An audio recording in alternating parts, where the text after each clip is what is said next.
someone speaking in the city square, trying to tell somebody that he cares. Can you blame the voice of youth for asking what is true? Yeah, the ones that you're calling wild are gonna be the leaders in a little while. When will the lonely voice of youth cry, what is true? This our world's waking to a newborn babe, and I solemnly swear it'll be their way. You better help that voice of youth find what is true. And the lonely voice of youth cries, what is true?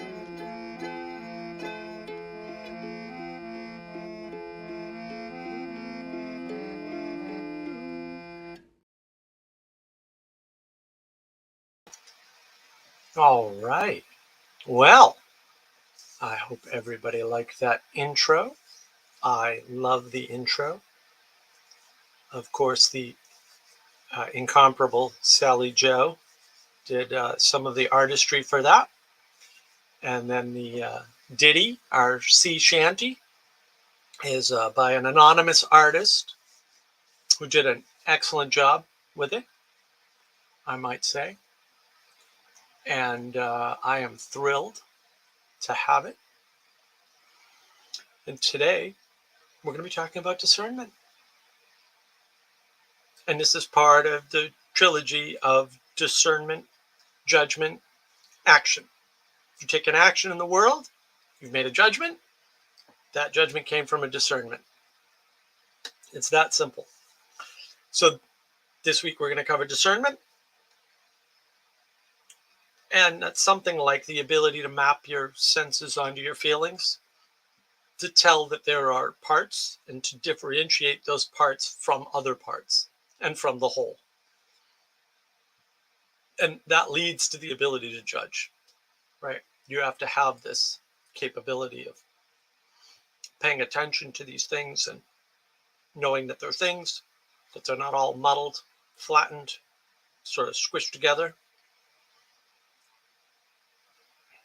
And you might consider there is an engagement with your feelings where you know not to trust one or more of your senses entirely. You do discernment with your senses, your imagination, and your reason. So you can't reduce it to one of those things. It's always this negotiation, this trade-off between those three aspects. And you have to temper your imagination, which, is unconstrained, right?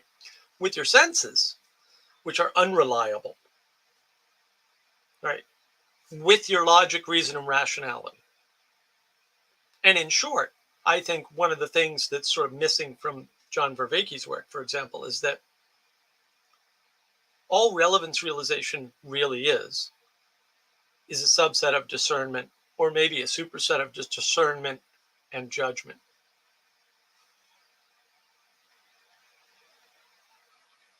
The inability to do something like recognize that someone can be nice and still hold on to boundaries, as we talked about last week, is a loss of discernment.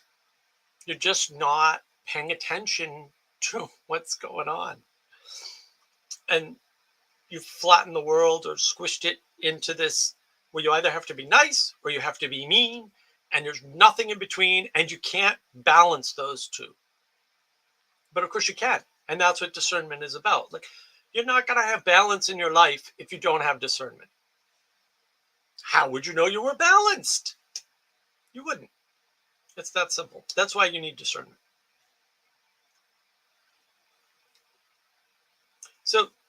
Another example is the inability to recognize that your view of the world isn't everyone else's view. That there are things you know about for whatever reason that other people don't have access to.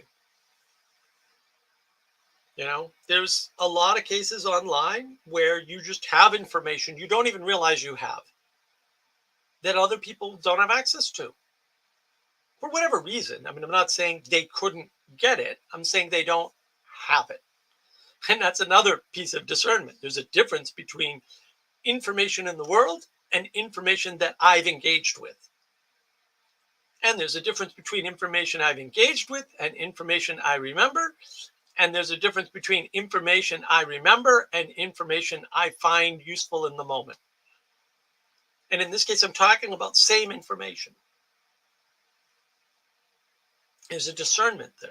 You have to realize that these conditions are possible, that people can have access to something but never have access to it, that people can have accessed it and forgotten it, that people have accessed it and not put it together in the form that you expect. You can discern those differences, although not always ahead of time, because I don't know what you've read. I have no idea. Somebody comes on the TV and they say masks are good for you because they prevent a pandemic or something. And I have to wonder if they've read any of the papers on masks, because I did. And I know what they say.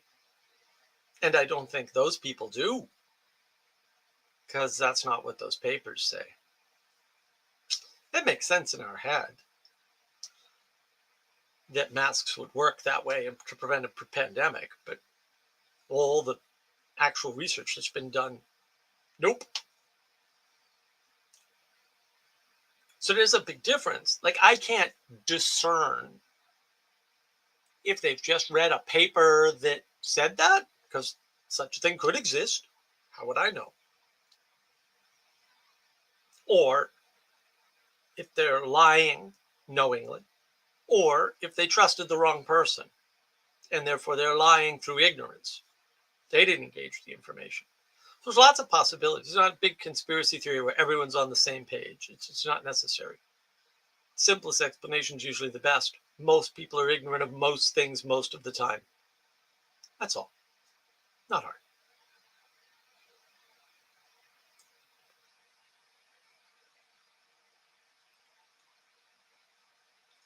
And when an event occurs that is supposed to result in something, and it doesn't, so you're assuming a boundary's been crossed, or you're assuming a reaction is going to happen, like I didn't pay my taxes and nobody busted down the door and threw me in jail,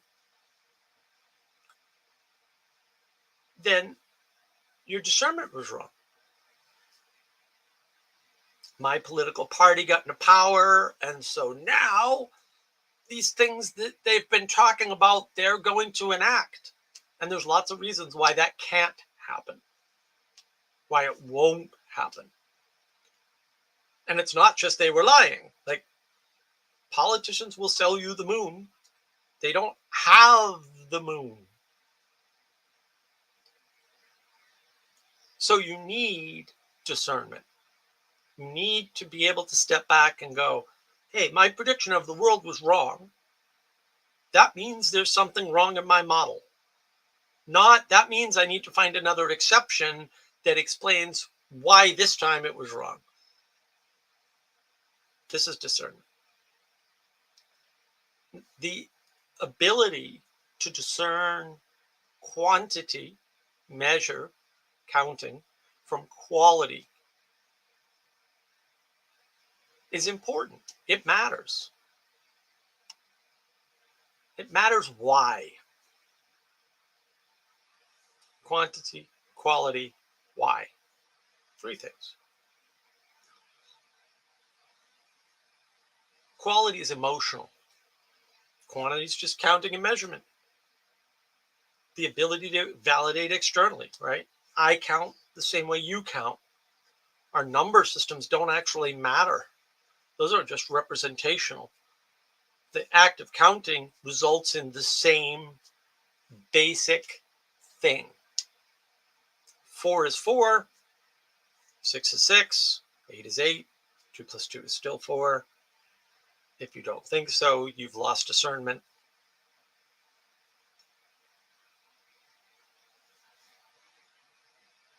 You can feel more than one emotion at a time. And that's a problem for using emotions as discernment. Because again, discernment's wrapped up with your unreliable senses, your unconstrained imagination, and your logic, reason, and rationality.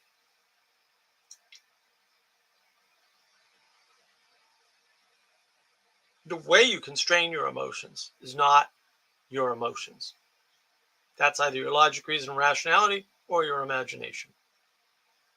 Right? People say don't let your imagination run wild with you. Why? Because your emotions can go crazy.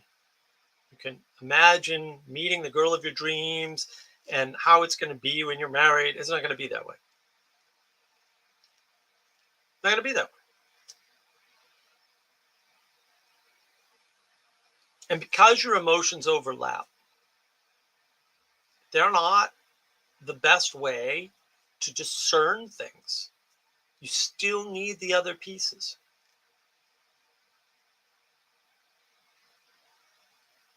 Quantity, on the other hand, is a measure along a single axis or within a single frame. So it's very tempting because it gives you this accuracy, precision, which leads to a level of certainty, right? That linear, discrete relationship, very handy. But it can't discern things outside of its frame,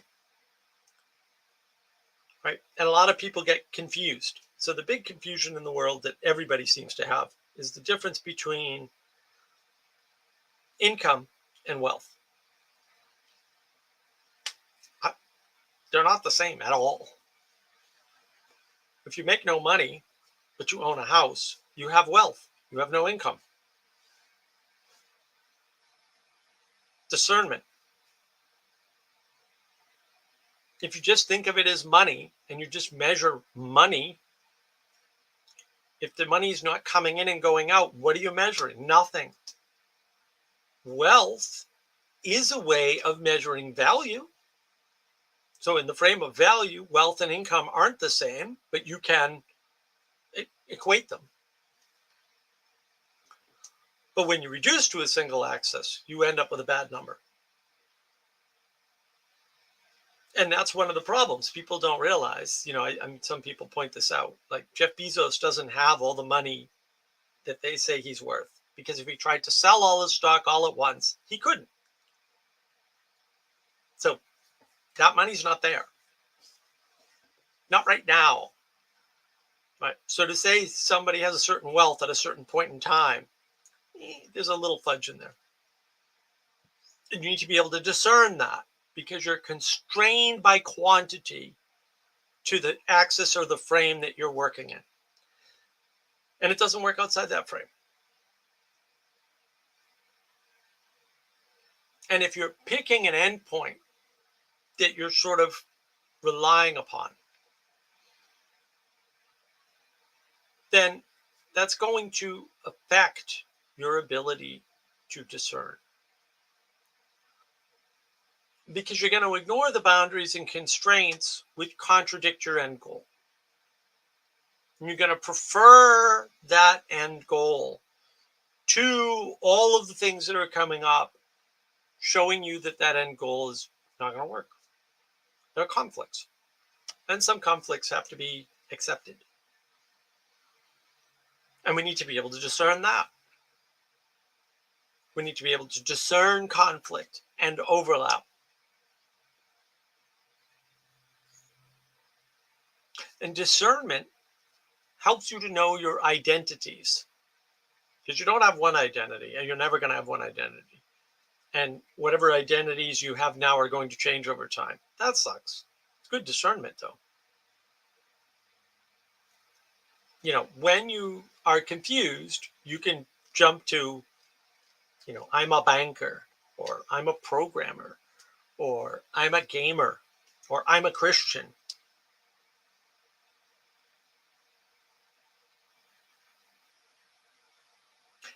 If by identity you mean the proposition that's measurable by others, you already have a problem of discernment.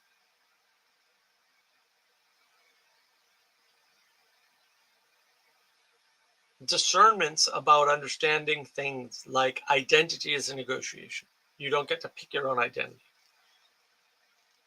because your identity isn't you.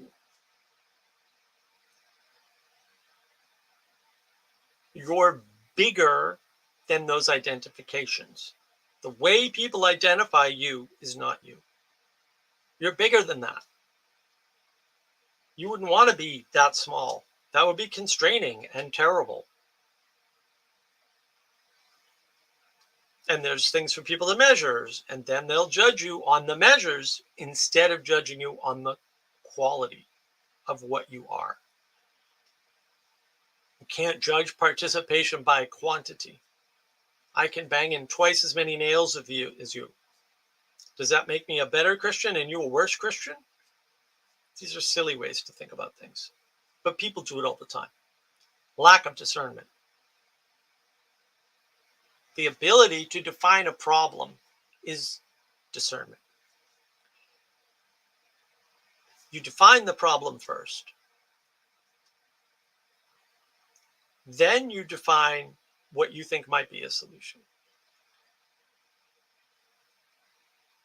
Or better yet, define the problem. Define what the solution to that problem would result in. Then try to define a solution. Don't, and I saw this yesterday, reinvent education until you define what education is, and then define the problem, then define what the end result should be, then define your solution, then justify your solution. Why? Because maybe you can fix anything if you're willing to pay any price. Maybe that's where they went wrong in the communist regime. They didn't care about the price. We'll kill any number of people to have this fantasy in our heads enacted in the real world. Or the Sam Harris problem. I don't care how many children have to be dead for me to be right. Fair enough, Sam. But I'm still a no on that, on ethical grounds, which Sam Harris doesn't have. I mean, the idea of reinventing something that is so much older than you and larger than you on your own terms is absurd. And when we don't recognize absurdity, it's a lack of discernment. Because there's no hope of you being smart enough to reinvent education. It's not going to happen. The idea of education, the ways in which we educate people, are thousands of years old. There's distributed cognition through thousands of years of time. And you can come up with certain specific examples and problems, but that's not education. That might be one part of one thing within the umbrella of education. And fair enough. But even then, are you smart enough to fix that? I don't know. I don't think so. I've met a lot of smart people. They weren't smart enough to fix that. The really smart ones knew they weren't smart enough to fix that and didn't try. That's how you know people are really smart.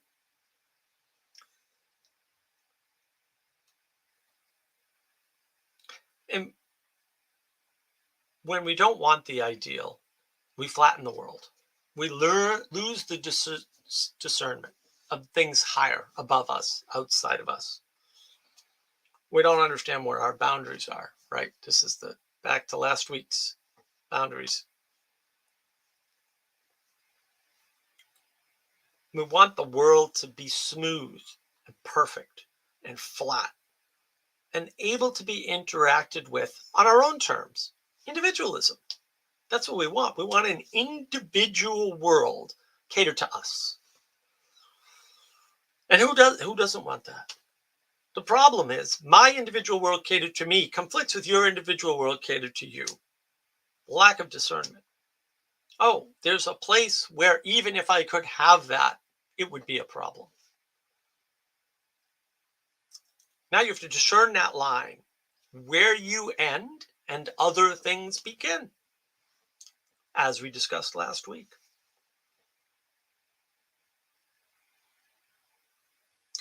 You need to look at these endings and beginnings because it's not just nature, it's people. At some point, people that aren't you are there. And what mediates that is nature to some extent. And some people extend their boundaries to make them responsible for everybody. Right? That's an overabundance of empathy or attempted empathy. Or you're trying to encompass everything. So you bring down the higher things. You move the margin into the center. You average the numbers. You clip out the outliers. And who's defining those outliers? And this is the message of the short story Harrison Bergeron by Kurt Vonnegut. These dystopian novels are always about the same thing: the flattening of the world, the compressing of everything, the bringing of the margins into the center, the expelling of the center out to the margins. It's that flip that Jonathan Peugeot talks about so beautifully.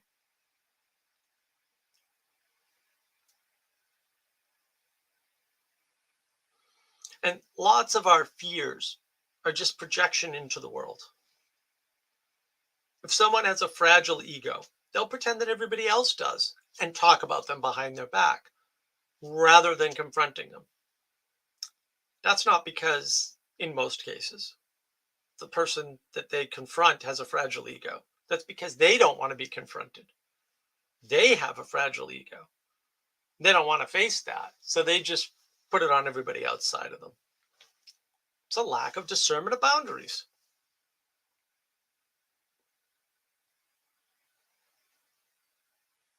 People are way better with a little bit of honest pushback than some sycophantic soothing. At the end of the day, soothing makes you weaker, not stronger. So it's only appropriate, right?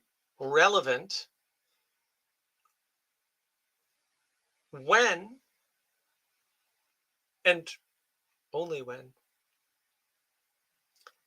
you've been going too long. You've been anxious.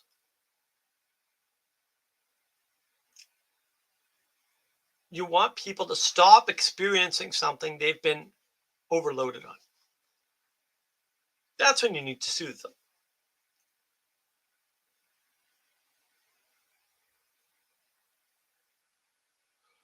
Right? When you take away their experience, their ability to experience, their participation, or the results of their participation, especially the negative results, you're taking away their agency. It's not good for them. It's not good for you. It's not good for anybody. It's not going to be good for them going forward. It's not going to be good for everybody they encounter. You're just making the world a worse place by taking away those negative consequences. Evolution means very clearly that we respond better to negative feedback than positive feedback. Sorry, just is what it is. Because negative feedback is the type of feedback that tells us we're in danger for our lives.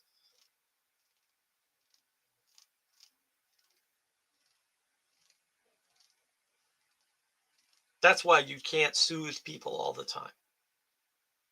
That's why they need a little bit of stress, but they need to be soothed when they're anxious, when they've overextended. They can't be soothed forever. You can oversoothe them. That requires discernment.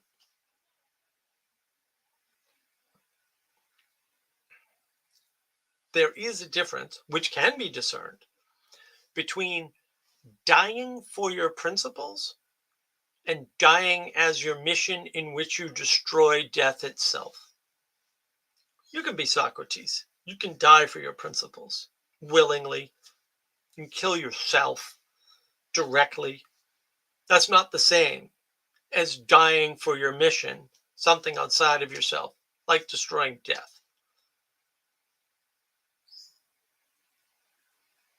You can't choose martyrdom, it's involuntary. Socrates is not Jesus. You need to discern that. You need to know that difference. Socrates doesn't even have the suffering of Buddha or the wisdom. People don't go to Socrates and say, "What should I do?" They know he's not going to answer. They're well aware Socrates is not going to give you answers. That's his whole trick, is to never make statements. He doesn't make truth claims.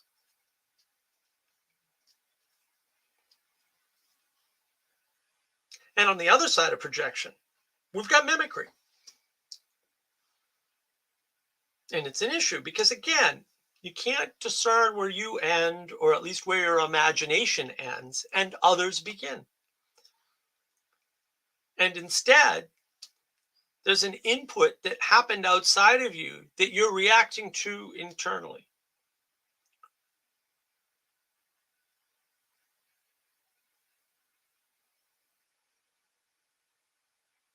It's the opposite of projection.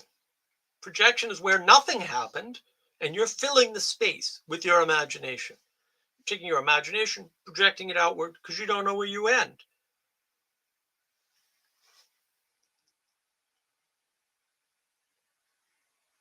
But then you can mimic things. This is that whole thing about crowds being dangerous and mobs and all that. It's a legitimate problem. And it is the problem of mimicry. We mimic. It happens at an unconscious level largely. Not for everybody. Some people are super disagreeable. Some people just don't pay attention. Some people are both. Pirates not included, of course.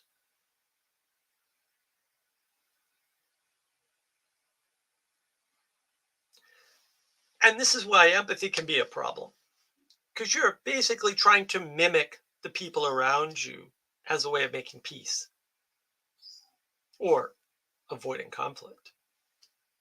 It's those negative signals that we need, though. And maybe the only appropriate use for empathy is children and not adults.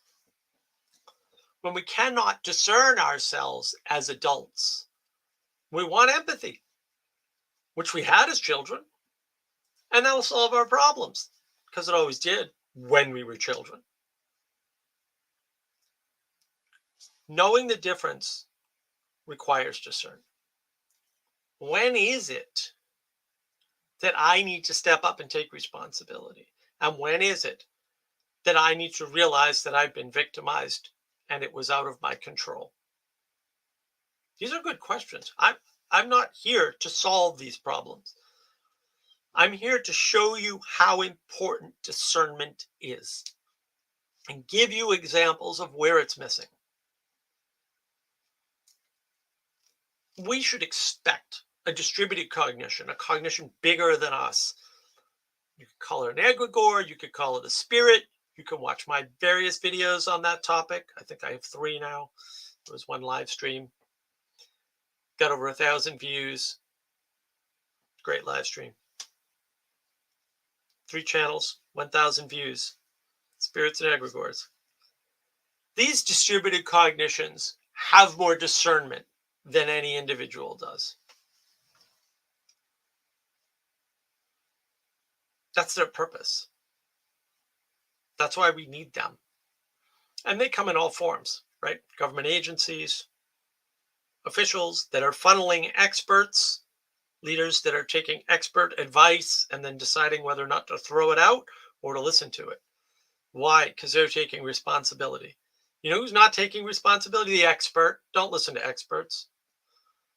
They have no skin in the game. To quote Taleb, great book, by the way. Read all of Taleb's books. Skin in the Game is particularly good.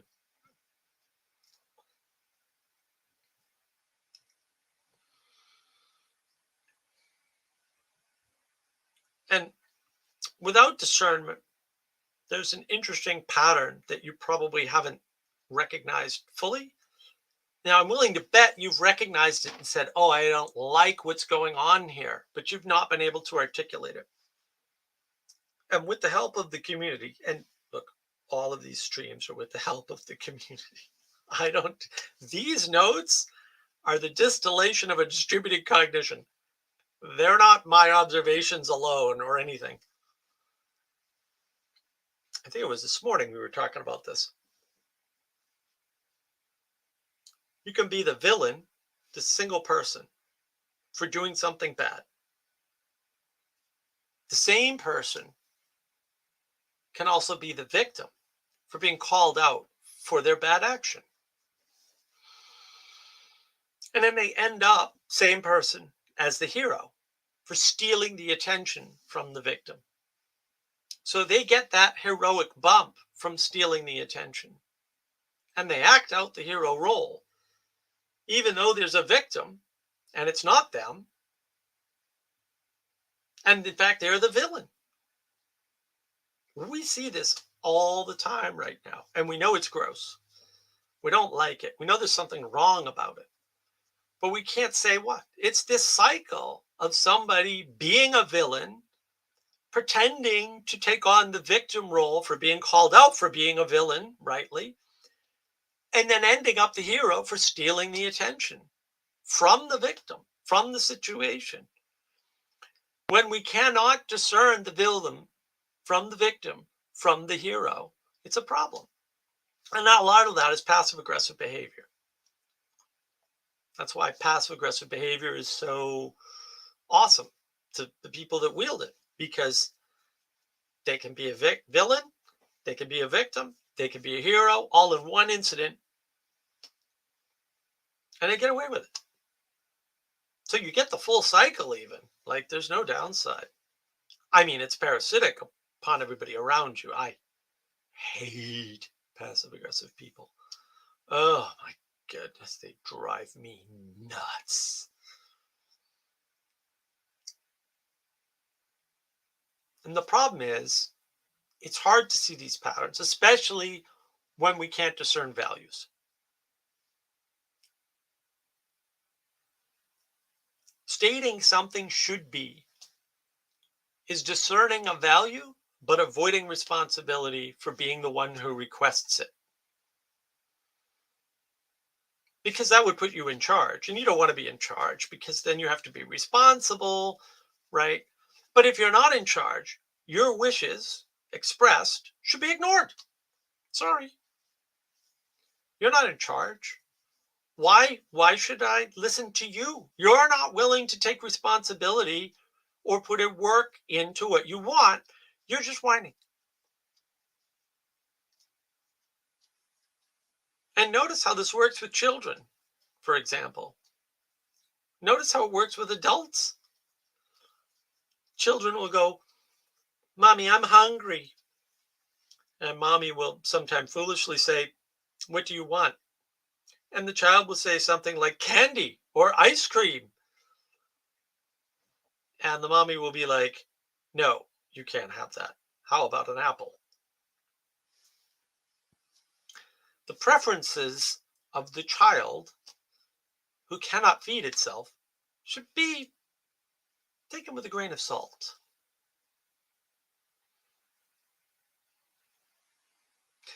And this brings me back to the problem of the flattening of the world. It brings me into the problem of a lack of discernment, where the center and the margin are being squished together, where everything's being squeezed. You can't see a relation anymore. If we're all equal, we should all have equal relation. We should all have equal money. We should all have equal exposure and experience. And wouldn't that be one? Then I can know what you think and why you feel the way you feel and what's going on. And that's not real. There's no discernment. The world is enchanted. It's huge. It's so much bigger than you. There's so many ways to interact. But that means other people are interacting in different ways. And then I don't know where they're at. Yeah, you don't. That sucks. Unless it's beautiful. Unless it's something to have gratitude for.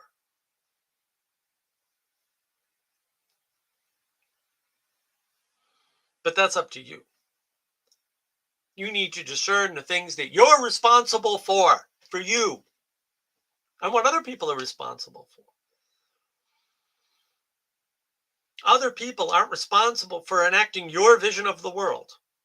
That's not what their thing is. Now, they may opt to do that, especially if you're willing to lead them. But if you're willing to lead, you're willing to take on an awful lot of responsibility, and you're willing to be a scapegoat. All leaders are scapegoats. They're scapegoats for the mistakes of their experts. They're scapegoats for their own missteps. They're scapegoats for the missteps of absolutely everybody following them. It is a miserable freaking job. Not recommended.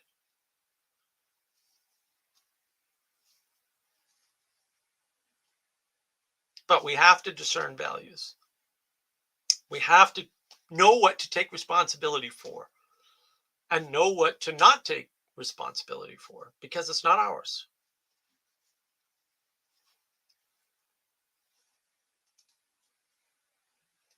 We need this discernment so that we can assess the quality of the relationships that we're having. That's reenchantment.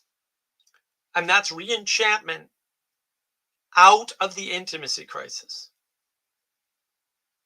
Talked about the intimacy crisis before. Andrew with the Bangs channel, my channel, Navigating Patterns with Catherine. Catherine's lovely. Any video Catherine's in, you should watch. You should probably watch most of Andrea's stuff. She's lovely too. Just amazing, amazing interlocutors to speak with. Andrea has a gift for interviewing people. It's really amazing. The quality of, say, a conference that Catherine puts on or an interview that Andrea does, it's not something I can quantify. There's a discernment between them. They're not the same person. They're not doing the same thing.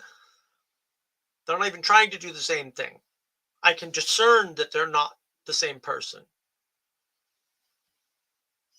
The way in which they channel the divine feminine energy is different. I can discern all that.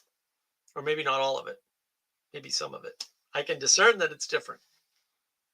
When you can't, or when you don't want to, that's a problem. You need discernment, or the world will flatten. It will squish. The margin and the center will become mixed for you. Maybe not for everybody else, though.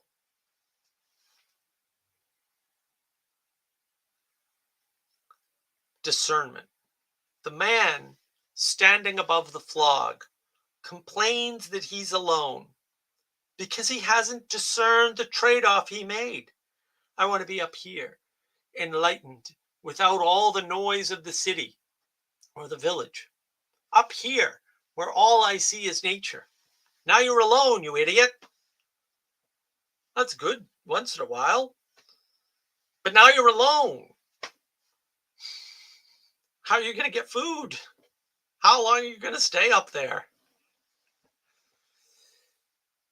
You can be the man above the fog.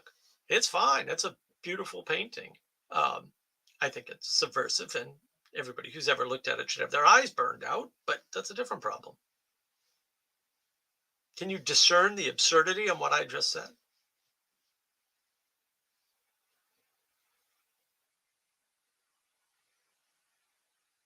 Can you discern the difference between what people say and what they do, and why that matters? I derive people's values and virtues from their actions, not their words. I ignore all their words. I'm not listening to you. You're talking to me, I'm not listening to you. I'm telling you that right now, right up front. I'm watching what you do. I'm paying attention to the tone when you speak.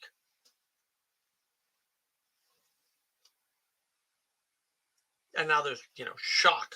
Well, Mark, you're the pedantic bastard that catches every word. Damn right.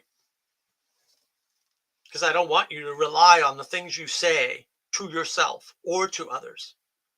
I want you to discern the things you do in the world. That's who you are. Not what story you tell yourself. That's not who you are. That's not what you're about.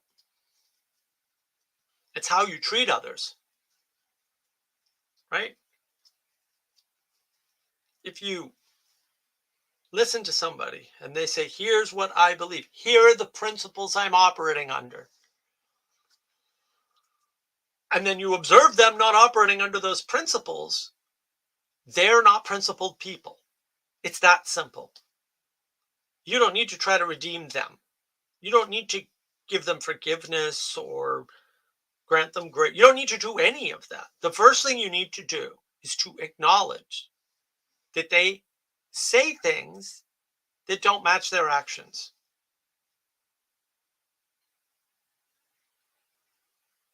And adjust accordingly. That's not to say ignore what they say. If some government official tells you they lied, you should believe they're a liar. You should believe that their highest value is not being honest to you. That may not be a problem, but it might be a problem. You need to discern those two things. Somebody comes to me and said, Mark, I lied to you about X, and here's why.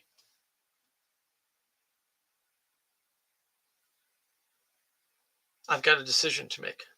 Somebody comes to me and says, I have to apologize to you for lying to you.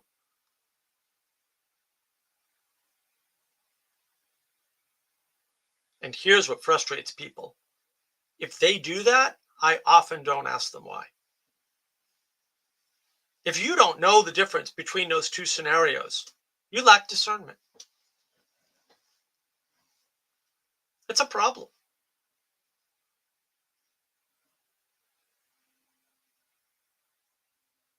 And the biggest problem is people haven't discerned what they want. They don't know what they want. Why do you think Peterson's so successful?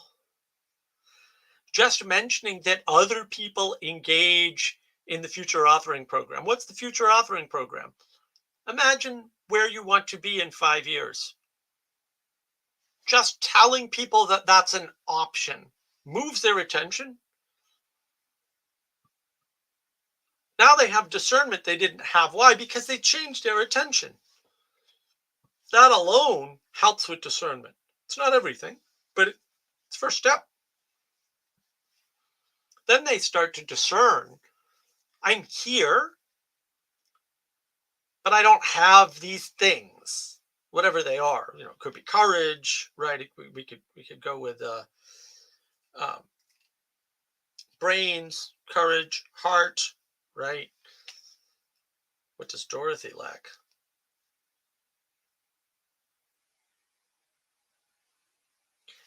And then you're thinking, what do I want?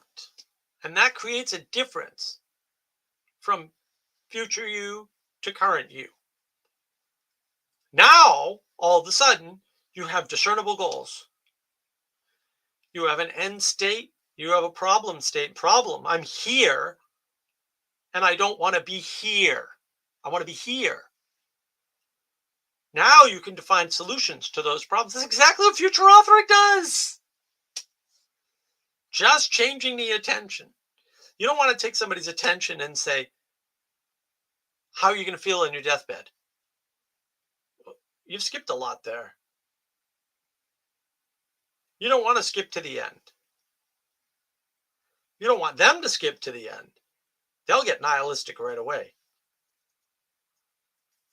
And now I want these things. This is where I'm at. Did you discern the trade-offs you have to make to get from here to there?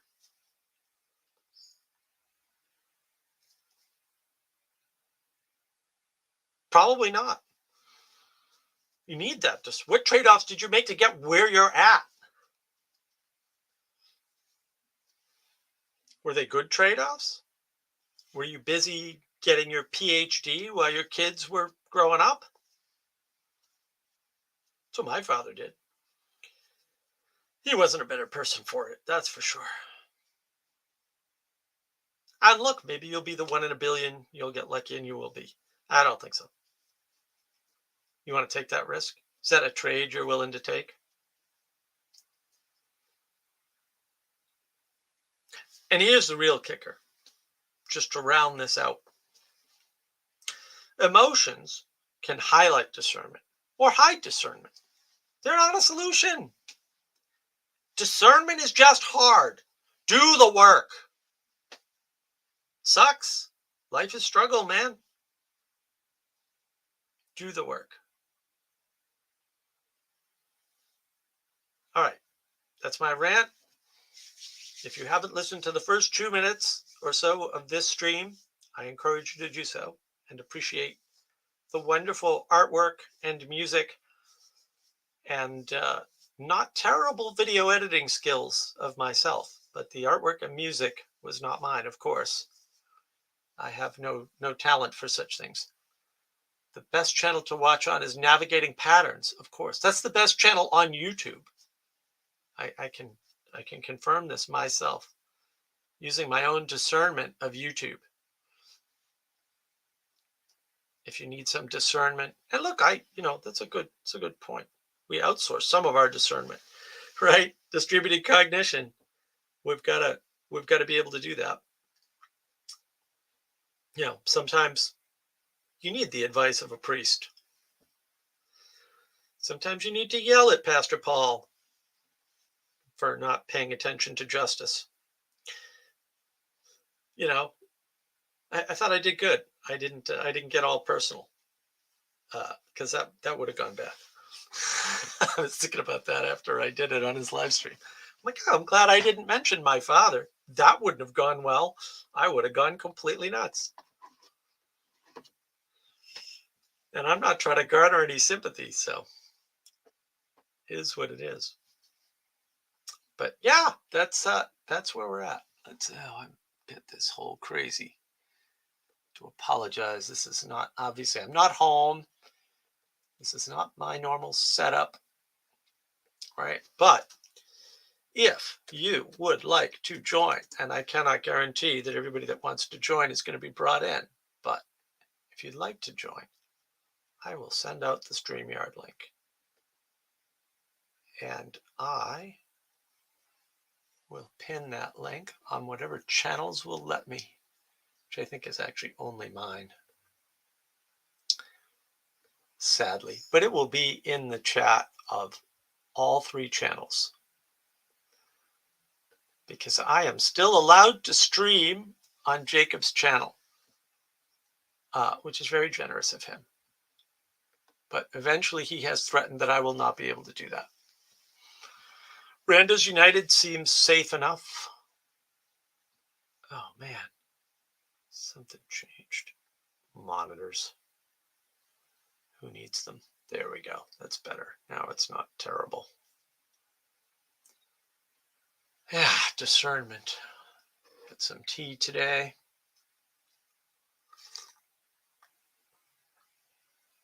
I've got a little bit of water. No Sampel.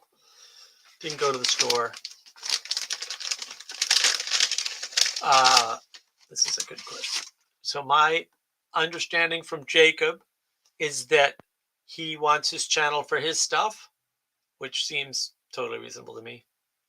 And so he doesn't want us polluting his channel, even though I got him 7 subs on my big stream 3 weeks ago, with our crap, which seems perfectly okay. It's just that big stream got 600 plus views on his channel.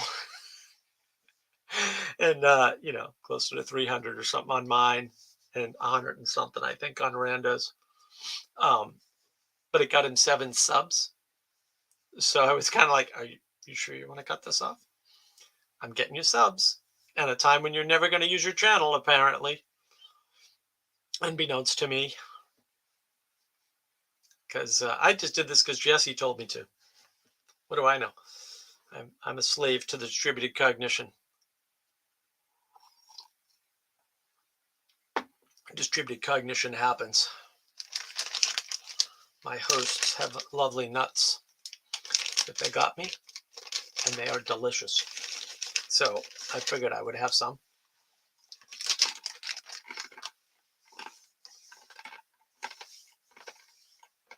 I love almonds. And I love cashews.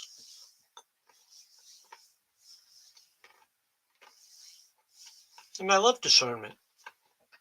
I can discern almonds from cashews, from peanuts.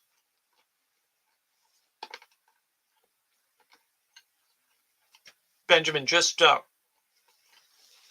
Jacob's channel. Renders United seems to be wide open, and I don't think anyone's taking responsibility for it yet. So as far as I know, I'm safe on randos. Just that Jacob's attempts to get everybody onto randos haven't been well thought out. And, some people are moving and some aren't. Myself included. One of the problems is if I have Discord open and Jacob starts a stream, it gives me that link to his channel. So I'm like, oh, okay. I just click on that link. It's easy. And I'm lazy. I've discerned that I am lazy. So I end up on his channel, and then people yell at me and go, you need to take your awesome chats over to the randos. I'm like, oh, okay. So it's one of the downsides to multi-channel streaming. Sometimes comments end up split, and then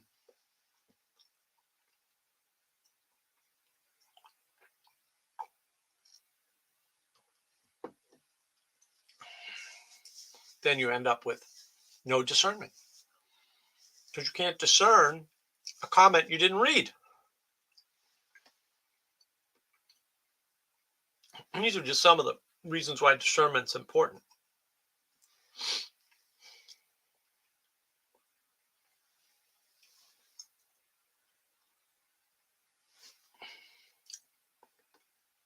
I think that makes sense. It seems like Randos United is more popular nowadays, not than the original channel. And Jacob seems to be making more niche content on his channel. Yeah, for sure. I mean, it's his thing. He should do what he wants to do.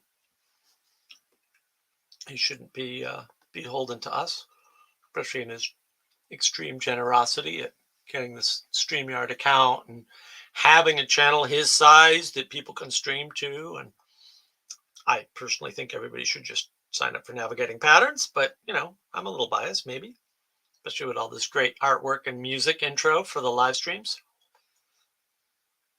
Might get some new music for the regular videos at some point too. Working on that. And by we, I mean not me. I'm lazy. Oh, Jesse says the intro was good. Well, that's important to hear from Jesse. I like the intro. I've been doing notes since Tuesday, right up until like 3 hours ago or so. And that worked out well. And Jesse is threatening to be here soon. Okay. He's like that, though. People threatening me.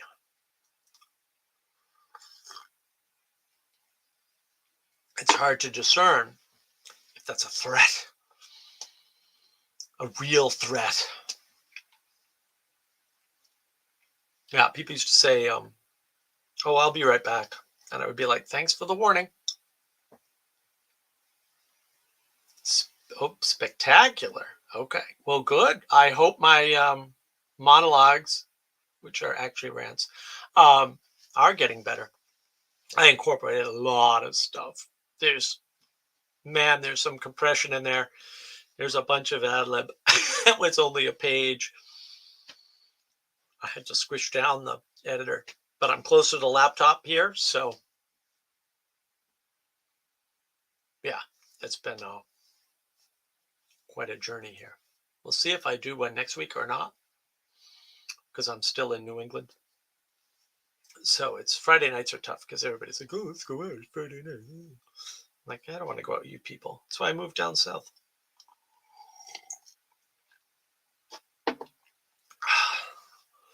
They're just not as much fun as they think they are. And I always have more fun on Saturdays for some reason. And I'm glad you like the rant. Hanselman. Freaking Hanselman. I am, in fact, saying that if you need evidence that we have to discern, watch the documentary ITER, I-T-E-R. I think it's on Amazon Prime. Quite good. You will understand why we need to discern. Actually, I don't think that's technically CERN, but that's okay. Sabine Hoffenfelder, whatever her name is, very good on YouTube. She has a bunch of debunking science videos that are just excellent. She's really good. Her stuff on particle physics is bang on. I'm like, yeah, everybody knew this in the 80s, and we forgot. We're a bunch of scam artists. Ooh, string theory. Pay me money. Give me taxpayer dollars. Scam artists. Snake oil has existed forever and continues to this day. AI snake oil, particle physics snake oil, fusion snake oil. Watch ITER. It's a hell of a documentary. Man, we're 5 years away. That was 1945. We're 5 years away. That was 1950. We're 5 years away. That was 1955. We still don't have fusion, guys. 1945. Been doing this a long time. It still isn't here. Might be some discernible scam going on.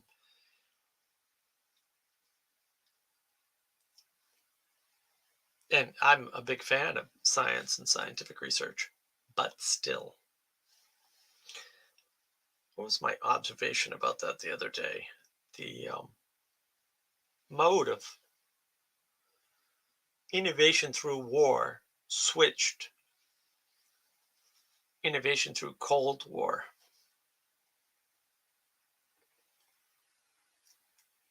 On that subject, think about if anybody has ever seen a nuclear explosion firsthand.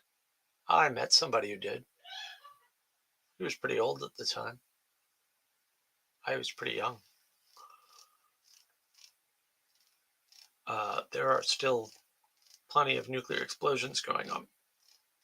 Or a bunch of people in Japan who could tell you about it.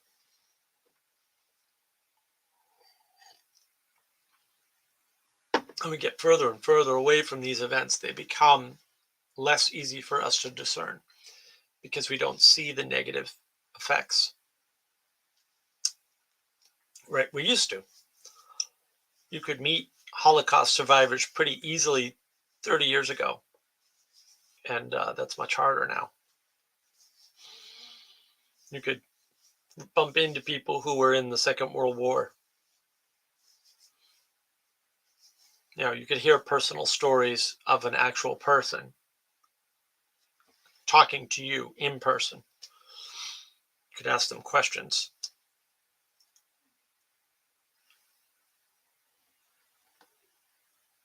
Wrong sees nuclear explosion every day. I'm afraid to ask.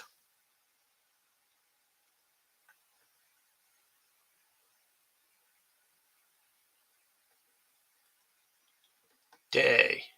Okay. Day. Is that like some rap artist? Day. And are those really nuclear explosions? I don't think so. He's talking about the sun. Is he? Is he talking about the sun? I hate decisions. I'm going to answer Mill's question first while I try to figure out if I really want to deal with Claire today. Mills, how does discernment relate to salience, landscape, and semantics? Well, look, I mean, I poked at Vervaeke early on. I think that relevance realization is just discernment, plus judgment, maybe. Judgment's the next phase, right? It's discernment, judgment, action. And then that cycle starts again. You have to discern your action from the results of the action so that you can correct the action through your judgment. So it's this cycle.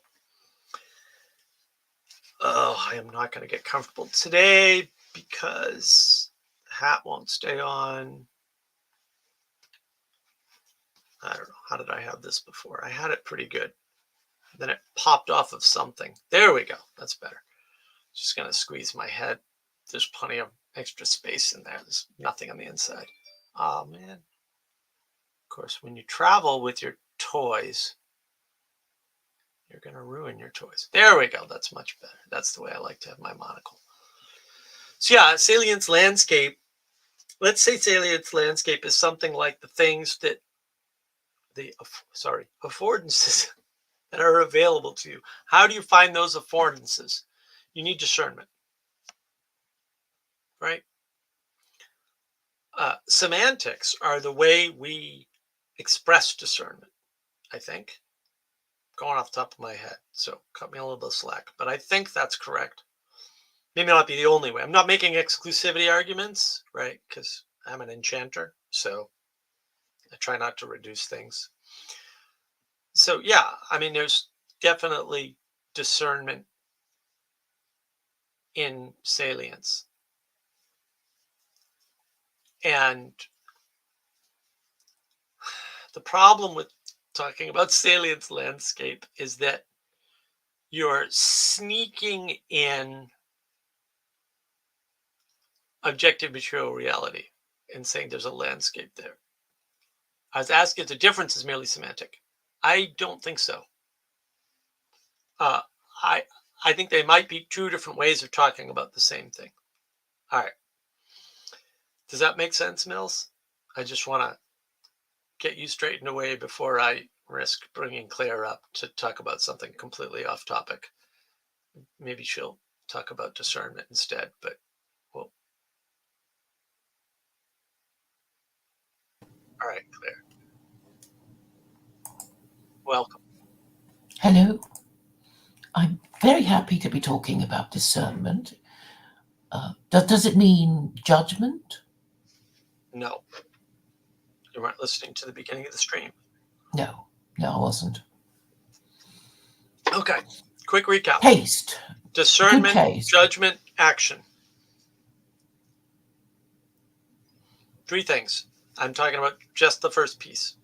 It's to the best of my ability, which is discernment. You have to discern before you can judge. You have to judge before you can act. Anytime you act, you've judged. Did you discern? Because you may not have. You may have made a judgment without a discernment, So which is a common problem. Okay, so you're saying analysis, decision, action.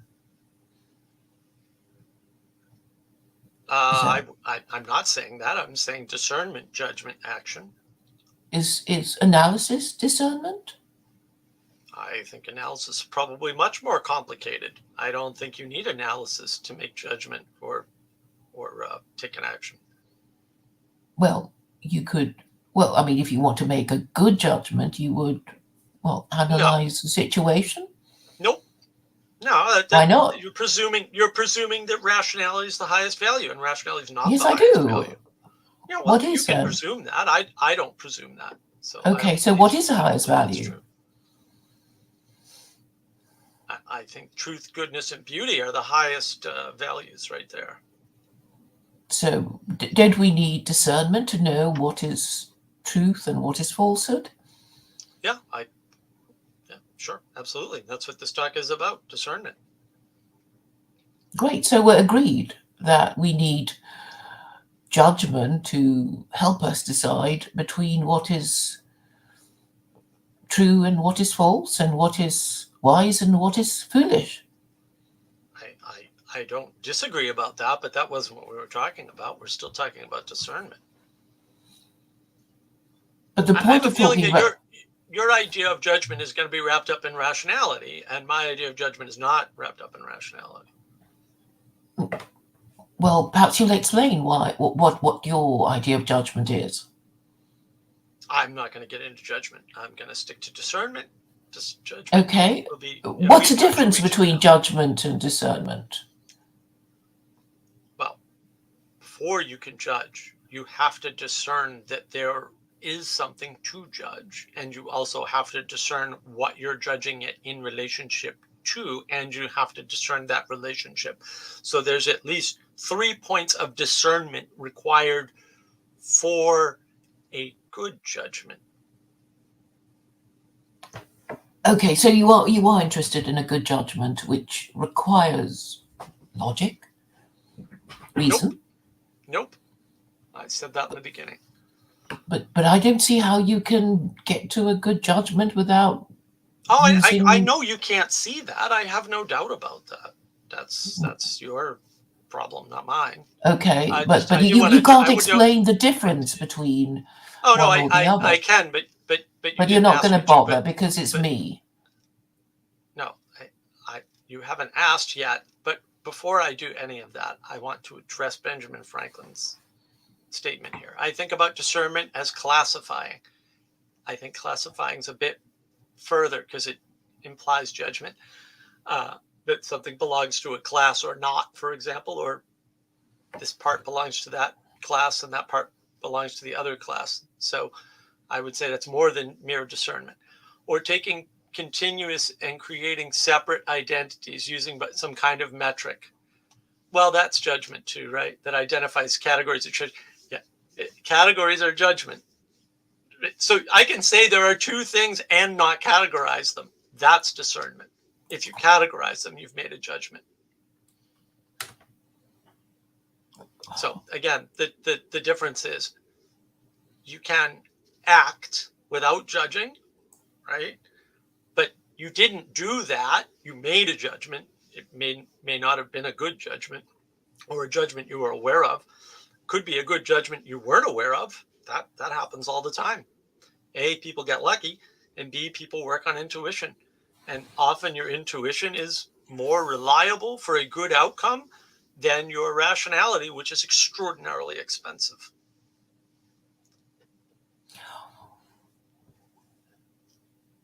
I think you were happier without having anyone to talk to, aren't This isn't about my happiness. I'd be happier out partying, but I'm doing the stream instead. Right. Well, why don't you make it more fun? Because I'm not here for fun, and I think I'm having sufficient fun with my monocle and my fun shirt and my fun hat and my fun graphics.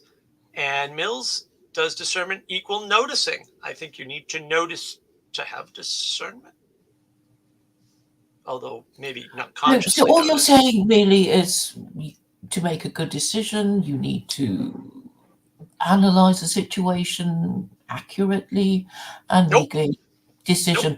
I'm Why still not? not stating that. I don't know, because I'm not, and you're the one who's tied up in analysis, not me. Contradicting me because you wish to, but there I'm is not no good contradicting reason. you. You're stating that I'm saying something that Because I'm you're not not making. saying. I'm trying to help you to make sense of what you're saying, but you I don't prefer need any not help to making make sense of what I'm saying. It makes sense to me. Well, it's just nonsense. Then you're just being. I'm sorry, you are not smart enough to understand what I'm saying.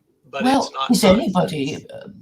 Perhaps it's just a display of mental illness, and Well, I'm interrupting your you might be. therapy. That's possible that you're displaying mental illness. So Benjamin Franklin, how do you know there are two things as opposed to one or even zero? Right. Well, that's discernment, right? And so the question then becomes, what is it that we're doing to discern? Well, first we have to notice that we're discerning, right? And that's the issue, is that people need to notice that discernment exists. And I think that the reason why people haven't been discerning, say, the difference between uh, school shootings and insurrections and visiting the building that your tax money pays for example, which I would classify as impossible to be trespassing under any circumstances, just because if I pay for it, it's mine. Just saying. Um, then maybe that's because you're denying judgment. And in denying judgment, you're cutting yourself off from your own discernment. So by believing you're taking, say, neutral actions in the world, you're actually putting yourself in a situation where not only you're destroying judgment, but you're destroying discernment. This is a good question. Why doesn't Claire go something more fun? Because she's unprincipled and she would never hold herself to the principles she tries to hold others to. That's a particular problem on the left in particular. But damn, why is Claire so extra? I don't know. I don't know. I tried my best. She was really good on Vanderclay's stream. I knew Paul would, smother her in kindness because I've met Paul. Paul's wonderful. Oh, wrong. She is ill. I'll pray for her. Well, that's very nice of you.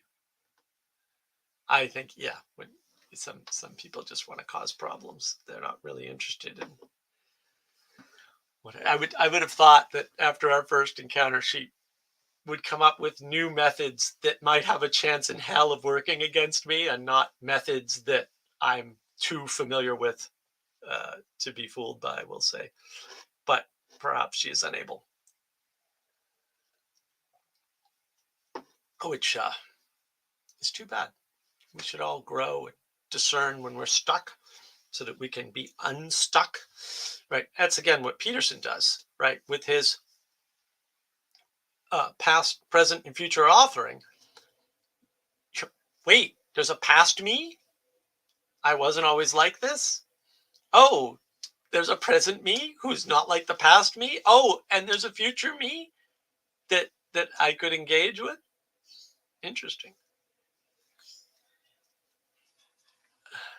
Claire claims to discern mental illness. Well, then you should get that addressed. Do you have a therapist? Or that might be one way to go. I mean, not that I'm a particular fan of therapy, but for you, Claire, I'm okay with it.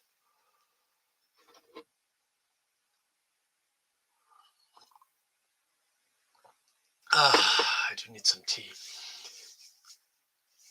So, yeah, I mean, the ability to discern, for example, between a good faith actor and a bad faith actor, you need to discern those things. You need to know if somebody's aware of their own goal in entering a conversation. And maybe you're not. Maybe you don't know why you're there. I mean, I see this all the time, especially in this little corner. Some people show up on streams and you ask them why they're there, and they don't know. And yeah, that's an issue. Don't want to bully Claire, but maybe she could be a little more patient. Yeah, well, she didn't even ask the question. She just said, you didn't answer this. And I was like, well, I didn't.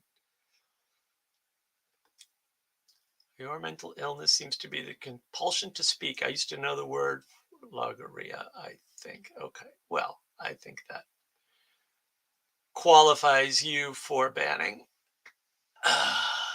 That's too bad. I think there's potential there. I mean, like I said, the end of the Q&A with Paul, she was actually fairly well behaved, but I don't think she can help herself.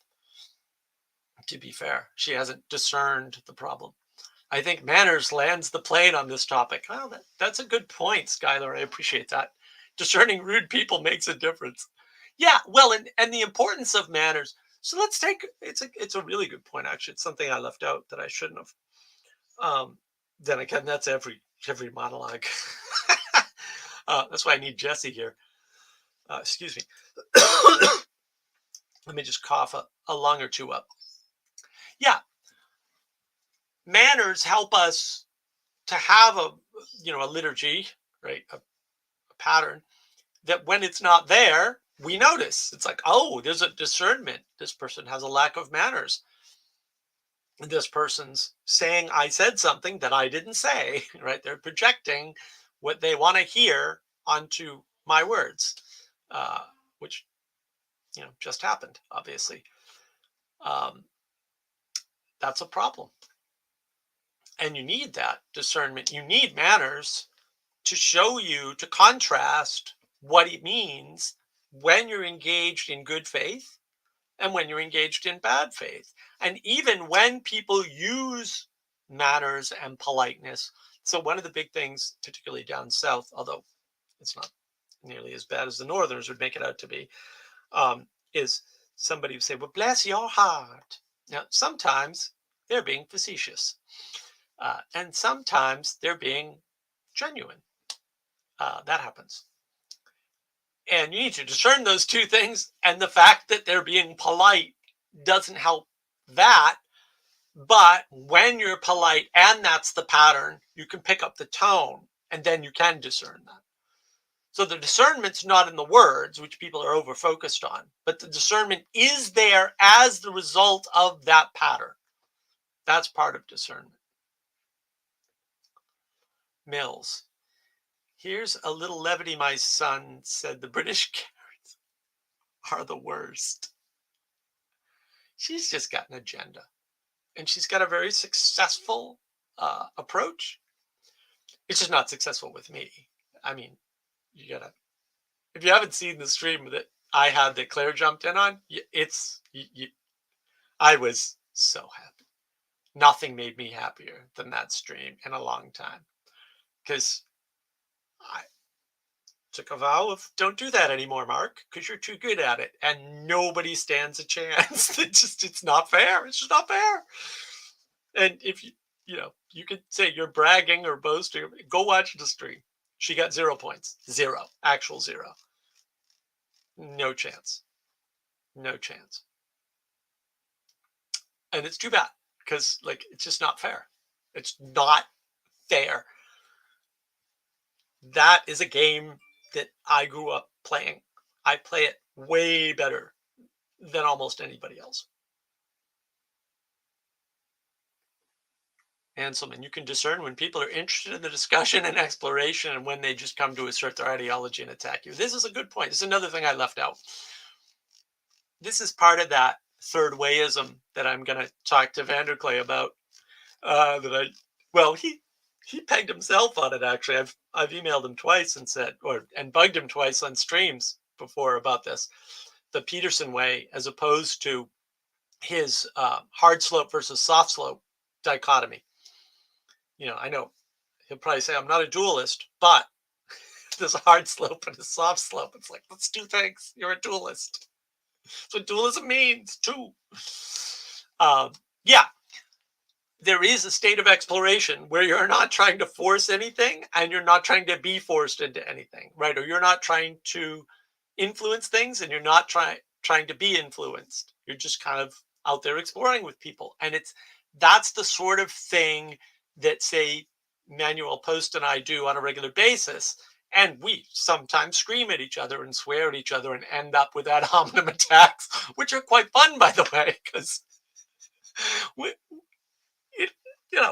whatever. It's the limit, right? Like, I can't tell you that why you're wrong or why I'm right. And so, you will own nothing and eat bugs and be happy. Ha! I win. I mean, it's just so, just being absurd. I think she was trying to do active listening, but being really aggressive about it. No, she was trying to force an agenda. I know what her agenda is, probably better than she does, unfortunately, just because she's one of those people who's not transparent to herself. It's very clear that that's true, by the way. I could point you at innumerable points of evidence, but it would be kind of pointless. Watch the live stream a long time ago that I did that she hopped in on Jacob's channel. I just completely wrecked her. It was not pretty. She's undaunted. That's why I don't think she's self-aware enough to realize if you're gonna play, if you're gonna do that, don't use those tools. Those tools are not gonna work. They're just never gonna work. Sorry. Anselman, you could see PVK's chat today that John and Claire were trying to goad the Christians. Right. And the thing was, I was a little trepidatious, but then I'm like, no, it's Paul. Paul's got magic. Paul's got magic pastor whatever power, and it worked.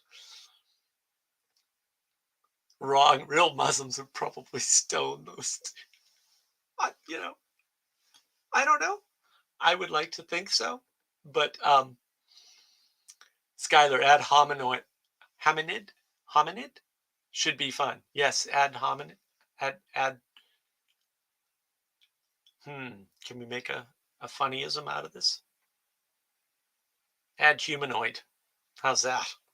That's when you insult them by calling them a robot. It's an ad humanoid attack.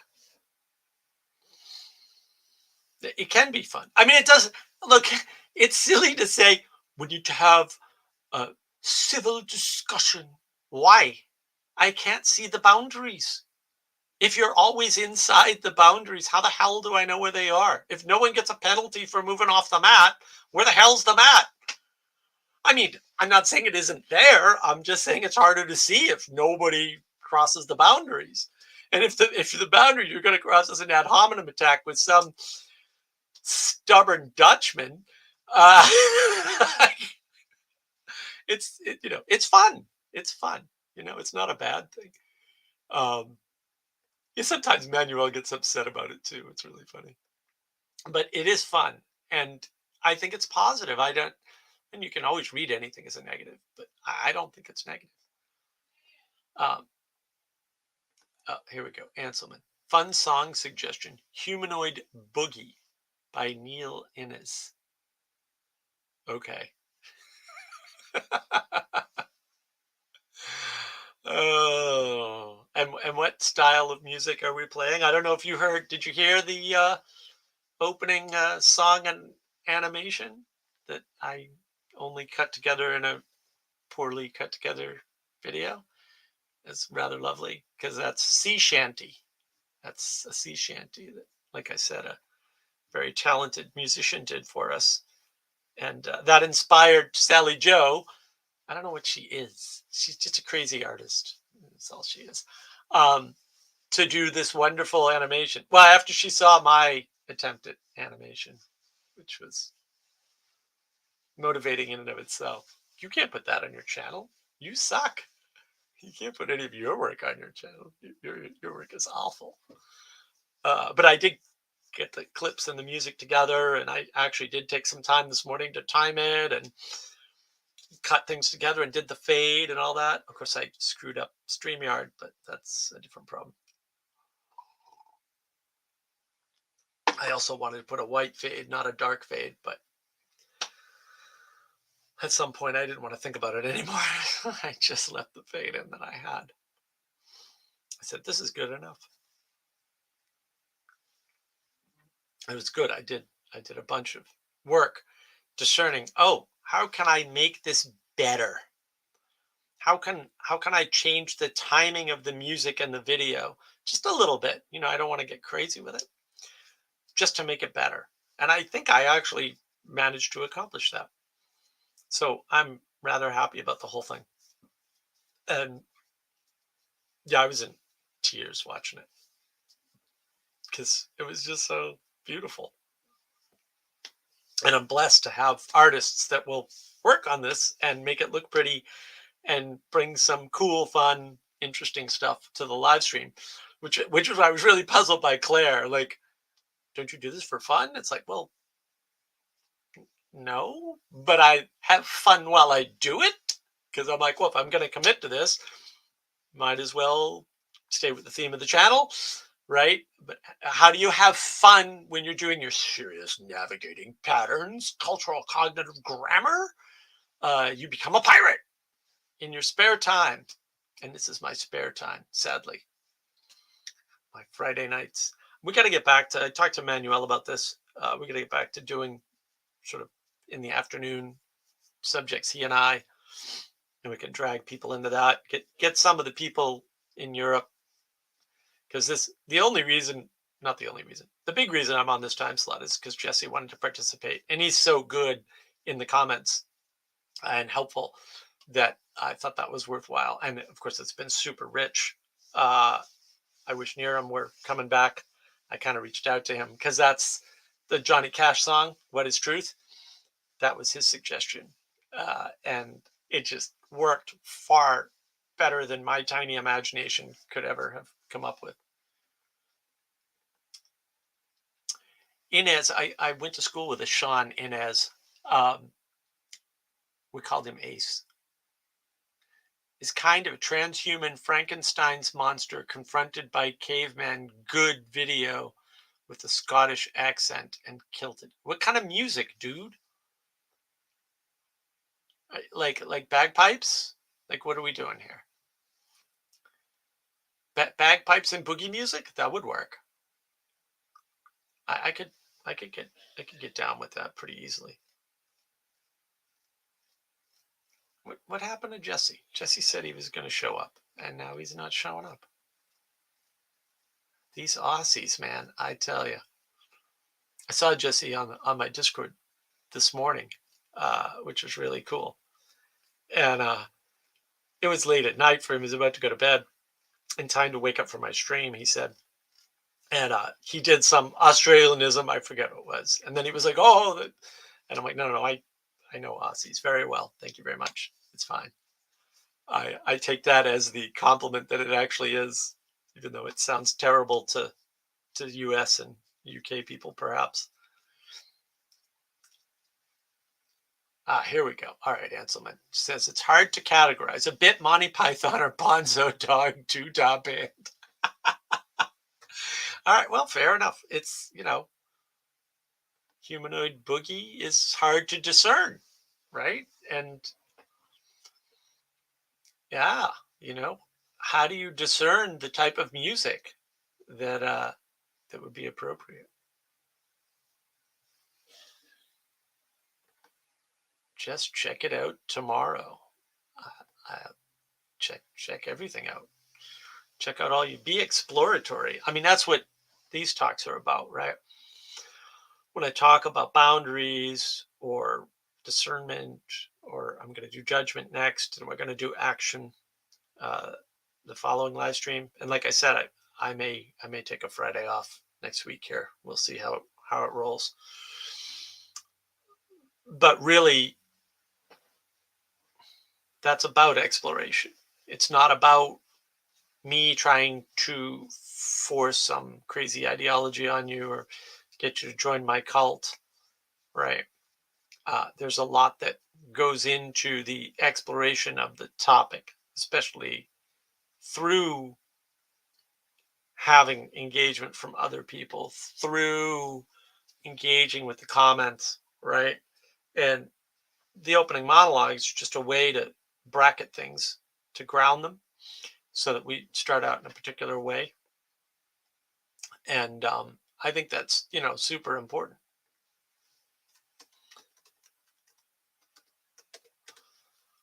Otherwise, these conversations tend to fly off on somebody wants to be on camera, or they want to feel like they're participating, even though they don't have anything to say. And people get caught up in that loop, where their participation is actually limited. And yeah, they're just trying to make it a lot larger than it is.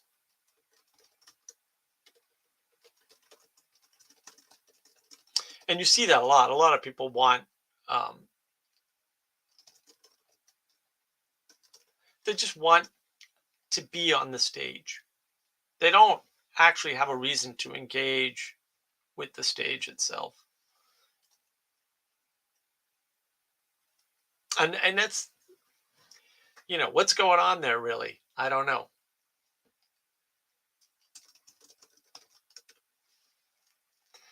Do they know? Do they discerning the difference between somebody who comes up to talk to Paul, for example, in his Q&A, and has a question for him or a statement for him or wants to excoriate him for his ridiculous misstatement of justice, and them just wanting to be on there so that they're on a YouTube video somewhere?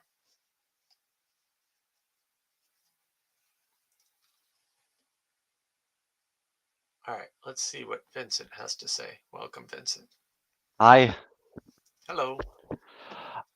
So I just got the thing from Claire. She told me you threw her off, and then I came and I listened, and you were talking about how her and John Vance were going after the Christians, and so what? Everyone, nobody, everyone's like treats this woman like she's the plague. Like I don't understand her. I'm against her too, but I mean, she just I don't think infuriates. anybody treated her like the plague. I mean, Nobody wants her on their channel. She always gets thrown off. She gets blocked in the no, she doesn't. comments. She doesn't always get thrown off. She didn't have to be thrown off. Why did she get thrown off? She get thrown off because she kept making statements that I was saying something that I wasn't saying. And she called me, or at least implied that I was mentally ill. And I said, well, we're not going to make any progress on this conversation. Right. So at a certain point, if people aren't going to stay on topic, or they're just going to say, I discern mental illness or whatever, I can't proceed. Right. So And you're a why should Christian. everybody else suffer? You're a No, I'm not a Christian? Christian. No. Where are you coming from? What's your perspective? I don't have any particular perspective per se. A perspective on what? Like Well, I mean, do you fall into any kind of category? Christian, Muslim, Jew, no, far I do right, not. I am white absolutely nationalist, no. I atheist? don't fall into any of those categories. So you just kind of don't have opinions about things? No, I have opinions. I just don't fall into categories. Those are two different things. Well, I mean, but how do you? I mean, okay, like, obviously 95% of the planet, they have groupings of interests that make them fall into categories. I mean, it is rarely Well, you'll maybe find. maybe they do. Maybe they don't. Maybe you do. Maybe they don't. Well, most people do. I think it's, categories naturally arise in the population because there's certain traits that are likely to be inherited or socially inherited together. And No, so I there's don't think that's true at all. There's no evidence for that. The amount of difference between people is huge. it. Okay. Yes. Okay. Well, I mean, if you're going to deny that there is a phenomenon or a large phenomenon or a prevalent I phenomenon haven't in denied anything. society, well, you're just kind of I don't. You're Okay, upset then because you what do can't get you a say? handle on me from which to attack. I get that. But look, No, it's not that that. game's not going Well, to work. Like, this is not going to work. okay, okay, okay. So then what is your problem with secular Quranism? I don't know anything about it. Claire refuses to define it in any reasonable fashion. So it could be the best thing in the world. I have no idea. But I also have Okay, no interest. So okay. So then can I define the Noahide laws for you and ask your opinion on them? you can if you want, sure. Okay, so the Noahide laws are a very simple legal system, and they give you these seven laws, and this is all you have to do. No idolatry, no blasphemy, no sexual immorality, which includes adultery and homosexuality, bestiality and incest, no murder, no theft, do not eat the flesh cut from a living animal, and establish courts of justice to enforce these laws with punishments attached to them. That's it. That's the whole system.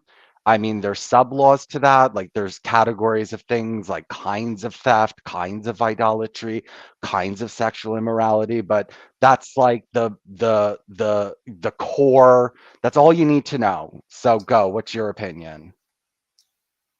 Sounds like every legal system that I'm aware of in every culture.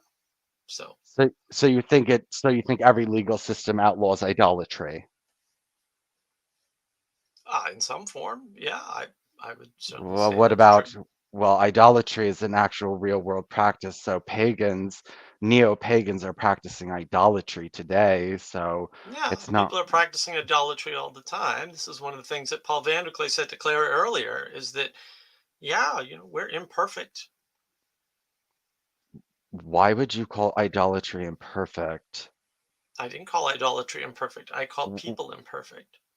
Can you discern the difference between idolatry and people? Well, the way you said it, you said that yes, there are people in the world who practice idolatry and people are not perfect. So, assuming those two things go together, it would seem as though you were saying people who practice idolatry are not perfect. No, you're just misusing the transitive property of mathematics in some place it doesn't belong. Okay, Okay, so those then two so things are then not equivalent. why did you say people are imperfect at the end after saying there are Okay, people in the world who practice let me let idolatry? me let Why me did try you it say this way, that? since you seem uh, overly pedantic, which isn't going to work out well for you, by the way. But we'll continue. People aren't perfect. They are going to commit idolatry. That's going to happen. I've never met a person who hasn't committed idolatry. So the point of having a law against something that is inevitable would be what? Well, okay, idolatry is a very specific, legally defined term. So you can't just run around Who's calling specifying it and defining it? the halakha, the Jewish law, No. Who? the Jews. Uh, okay. Then who's determining if that has been transgressed? The once the Jews teach the non-Jews the law, then non-Jewish judges who are learned in halakha would try the case. Okay, so it's a standard legal system that, like we have, say, in the UK or the US or France right now. So what's the difference? Well, that it would outlaw freedom of religion because you cannot practice idolatry. It would outlaw freedom of speech because you cannot practice blasphemy. It would outlaw homosexuality. So those would change. Those laws would change, and there would be punishments associated with them. Well, didn't work out for the Jews. Don't think it's going to work out. O- Okay. Well, there's I a mean, difference. and that's not a religion, right? You're just talking about a legal system, and that Yeah, legal system has very little different from the legal system we have now. well, I So mean, what's the now point? you have free religion, you have freedom of religion, you have freedom of speech, and you have freedom of sexuality. So if you want those three things gone, which a lot of people do, I can see why you would want the Noahide laws because it would bring a return to social conservatism without asking people to change their beliefs. Okay, but we've already had those laws. We did away with them. Now Okay. we could go back to having them. That doesn't require secular Quranism No, I'm talking about Noahidism, not secular or Quranism. Noahidism. It doesn't require any of that. Well, Noahidism, we wouldn't have to go backward, and it's a new system, and it would also ban usury, so everyone would be able to cancel on their debts. It's another enticement, but people might prefer what you're going back to would be Christian definitions of idolatry, and that's not the proper I haven't even definition. tried to define No, idolatry. well, So no, I no don't know one, why you're no, no, saying I'm no, no, doing no, no. that I when didn't I'm say not. you. I did not say you. I said when the government's outlawed idolatry was from a Christian perspective, and it's time. I think that once people learn the Jewish perspective on these laws and how they're really supposed to understand this, that it's quite intriguing and enticing. And the Noahides, I have very good arguments against Christianity, very good arguments against the Trinity, very good arguments to destroy the New Testament and make it look like garbage. So there's a lot of I don't care about potential. any of that stuff. Well, It's just you're asking why. stunningly uninteresting. Okay, well, okay, So you okay, well, defined a legal system, and then you went yeah. and attacked all these religions. for no reason. Well, the legal system does attract. You have to attack idolatry, and Christianity's idolatry. So yes, you're supposed to hate and attack it under Noahidism. Oh, well then it's not a set of laws. Now it's a set of axiomatic beliefs. Well, no, a law is that if someone's breaking the law, you have to stop them from doing it. So if you're practicing Christianity, you have to stop them from practicing Christianity because it's idolatry.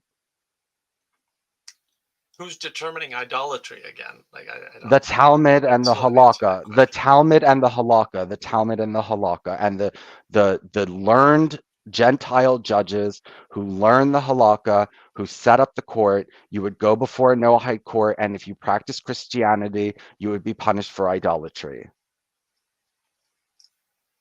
Okay, so I mean, are you trying to ensure that you're going to be the first people shot?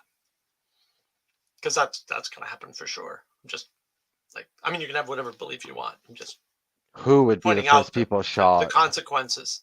Who would be the first people shot?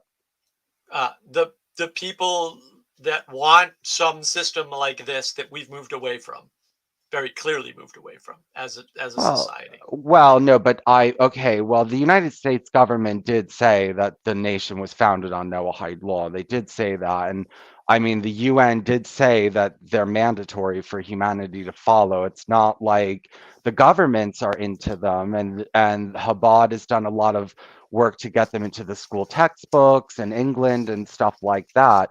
So they're growing in relevancy every day and in numbers because you're converting lots of Noahides into this system. So I don't think I think the government knows what side it's on, and I'm not worried about a revolt of peasants against the Noahide laws if we No, have it should be.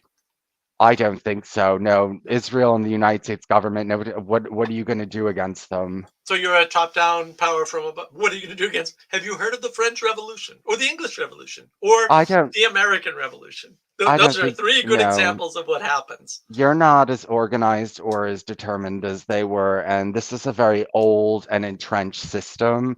And I don't think you're gonna. I think that the politicians know who butters their bread, and I think the people who are in control of the guns are going to be on the side of the Noahide laws as they approach. Okay. As they So approach. Vincent, do you understand what you're doing? Do you have any idea what you've just tried to do?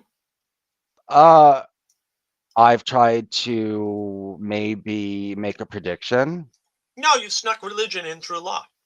How did I know? It's not a religion. It's not a religion. It doesn't tell you don't have to believe in God. It doesn't tell you what to believe. Under Noahidism, it doesn't tell you what to believe. To an authority, yeah, right? And that authority is determining the law. That's religious. It's fundamentally religious. The halakha, no. The halakha, what is halakha? So what? The law determines the law. Somebody wrote a law, and the law determines the law. Why is that so? The law doesn't determine. Things don't determine themselves. That's absurd. Oh, okay, well, people determined it then. Yeah, they probably did, and they did. Yeah, okay. Well, people have determined this law, and religious authority. No, it wasn't religious authority. It's not for the Gentiles. It's not really. You don't have to believe in God. Nobody is telling you what to believe. The Noahide whether you believe in God or not has nothing to do with your religiosity. It doesn't. No, it doesn't teach you what to believe. What exactly? Okay, I didn't say it taught you what to believe. Okay, wait. That in order to have a law, you have to have some reason for that law to exist, and that is fundamentally. No, I know why it is. No, because they make sense. That's why the Gentiles do it, because it makes sense. That's why. So it's rational. It's rational. So that's why we do it. There's nothing rational about what you said so far. I've asked you about no idolatry, no blasphemy, no homosexuality. Why is that irrational? Why is that irrational? I'm trying to get you to rationalize these things, and you are unable to do it. What do you mean? What am I doing wrong? You're just stating it's rational. I asked you for the rationality behind the rationale. Okay, what is behind? Well, okay, I'm arguing. Okay, no. Well, okay, I give you that. I'm an accelerationist. I push the no hide laws so that they hurry up because I want it to get really bad really fast, and then everyone knows what's going on and they just attack it. So that's what I'm doing. I'm an accelerationist. But from the no hide perspective, they're rational because they're irrational, and if you don't believe that, you get beheaded in the most harsh sense. Maybe you'll go to jail. Maybe you'll get fined or whatever. But I mean, yeah, you'd be gone. I see. So you're just rabble rousing at this point. No, I'm not oh, no, I have a purpose. I have a purpose. Well, I yeah, mean, I didn't say you didn't have a purpose, but you're rabble rousing. okay, is that bad? Yeah, I think so. And look, I mean, I think Anselman pointed it out nicely here. Right? He just said it outlaws idolatry and blasphemy. That's religious. Absolutely. No. Okay, it outlaws. First of all, you're allowed to believe in. You're allowed to believe whatever you want. You want to believe Venus is the goddess of the universe. You're allowed to do it. You can't. You just can't bow to a statue of her. And you're allowed to curse God in your mind, but you can't say it out loud. Oh, sounds like order out of chaos, revolutionary. Yes.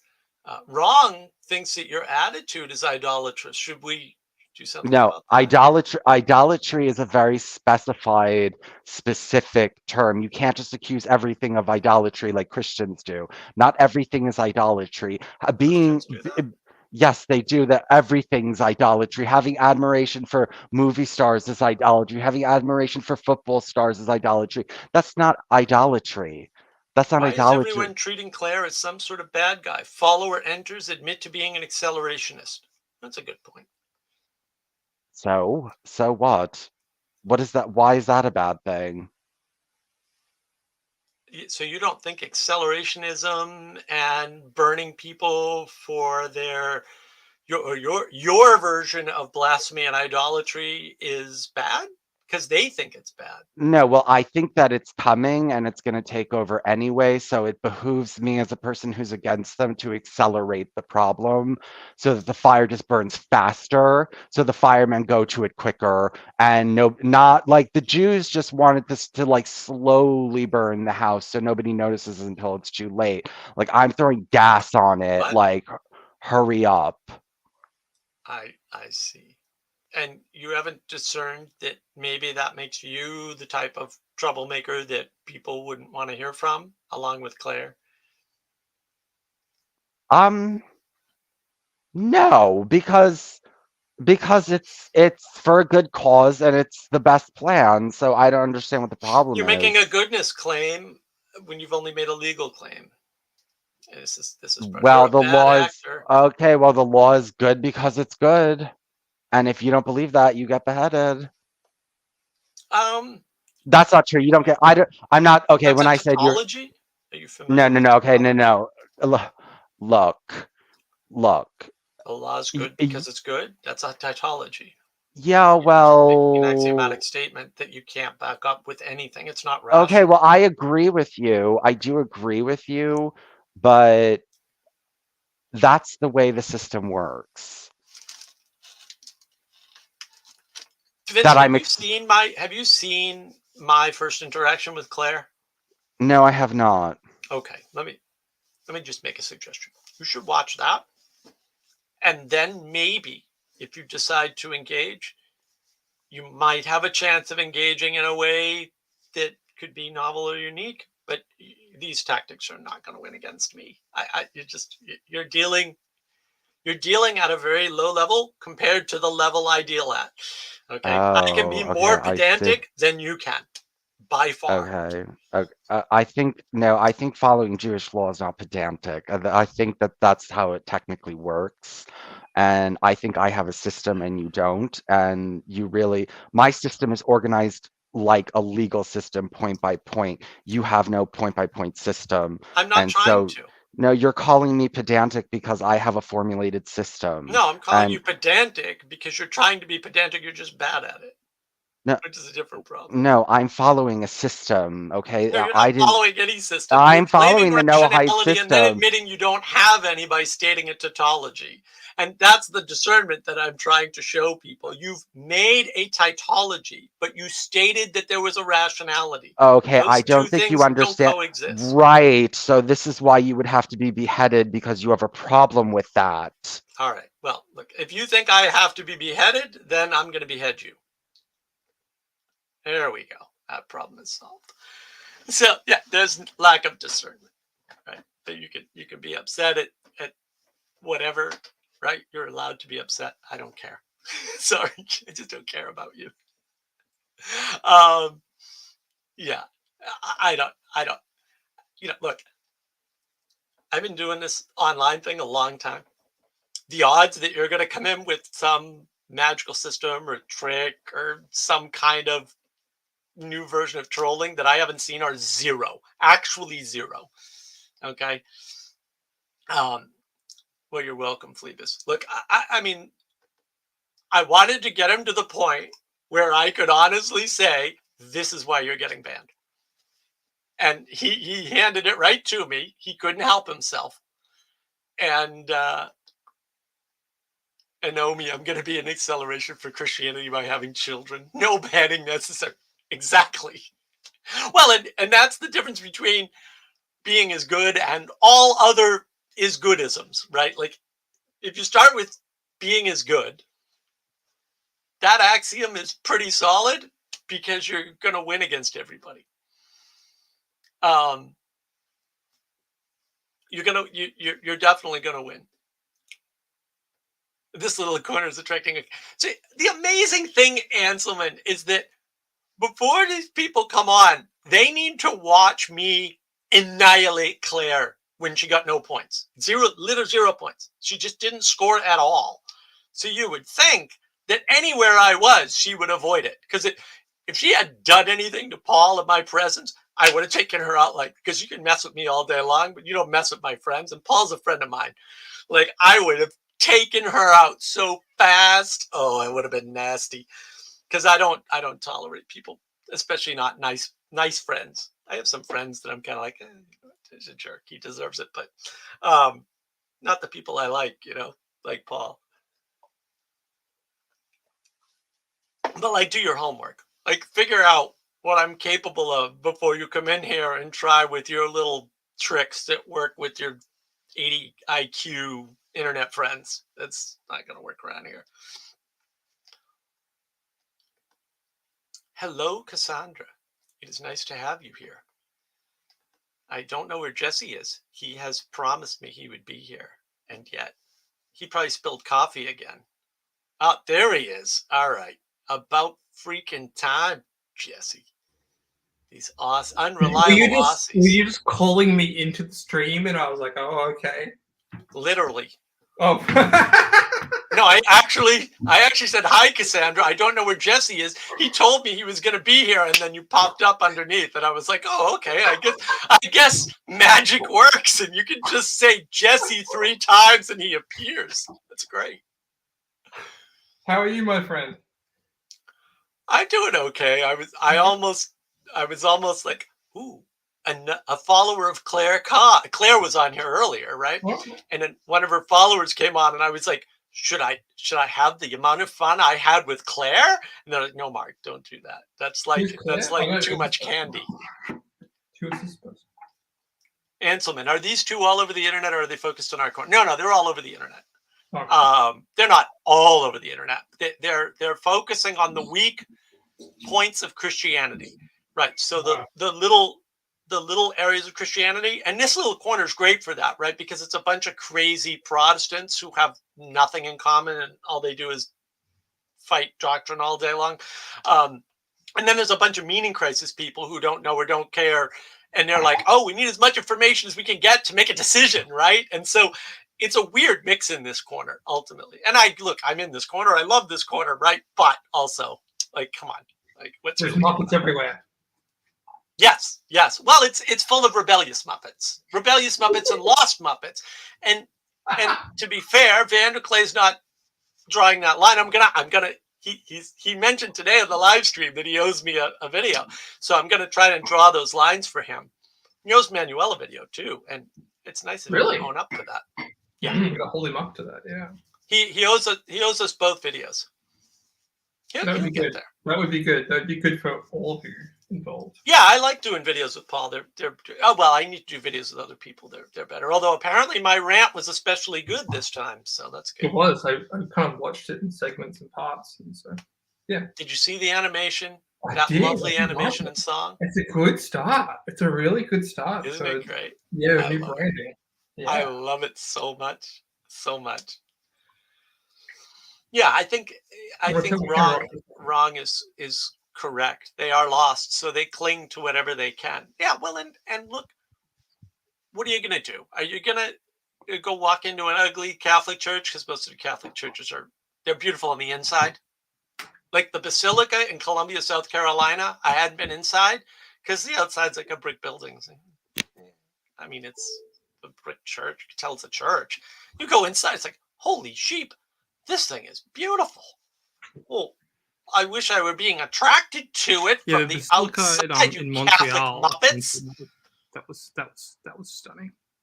So what are you going to do? Are you going to go to some place where there's a bunch of Christians that are all the same to learn about Christianity? Like, oh, I know, I'll go hang out with the Catholics. That'll teach me. That's not going to teach you about Christianity. It'll teach you about Catholicism. I might even be inclined to say that's all you need to know. That's not. Autodidacts don't like that. They're like, no, wait, man, I want to read 7 books on Plato. I don't want to read 1. Fair enough. And if you want 7 versions of Christianity or 7,000 or something, come to this little corner because we got Unitarians, we got crazy Jewish Noahide, whatever Jacob is this week, right? And we've got all things in between, right? We've got secular Cornists invading our corner, Really? and, making absurd claims. Claire, look, I took you out in the first live stream. I gave you a lot of time. Okay, you didn't learn your lesson. Okay, that's a lack of discernment on your part. Yes, and my streams, I can just click a button. No, I did win the argument. You can continue to tell yourself that I didn't trounce you twice in a row. And I'll continue to trounce you if you want, to some extent, if I feel like it, although it is somewhat a waste of my time. But really, like at a certain point, take the L, take the loss, and move on. You know, and hanging out in this little corner and risking, we'll say, bumping into somebody like me who isn't going to tolerate you and knows how to take you out, probably not a good idea. You know, it doesn't really matter who you go after. I'm protective of my people, and for better or for worse, some of these people are my people. Sometimes I wish they weren't, but you know, I made my bed and now I have. I'm just getting things set up. So okay, take your I'm time. professional here. Oh, here's Mills. Yeah, here's Mills to back me up. Yep, huge stack of books by my bed. Right. Well, and that, like I said, like you come to the corner to find the width and breadth of Christian thought, and you know it's not complete, but boy, it's pretty good. Like, where else are you gonna find this spread in one place? And they're talking to each other, right? You know, it's not like Sam Adams isn't interviewing everybody. You know, so there's a there for sure. And a bear as well. Clint D. Lesson from talk radio host: never argue with the man with the microphone. Hey, I'm happy if they argue, but they strayed in. I let them stray in. I knew they were going to do it. Like I know what they're going to do and say before they do. Claire, Vincent and I are making the point that Christianity is kaput. Yeah, not in the U.S. You just haven't been here. And should be replaced by A, Noahide laws, or B, secular Coronism. Okay, well, look, those aren't things you can replace Christianity with. So I don't know what to tell you other than that. Like, that was my point. When are you taking me out for dinner? Never. First of all, I'm poor, so I can't even get over there again. I want to go to the British Museum so bad too. I just spent like 2 weeks in the British Museum, like sleeping in the British Museum, just to see half the stuff I want to see in the British Museum. But you're not talking to everyone fast enough. Okay. My bad. I'll talk to everybody faster. I keep tripping over my theological books. Yeah, Anselman's another one. Ramp up the speed, accelerate. There's no accelerationism here, sir.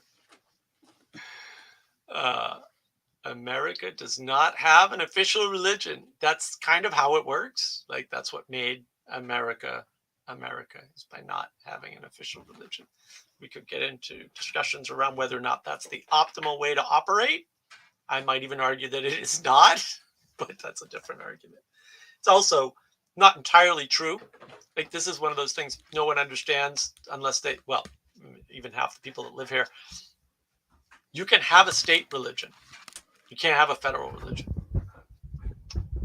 That's the other key that people are like, because they don't, the European way of governing cannot understand the US way of governing. It's not possible. You don't have the structural understand. Sorry. That's okay.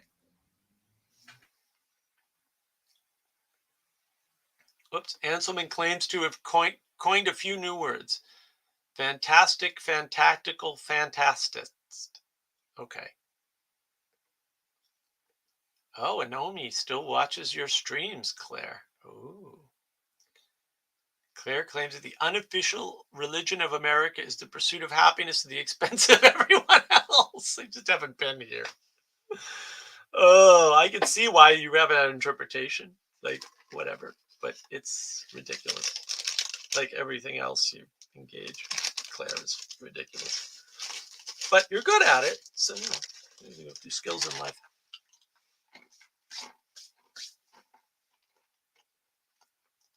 Fanatical. Okay, Clint. Fanatical it is. That slogan was used on PVK already. Which slogan, Anselman? The unofficial religion thing? Yeah, PVK had a good, well, I didn't see his whole Q&A. I was busy, but the end stream that I jumped in on was pretty good. Oh, look at that. Now Vanderclay's releasing videos, doing this to sabotage me. It's his own happiness against the happiness of the group. I mean, I could interpret it that way.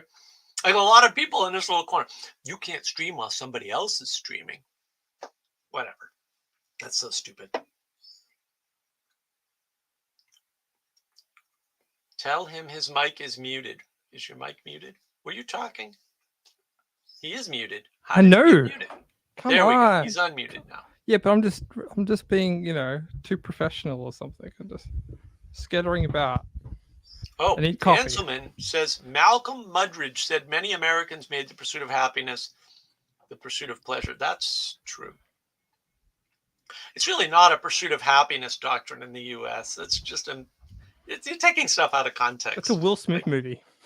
It's a Will. Yes, it's exactly what it is. That's it. It's what. Well, it's a common. Even people in the U.S. take that out of context all the time, and it's I don't. Why can't you read all the words? Why are you? This is like my big bugaboo now is I've been reading the Republic, and we're doing it on the Texas Wisdom Community channel, which I should probably find a link to paste into, but do it because I'm on there, helping the Republic Book Club, which is quite good. Danny's wonderful, so it's nice of him to do this book club. The interesting thing is I had never engaged in the Republic on this is a deliberate strategy I've been talking about since I was a kid. I'm not going to read the classics on purpose, like deliberately. I want to engage with that stuff on my own, right? I don't want to have to engage with it any other way. So I'm starting to read the Republic, and now I'm like, the people that have told me about the Republic did not read this book, or they missed something. I don't know. I'm like, they're missing all the most important pieces. I got nothing. There's clearly a problem. So yeah, we do have a Texas Wisdom community channel. That's where Danny's running his little book club, and we're going to paste a link for that because it's great. So if you want to see more of me, or better yet, me and Manuel, or better yet, me, Manuel, Danny, and his buddies, and Ethan pops in quite a bit. We're trying to get Adam back. Hopefully he'll pop in. Then you should check that out because those are good. We might do a live one at some point. That's still up in the air, I guess. It's not up to me. I don't run these things. Manuel does a beautiful job of being the guide for our little adventures. Uh-oh. Now I have a hard question. Why does Garth always ask hard questions? Garth, I heard you earlier talk about the true, the good, and the beautiful. Jordan B. Cooper has a book called The Good, the True, and the Beautiful. Might be worth reading. My problem with Jordan B. Cooper is that I haven't been impressed with anything I've ever heard him say.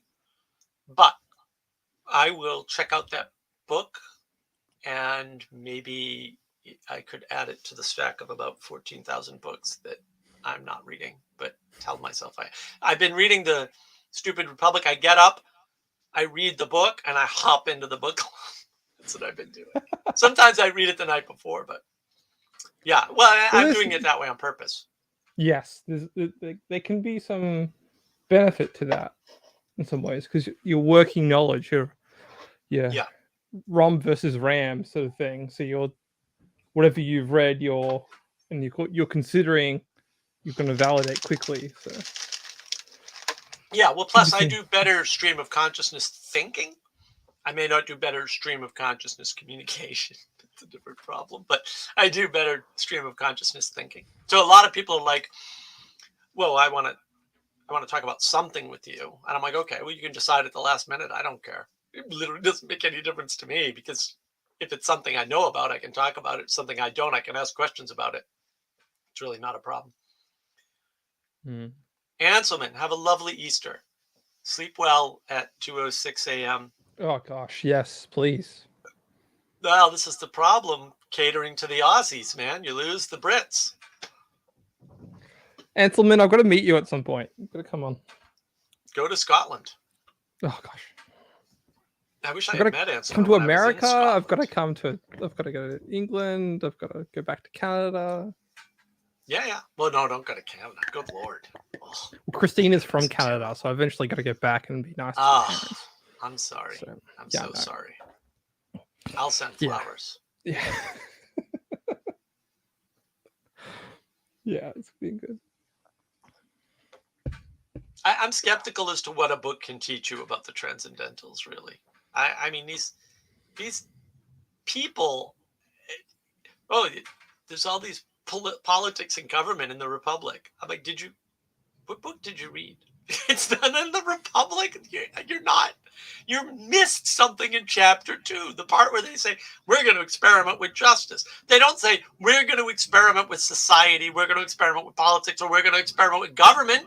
They're using it deliberately to highlight justice. Why? It's the scaling problem.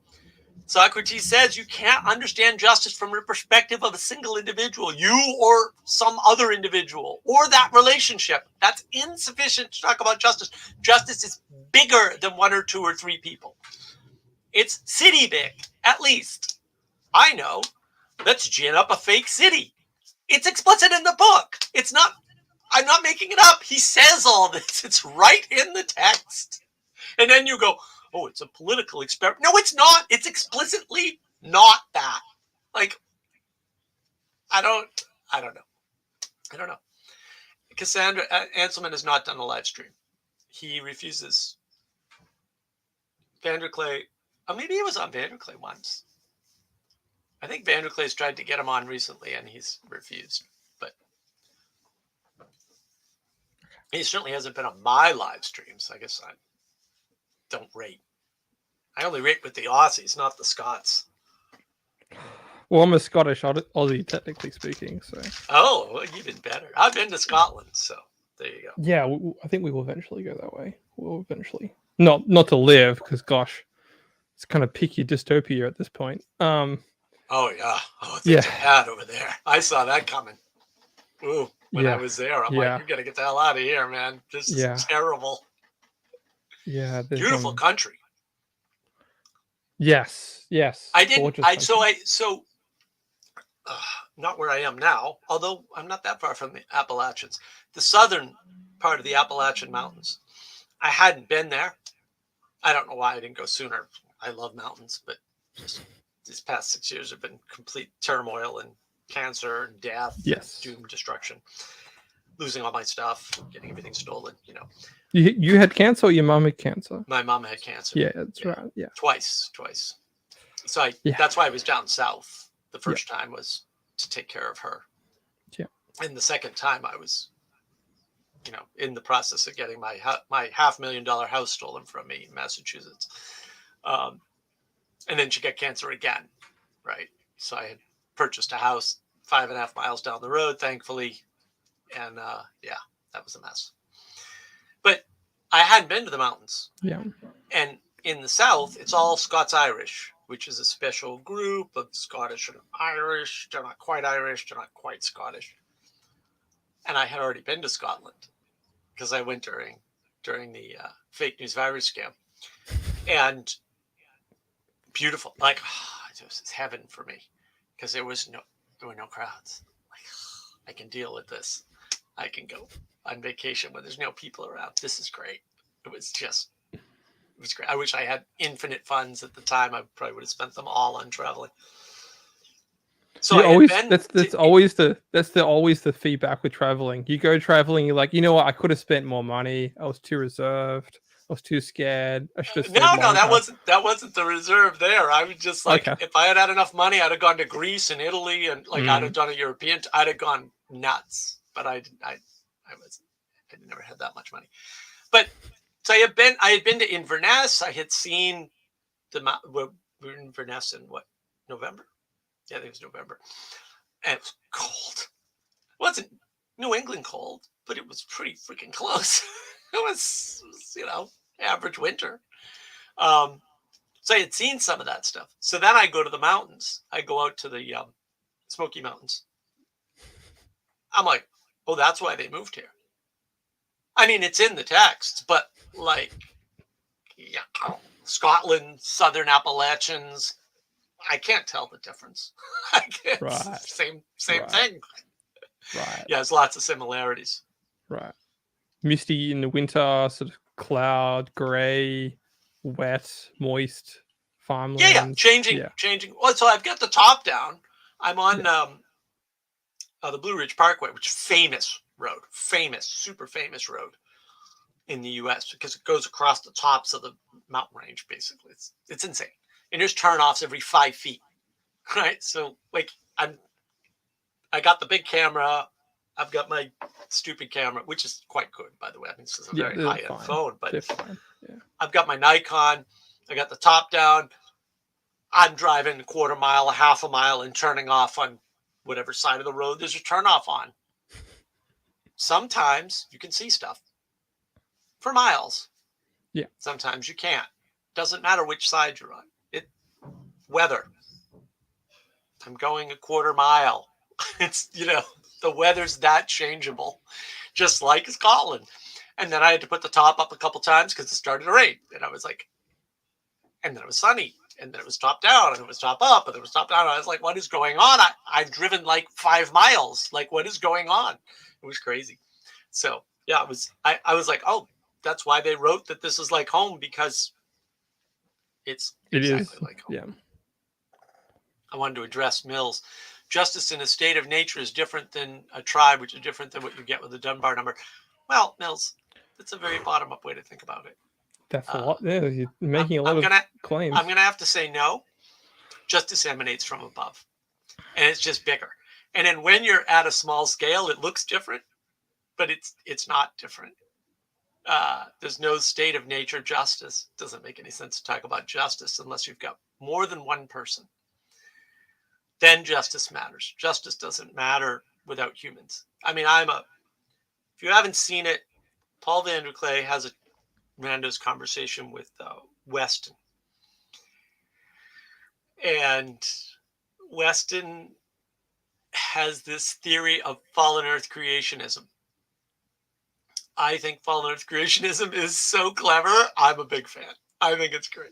I think it's absolutely great. I'm not saying I'm like all in, but I'm not saying I believe it. I'm saying that everybody else should take it very seriously. I think it's great. Yeah, watch that. Do you read his paper? No. Gosh, come on. I don't read. Who reads? No one reads. Reading's bad. You should burn all books. But not Weston's paper. It's quite good. Okay. It's not a full book. It's like 3 pages or something. Okay. It's not long. Look at that. But it's basically what he's doing is he's I'm sure he'd categorize it this way, but what he's effectively doing is he's saying, okay, consciousness, and therefore the fall is the instantiation of consciousness in the world. So that's what the apple is. It gives us consciousness. And you can't fight that, not with the biblical texts. You'd have to be all in. They knew they were naked. That's being self-conscious. Fair enough. Now all of a sudden the problems begin. Maybe it's a change in consciousness. You could call it the emergence of consciousness. I think that's fair. But then what does that imply though? It implies that they were pre-conscious somehow. They weren't perfect before. Did you watch? There's a lot of conscience. Consciousness and conscience Viveki. The talks from Thunder Bay. Oh gosh, come on, Mark. There's too many videos. No, I've seen Peugeot's talk from that. I tried to watch Viveki and he was dribbling on for the first 10 minutes, and so I just moved on to something else. Vervaeke framed the whole thing, and Van der Clay fell for it. I was pissed. I was there. I was like, no. Peugeot's talk was interesting, but Peugeot was on fire.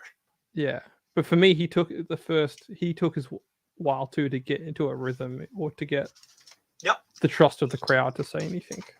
Well, because everybody's trying to circumambulate Vervaeke. Oh, instead of no, this is how it works. This is my view. You know exactly. But you know that there's a phrase that says "never meet your hero." It's like maybe we should kind of push that back into the consciousness of the generations. It's like just leave them there in text form, and because maybe you're going to get a better read than that sort of charisma problem of getting in the same room as someone. I don't know. It's much of the muchness. I enjoyed meeting all of them. I wish I had more time with Peugeot, but he was mobbed. He had this little crew, and they just wouldn't shut up. And I was like, man, I got my shots in for sure, but there was a bunch of stuff I should have told Peugeot that I just didn't get a chance. Well, you used discernment. I did. He was overwhelmed too. You could tell. Yeah. If we could have gotten a quiet dinner, that would have done it. Probably just more one-on-one. He was very good the first day. So there was a pre-meeting Thursday night that I made. Ethan and I went together. We got there a little late, but he was perfect that day. Just we didn't get a huge amount of time because again everybody was coming in meeting. So, but it was good.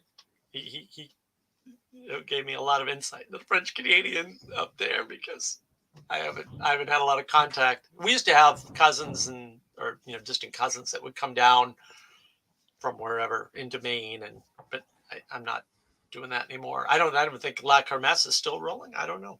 I should find out.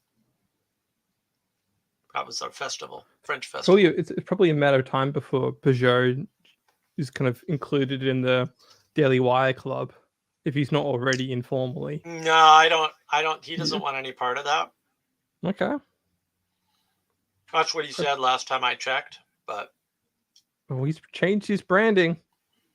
He's changing his camera camera work and sound quality. So, well, I think that's, you know, it's good. It's net good. It's definitely a net good, but it's usually a sign of, you know, when you change these things, you're becoming more and more invested in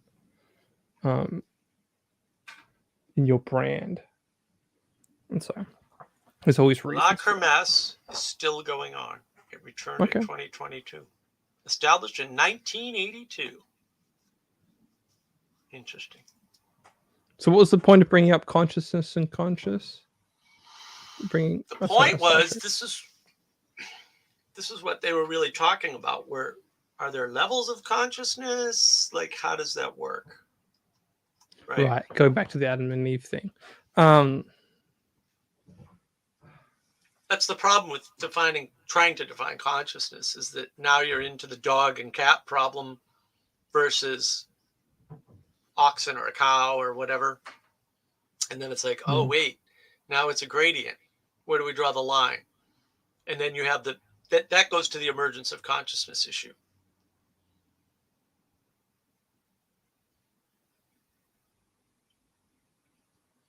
And that's why I brought it up, because they did. And actually, Mandral, the new guy, he's the one that did the most damage to the consciousness, because he was talking about the science trying to measure consciousness and failing so miserably. It's hysterical. Quite the story he told. How is this might seem like a rhetorical question, but how is consciousness different from discernment? Well, I would say that consciousness is the thing that gives us discernment. But is that a chicken and an egg? I don't think you so. Need. Okay.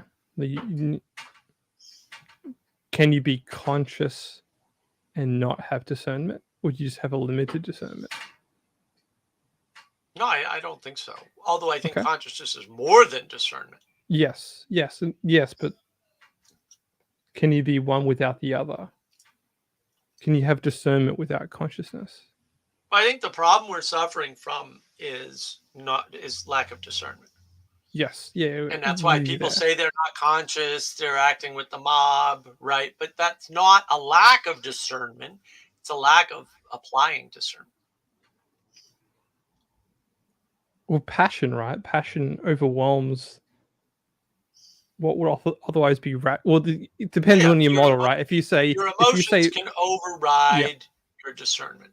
Yes. But again, but I think it's because, so if you look at the knowledge engine model on navigating patterns, right, with the slides, because I did slides for you lovely people, even though you're probably not worthy. I did the slides anyway.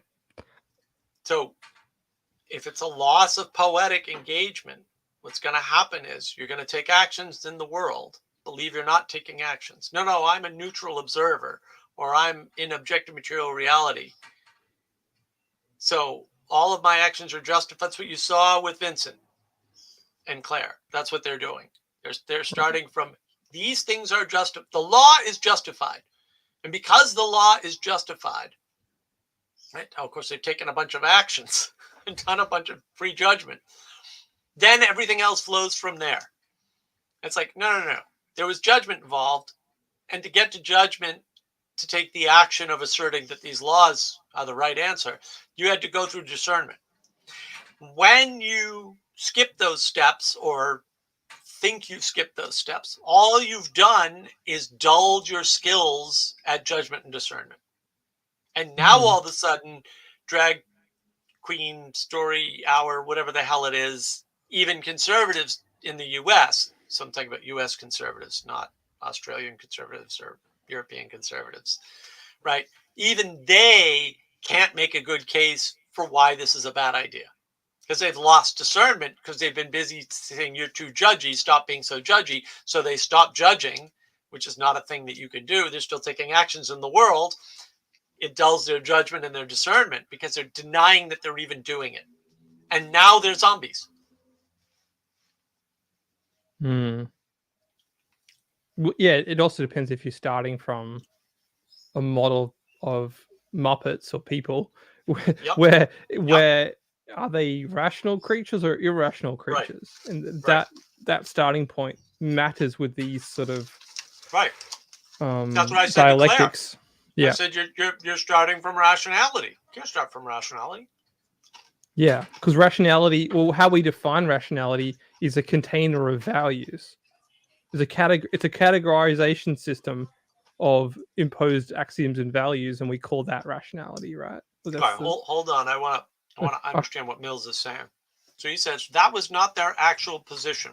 I don't think I stated their actual position, but I think they were presenting the reasoning that would be presented as a nonsensical facade for the underlying power dynamics. All right. Insofar as they're stuck in postmodern power from above narrative, yeah, they are, along with everybody else. They don't see that. And I appreciate that they don't see that, and like almost no one does. Fair enough. But they didn't present any reasoning or rationality. They said this is rational, and they justified it with a tautology. So they abandoned the rationality entirely, which you have to do to be like them. Like, you can't start with the law. The law, things don't start with law. That's materialism, right? Oh, look, gravity, and therefore, no, something created the gravity, right? That's what you have to start with. You have to start at the beginning. You can't start in the middle. That's middle out thinking. See my video on navigating patterns, middle out thinking. That's the issue for me. So their entire platform is based on that fallacy, on that tautology. It's not based on anything else. They don't have anything to base it on. That's why they made the rationality claim, but then ran into the tautology. So you can see it in action, their own inability to discern their own argument. They didn't have an argument. They had a statement that Noahide law is correct because everybody agrees, so we need to move back to it. Well, if everybody agrees in it, why would we need to move back to it? We'd already be there. Oh, and by the way, we had Noahide law and we abandoned it. So everybody doesn't agree, or we wouldn't have abandoned it. And I'm not saying that that's a correct way to argue, but given their framing, destroying their frame is correct. So I don't want to say that, oh, because we abandoned something, we shouldn't go back, because I don't believe that. But I also don't believe that the Noahide stuff works. So,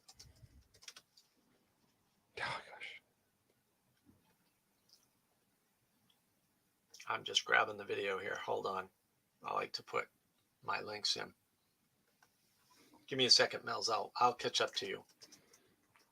Well, maybe another way to combat this is, what is their reason for arguing in the first place? Yeah, what emphasis exactly. are they trying to make? What are they doing? Yeah.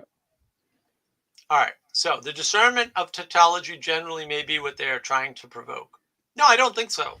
Look, no offense. Claire, Vincent, her crew,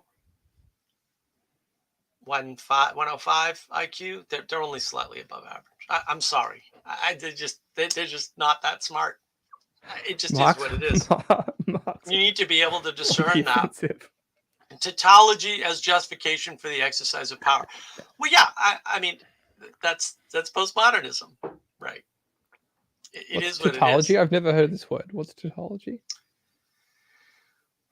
Well, a tautology is just basically stating something as an axiomatic fact, usually self-referencing, right? So they were like, well, the law is good and therefore, and I was like, I call them and therefore arguments.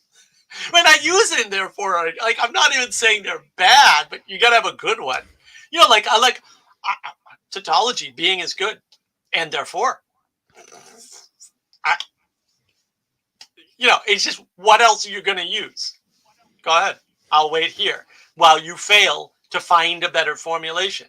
And you can say, Mark, you can't know that. No, I can know that. It's really easy, actually. And if you think it's not, then you're the idiot, not me. It doesn't take long to figure this out. Oh, I like this, Mills. I'm going to steal that and not credit you. Hermetically sealed reasoning. Yeah, tautologies are hermetically sealed reasonings. So was their entire argument, right?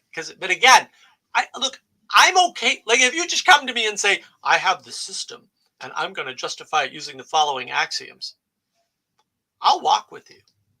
That's not what they did. They said, we have a rationality. We can rationalize this. And then they didn't rationalize it. Well, that's a different problem because now it's bad faith. Don't come in and say, I can rationalize my belief and then say the law is good, which isn't even. It's this law is good. It's like, maybe. I mean, if you want to come in and say emergence is good, I'm starting from there. I'll engage you in that conversation. Don't then say I can rationalize that emergence is good. That's a different argument. This is the discernment. Well, and I have really good discernment for arguments because the internet may be new to all of you. The internet is very old to me because I have been on it for a very long time, since I was very, very young. I was still in high school when I was first on the internet, and I was on the internet with some seminal figures in all of this milieu, and they were very old at the time, and I was very young at the time, but I learned from them. And like I talked about this in my probably 2 years ago now with Vanderklay, my first talk with Vanderklay. My name next to Jordan Peterson's name on YouTube. Excellent. Oh yeah. No, Paul was very generous. Paul's a wonderful person. He's just great. And he pushed the video, and he did a clip and everything. Like, it was the first video he did a clip for, was the video with me, first conversation. Oh yes, I am quite blessed. Paul has been a blessing to me. Yeah. And it, in there, I was telling the story about the trolling game. The original trolling was a game. We knew what we were all playing with each other against each other. We didn't go out and troll innocent Aussies like Jesse or something. Like, that's no fun. First of all, it's Jesse. He's a Muppet. But more importantly, you wouldn't want but you wouldn't want somebody who didn't know what they were doing, because the whole point of the game was to have such good argumentation that the other person gave up. That was the point of the game. Right. And when you play that game, do you think we didn't argue flat Earth, ancient aliens, and 1,000 other things you can't even imagine? Of course we did. And you know what? If you're good at and this is somewhat, debate does this in college. You're supposed to be good at the argumentation, irrespective of how good the argument is, right? So if you're making an axiomatic statement like Atlantis is floating above us right now, and I'm sure there was somebody that made that argument, probably really well. Watch too many anime movies. To be good with the logic, reason, and rationality, you have to have excellent discernment for what was said and how it was said. You have to. Yeah, those skills are skills that I learned very, very young from the very, very best. So I can tell you for a fact, Claire's not there. She's just not. And that's not a ding. Like, look, there's a top 1%. She's not in it. So are 99% of the population. You're in good company. Steal away. I got it from someone else who was warming against Hermeticism and indicated that the name implies a tautology rather than just referencing to Hermes Trismegistus. I didn't even make the Hermetic. I'm sure I did in the past, but James Lindsay really drove that home. Yeah, those talks are haunting. Those talks are haunting. Yeah, he really had something to say there. Yeah, he goes a little too conspiratorial for my mind, but whatever.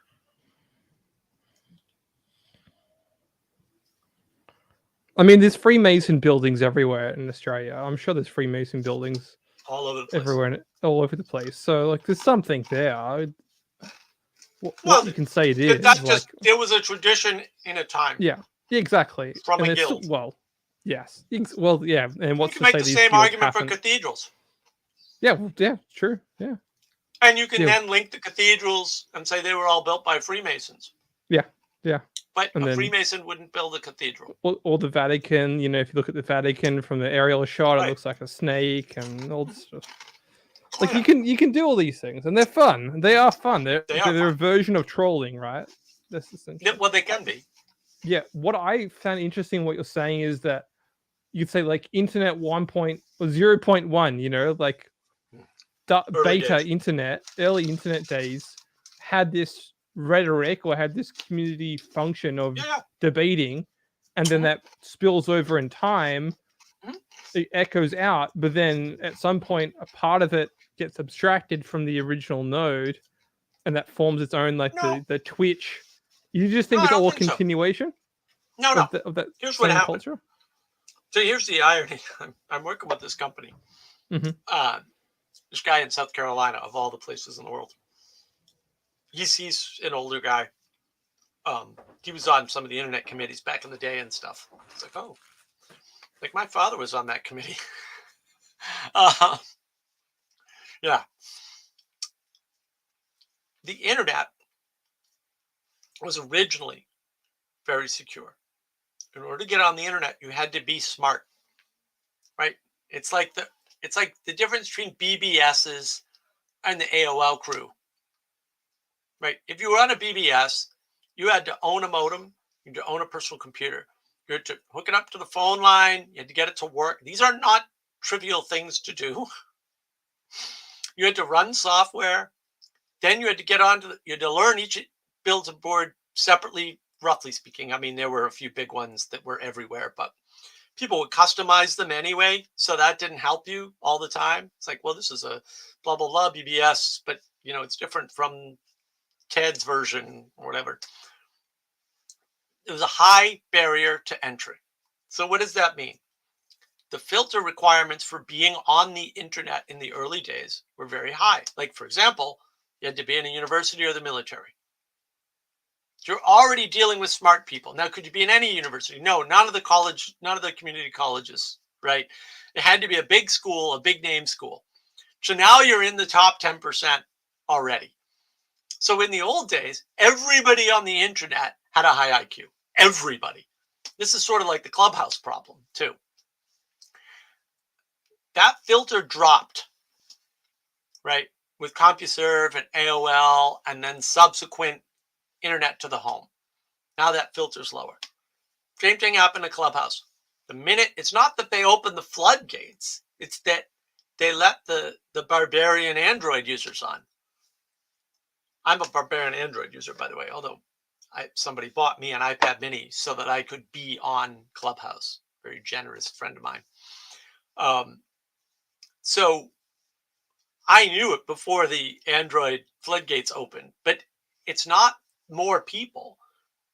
It's the average IQ of the people on the platform literally goes down because the barrier's not there. The filter is different. Well, the quality of communication, I guess. I like to stick clear of IQ. I'm not sure that's that helpful of a frame, but it is something there, but it's not helpful in terms of communicating to most people. No, it's just a helpful analog. Yeah. Or metaphor. Yeah, right. There's certain type of people that would want to go on Clubhouse, specifically on an iPhone. You know, like you're kind of filtering or you're marketing to a certain type of person with certain values and preferences. And so once you change the dynamics of there's a bigger set filter. Of the group. Yeah. There's a cost filter. Yeah. Have you the seen trade-off. those Apple phones? They were insanely expensive. And who's using an Apple? This is the irony. It's the opposite of the old internet. People who use iPhones use them because they want something easy to use. They don't want to deal with technology. They've freed up all that cognitive power to engage in the final things in life, if you will. All's very good. Will that be all, sir? Or shall you be dining in the veranda today? Mm-hmm. My butler made the most gorgeous pancakes this morning. Well, honestly, you would not believe how many Hollywood people were on Clubhouse. And not even like big name people, but probably people more that you would know, right? Like B-list, yeah. Camera guys. I wouldn't even call them B-list because it's all the people that run things. There were like famous producers on there and all kinds of things. Like they were hanging out there. I heard some stories and I was just like, you got to be effing kidding me. Like, I know way more about Hollywood than I ever wanted to. And it's not like I engaged in those rooms. I just ran into a few of them, and people really like me on that platform. So I like what I have to say for some reason. So, Well, I semi-rediscovered you on Clubhouse, by the way. oh, I didn't realize that. I had seen you bunch around with Paul's videos. Like, he's an interesting guy. And then I was really into. I still am friends with Damien Walter for a bit, and he I know Damien. Yeah. Yeah. He's gone a bit too socialist for my liking. He had a good tweet today, actually. Yeah. I was there in the early days with his community building stuff. Not the early days of Facebook, but his membership things and giving him tips on what to do and how to improve his sound and video quality, and he appreciated all that. He offered to give me some writing lessons and things like that. And oh, cool. Yeah. He's He's I like a pretty Damien generous a lot. guy. I don't like him too. The perspective of his videos have shifted from he used to have a more neutral perspective, and now it's a little bit more. He's emphasizing something that I'm not necessarily on board. And then he called Jesus as one of the first. And I was like, yeah, I'm not going to go with you on that. Jesus was not a socialist in the way that everyone thinks of that word. Right. And that using those terms and categories for a particular type of message. And yeah, I'm not. It's anachronistic. Yeah.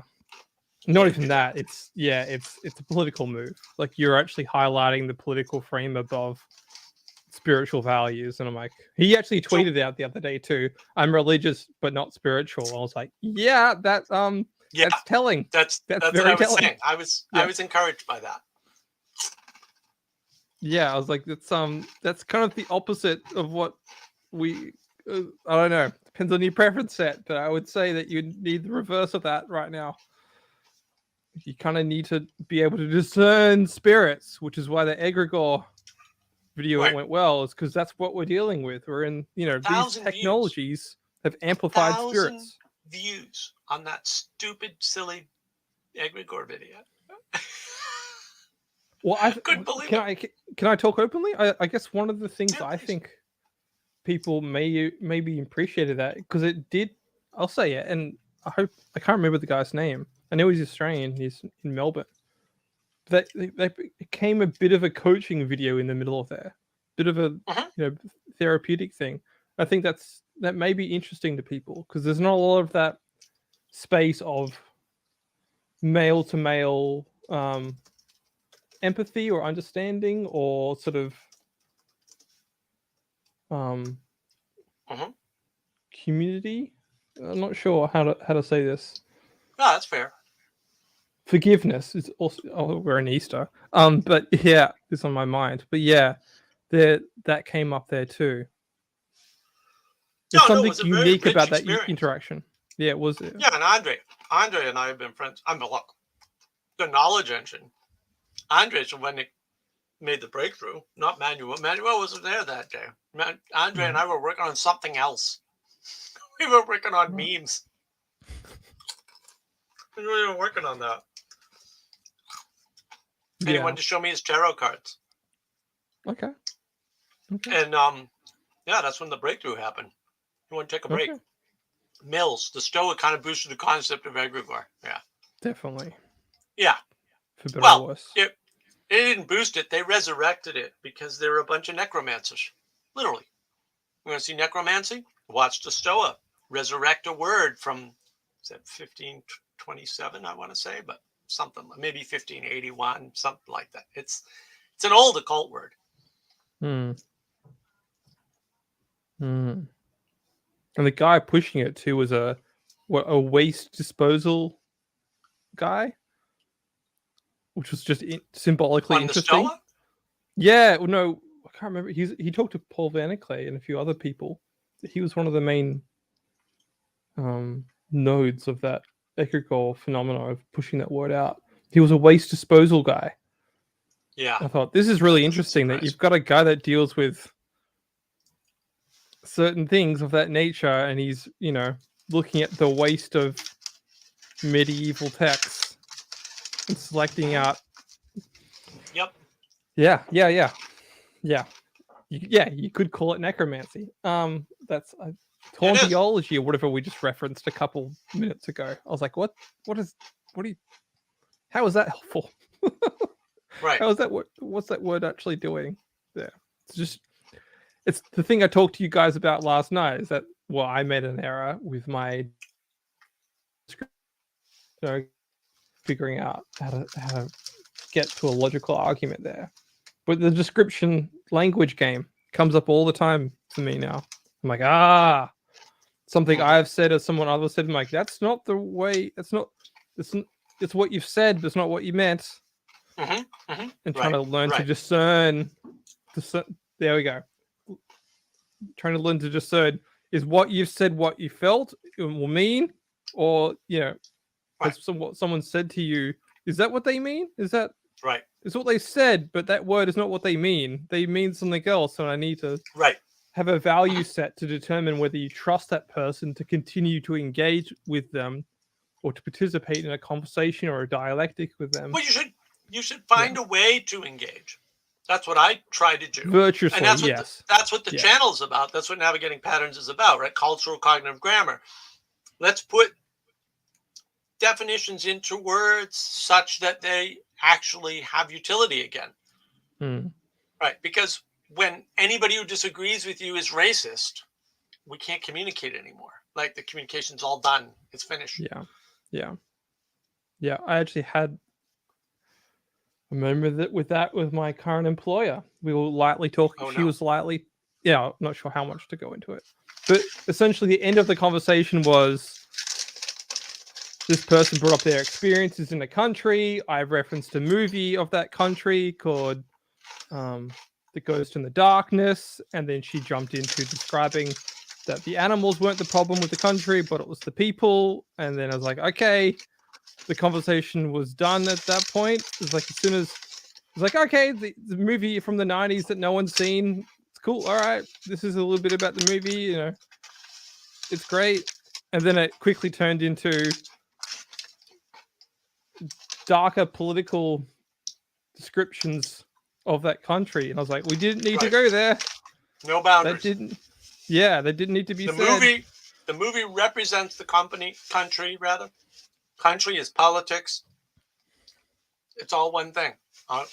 That's three different things at least. I learned a lot. I was like, okay, there are certain things, certain people you just can't talk culture about because they invert what culture is just the low order of representations of a place in time, and so they discern, even though that movie was made in the 90s, it is X because the value set has changed now rather than the value set was then.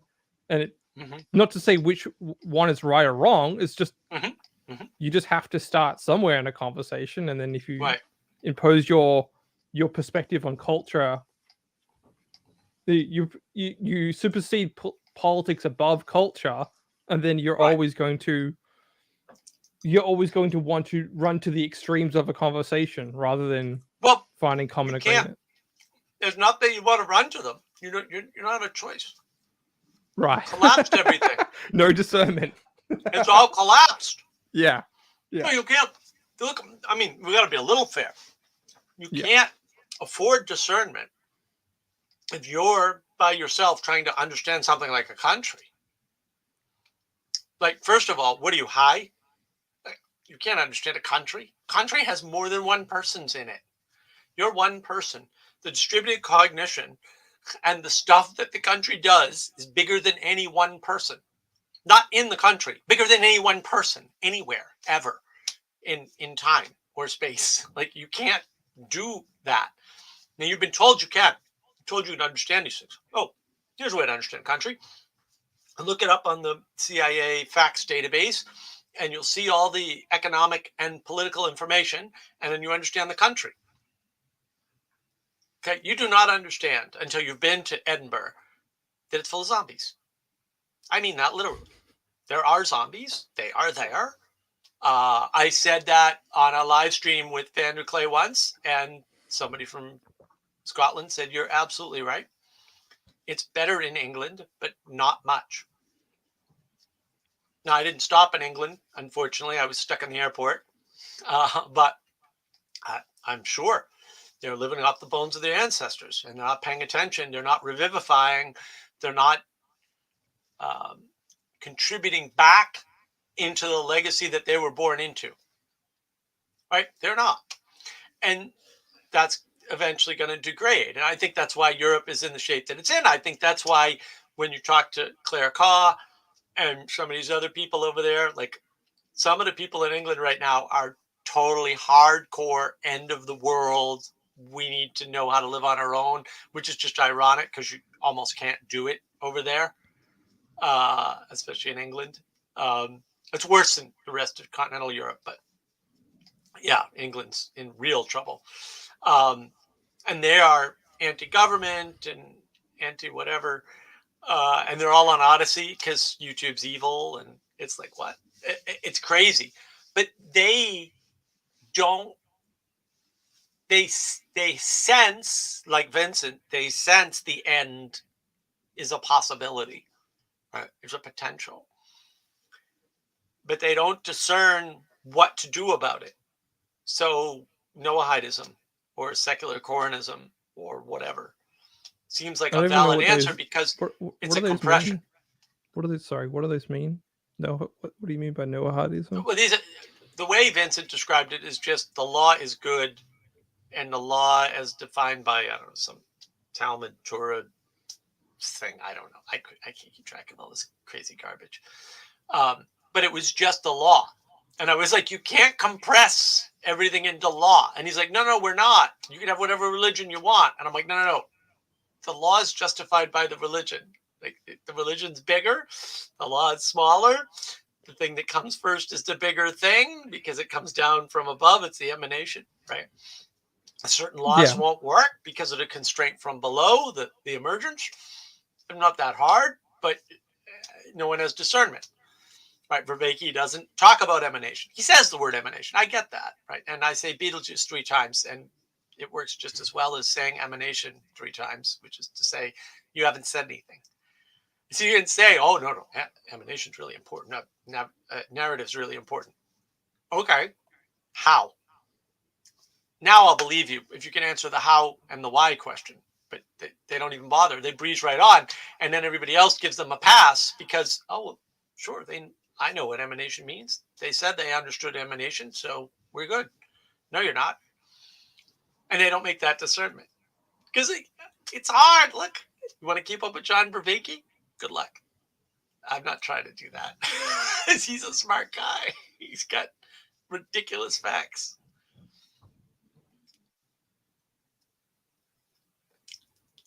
Riding on coattails, there's a latency, which means the effects kicks in. It's too late, and to some extent, there's a lag. Latency is a factor. The lag is the bigger factor. The effects cascade. Well, look, it depends on. So somebody asked me, I forget where. They said, how did you know how to move out of New England like 6 years ago? And I was like, well, I wanted to move out like 4 years before that, but I couldn't. The traffic. That's what depression does to you too, as well. Depression gives you quite a decent lag on life and between what you know and value and what you're actually willing to act. You're reciprocally narrowed. Yeah. Right. But because it's an addiction to nihilism or something, roughly. I'm being sloppy. But yeah. Well, no, it's an addiction to nihilism. Because if you're addicted to yourself, you're narcissistic. You're doing okay. You're probably like, yeah, everything's cool. Okay. Because you're the center of the world. But in depression, something like a black hole is the center of the world. And you're getting sucked into it, right? And you're narrowing on it. But so somebody asked me, like, how did you know? And I was like, the traffic changed, which sounds absurd. It's not absurd. You can't change the traffic patterns of a city that have been there for 5, 6, 7, 8, 10 years or whatever. They've been changing at a very slow rate in a month, which is what happened. And you can say, oh, nobody knows. No, could tell you in Eastern Massachusetts for any time of day how long it would take you to get from one city to another, and my accuracy was ridiculously high. It was so high that people just couldn't believe I could do it. I did it every time. I had a very good map of the traffic over time, and I didn't have to go there to have it because I knew the roads that well. So I was just like, yeah, it's going to take you 20 minutes or take you 50 minutes if you do it at rush hour or whatever. And it was bang on. It was totally bang on. And then in a month, all the traffic changed, all the plates changed. So were different states that shouldn't be working in Massachusetts. In Connecticut, you should be working in Boston. You're working, that side of Massachusetts, maybe Worcester, but you shouldn't be working in Boston. That's a hell of a commute. you're driving like 2 hours at that point, guaranteed. That's a long plates from New Jersey. That's 4 hours. Now, you're not coming from New Jersey. Fair enough. They're coming from Western Mass. I was like, and they're coming late. And I'm like, well, I leave late on purpose, so there's no traffic. Why is there traffic? This isn't good.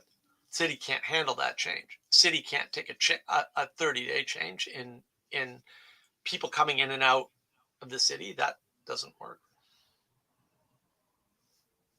So you don't need much information. Now, that doesn't tell you what changed and why it changed and how it changed. But I don't care about that. Like, that's a resolution level that I don't need to deal with. I just need to know to get the hell out of Dodge. So I did. I got the hell out of Dodge. It's not hard, right? It's always this confusion. This is one of the things that just bugs the crap out of me. People will often say, well, look, they're not evil, right? They're just incompetent. And I'm like, maybe, but I can take an action and it's the same action, irrespective of incompetence or evil or error or whatever. I fire their ass. If you want to rehab them, do it on the backside. You don't have to redeem them because you know what's wrong. Because first of all, you don't know what's wrong. And second of all, they're not even asking for redemption. And third of all, we got work to do. If this is a government thing, get rid of them first, rehab them later. Like, I don't understand any of it. Like, I'm like, well, you have enough information to make the only possible decision. Pull the trigger on that. Worry about the rest at some other time. Get rid of the problem first and then address the person in some way that you can. You don't want to redeem a bad lawmaker by keeping them in the lawmaking body while they're still broken. Whether it's incompetence or evil or what, it doesn't matter. Like, that doesn't make any difference at all. Or they're just making too many mistakes. It doesn't matter. You got to get rid of them first and then deal with it. I did want to address the emanation and the return and opponent processing. All right, look, I'm going to ban opponent processing from my channel forever. There's no such thing, okay? People who say that are not Christians and they're not good people, okay? We are not an opponent processing, okay? I'm not going to be an opponent processing. My brain is not an opponent processing with the rest of my brain. That's garbage, okay? I'm in cooperative processing, right? I am cooperating with Jesse. That's why I moved my stream to Friday night, not because Jacob wasn't streaming because he's Jewish or semi-practicing. I never even entered my mind. Jacob said that. I was like, that's why you think I did that? That's hysterical. Never even entered my mind. Wouldn't enter my mind. It has nothing to do with my values. They're his values, which I didn't even know about, by the way. Yeah. I like this. The Mark's domicide experience. Yes, Father Eric, that is very much true. Existential horror at a Connecticut plate. Listen, Connecticut drivers are the worst in the country by far. Yeah. Well, I shouldn't say by far, because New Jersey routinely competes for worst driving experience of all time. But there's very little difference between Connecticut and New Jersey in terms of driving stupidity. But Connecticut's still worse. Like every time New Jersey gets close, Connecticut's like, no, I got this, kid. Hold my beer.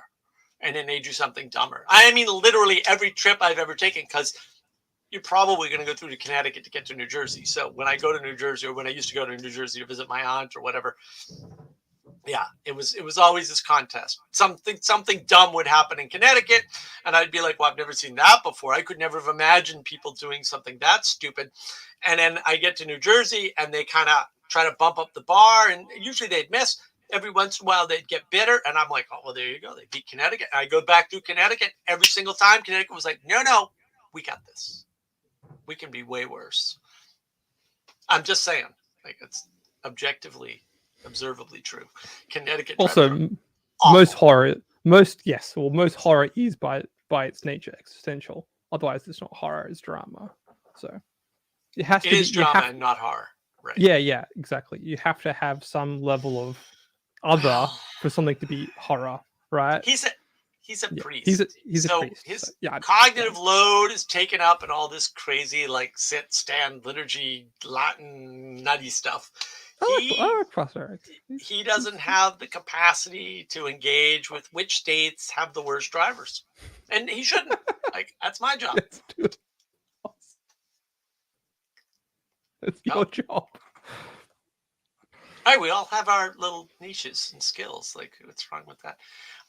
In your opening spiel, you mentioned the need to push back on others in order to bring them around to seeing how they are blind in so many words.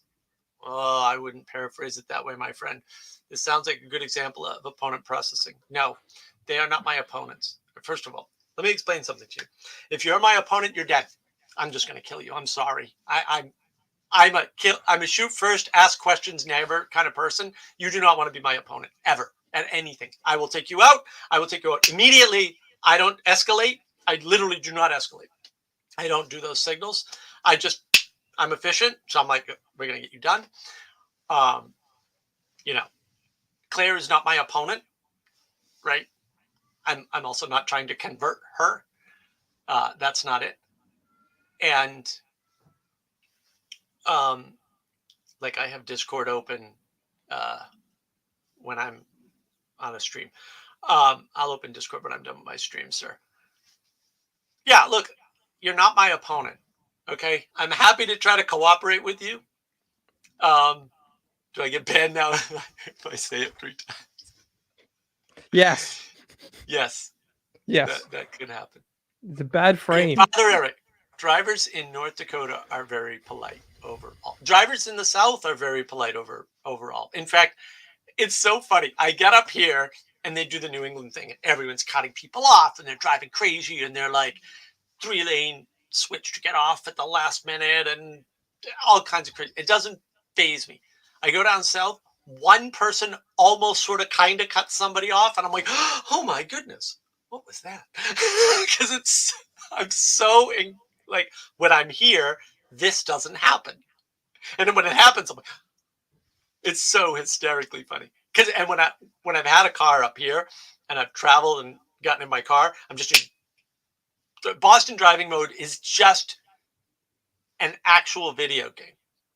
So for me, it's like, all right, well, I'm just playing the Boston driving video game, and I'm really good at this game, so I'm going to beat you all. And I usually do. So just me, I'm good in traffic. I'm really good in traffic now. Down south, nah. I'm a totally different driver.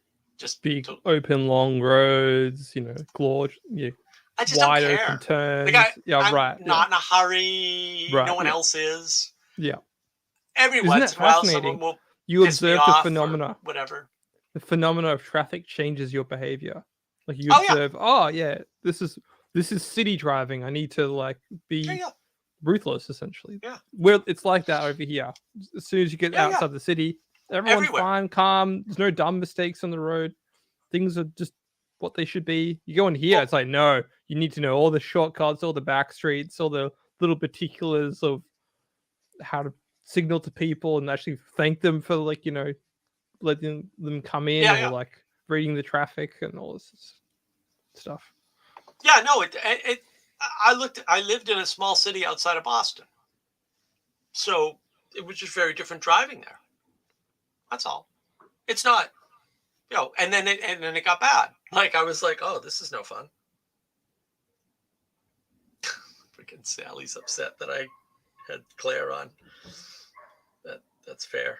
That's fair, Sally. Did this Sally happen when I wasn't here? You didn't see Claire come on? And then Vincent? No, I can't watch. No, I didn't. No, I didn't. I watched the first little bit because I was catching up, and you it's a long weekend. To watch my streams, but actually, I watched don't. Minutes. That's enough of the first bit. See how it is. Look, Mark, opponent processing. All right. Oh. Where's that ban button? The thing is, if you're always thinking, if you use that model, you will think everyone, including yourself, is your opponent. Is your opponent, right? Yeah, and then you'll treat them that way. Yes. Whether you realize it or not, unconsciously you'll treat them that way, and you'll just make the world worse. Harmony, that's what you want. You want to be able to harmonize with people, and it's so funny. They're all like, turn the other cheek and be friendly to everybody. Opponent processing is great. It's like, do you not understand the psychological projection you're engaging with? Like, you want to surface the conflict. Honestly, you really do. That's what you want to do. You don't want to hide it, because then it's going to come out in ways that you don't expect. You're going to become Claire Caw. You're going to be sitting there making claims that are religious in nature and pretending that I'm just dealing with the law or with politics or with economics or whatever other bad frame you're dealing with. Mills, you're wrong again, mate. Sorry. Well, it's not that it equals enemy. That's not the problem. It equals opponent. It equals competition. Of course it does. That's bad. Like, we don't need to do that. That's such a Muppet statement. We can have competition between non-opponents. But when you have opponents, you can't cooperate because it's not cooperation, and your competition is not as generative. The fact of the matter is, if you're fighting over the same ground in opposition, you are not rising up, which you can only do in cooperation, which I make the argument that is the difference. When you're stuck here at a two-dimensional level, it's opposition. You have no other choice, right? The only way to transcend is by both sides making a small sacrifice to get higher. And just another side so you can find it. Okay, look. Fair enough. Dialectic is evil. Okay? It's dualism. Period. End of statement. Dualism is wrong. We do not live in a duality. That's not the world we live in. It's a dualism. It's a dual. Right. Dual. Dialectic is the statement of a dualism. It's, this and that. And then there's a Hegelian dialectic, which people are confused. Like, the original dialectic is not Hegelian. Hegelian dialectic is just freaking evil. Like, it's just thesis, antithesis, synthesis. Oh, you're smart enough to be the synthesizer, I suppose, just by, wait, and you're smart enough to be the one who's determining which is the thesis and which is the antithesis. Oh, isn't that convenient for you, you individual? You're so smart. See how Hegelian dialectic fools you into not cooperating with people? Like, I don't want a synthesis. I'd rather a cooperation. I don't want a thesis and an antithesis. I don't want that. I want to find common ground. Right? That's what I want. Processing, like in a pickup basketball game. We want a good game. Yeah. Well, and look, just to go back. Okay. There's no such thing as dialectic framing. It just doesn't exist. This is a garbage concept by crazy people. Sure. What was that? You can be in a dialectic for sure.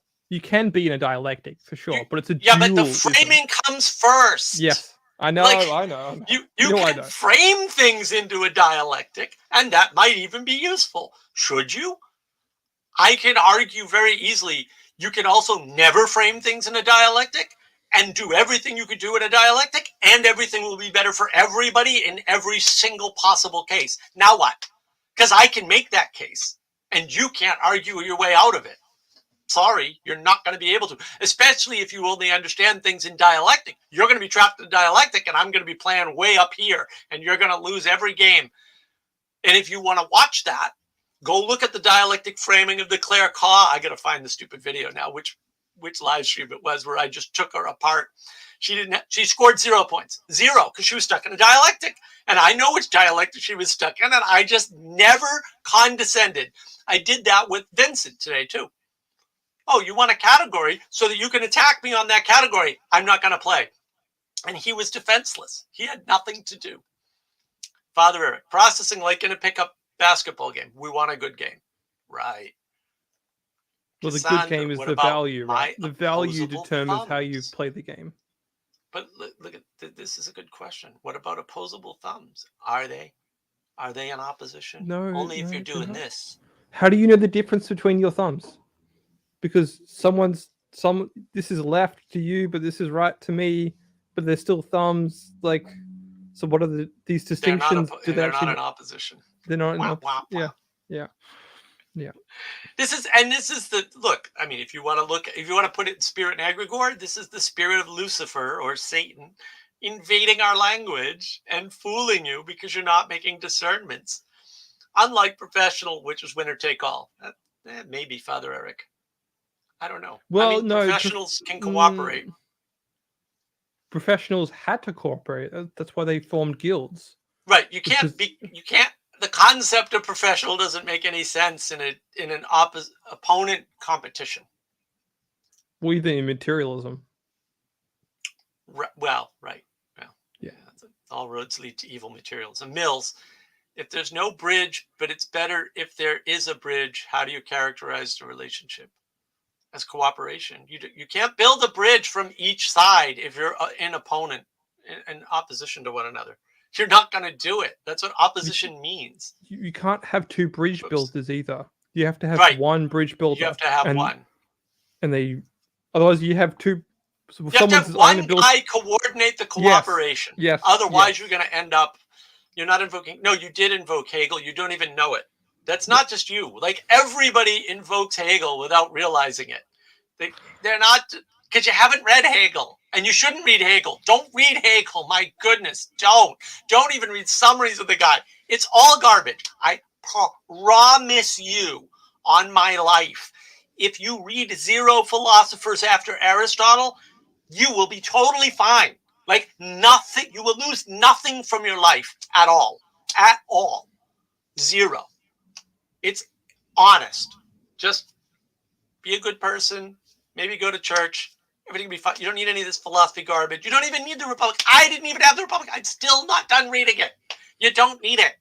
You don't even need Plato and Aristotle. You don't. I'm just saying. We still play hard in a pickup game. Right. Because the value is the game. Value is not the competition. Or the value is the cooperation. How are we going to cooperate? We're going to cooperate by... Yeah, sorry. Right. Common ground should be the goal. How do you reconcile the many to get to that common ground? You don't reconcile the many. Look. Groups have preferences. To be a group, you have to have preferences. Well, hold on. No. Okay, the problem is the requirement of of the inclusivity. Okay. I don't care if Claire Caw is saved. I literally, not my job. Like, actually not my job. Like, for real, not my job. Also, not my job to ignore her or be mean to her. That is also not my job. Right? Because I am not in opposition to her, and I am not including her at all costs. There's a discernment there. There's a third way. This is the talk that Vanderklay owes me. It's the third way, right? I don't have to be mean to her. I don't have to ignore her. And I didn't. Okay? I also don't have to include her. And I didn't. I engaged her until she made a mistake that I knew she was going to make, and then I kicked her out.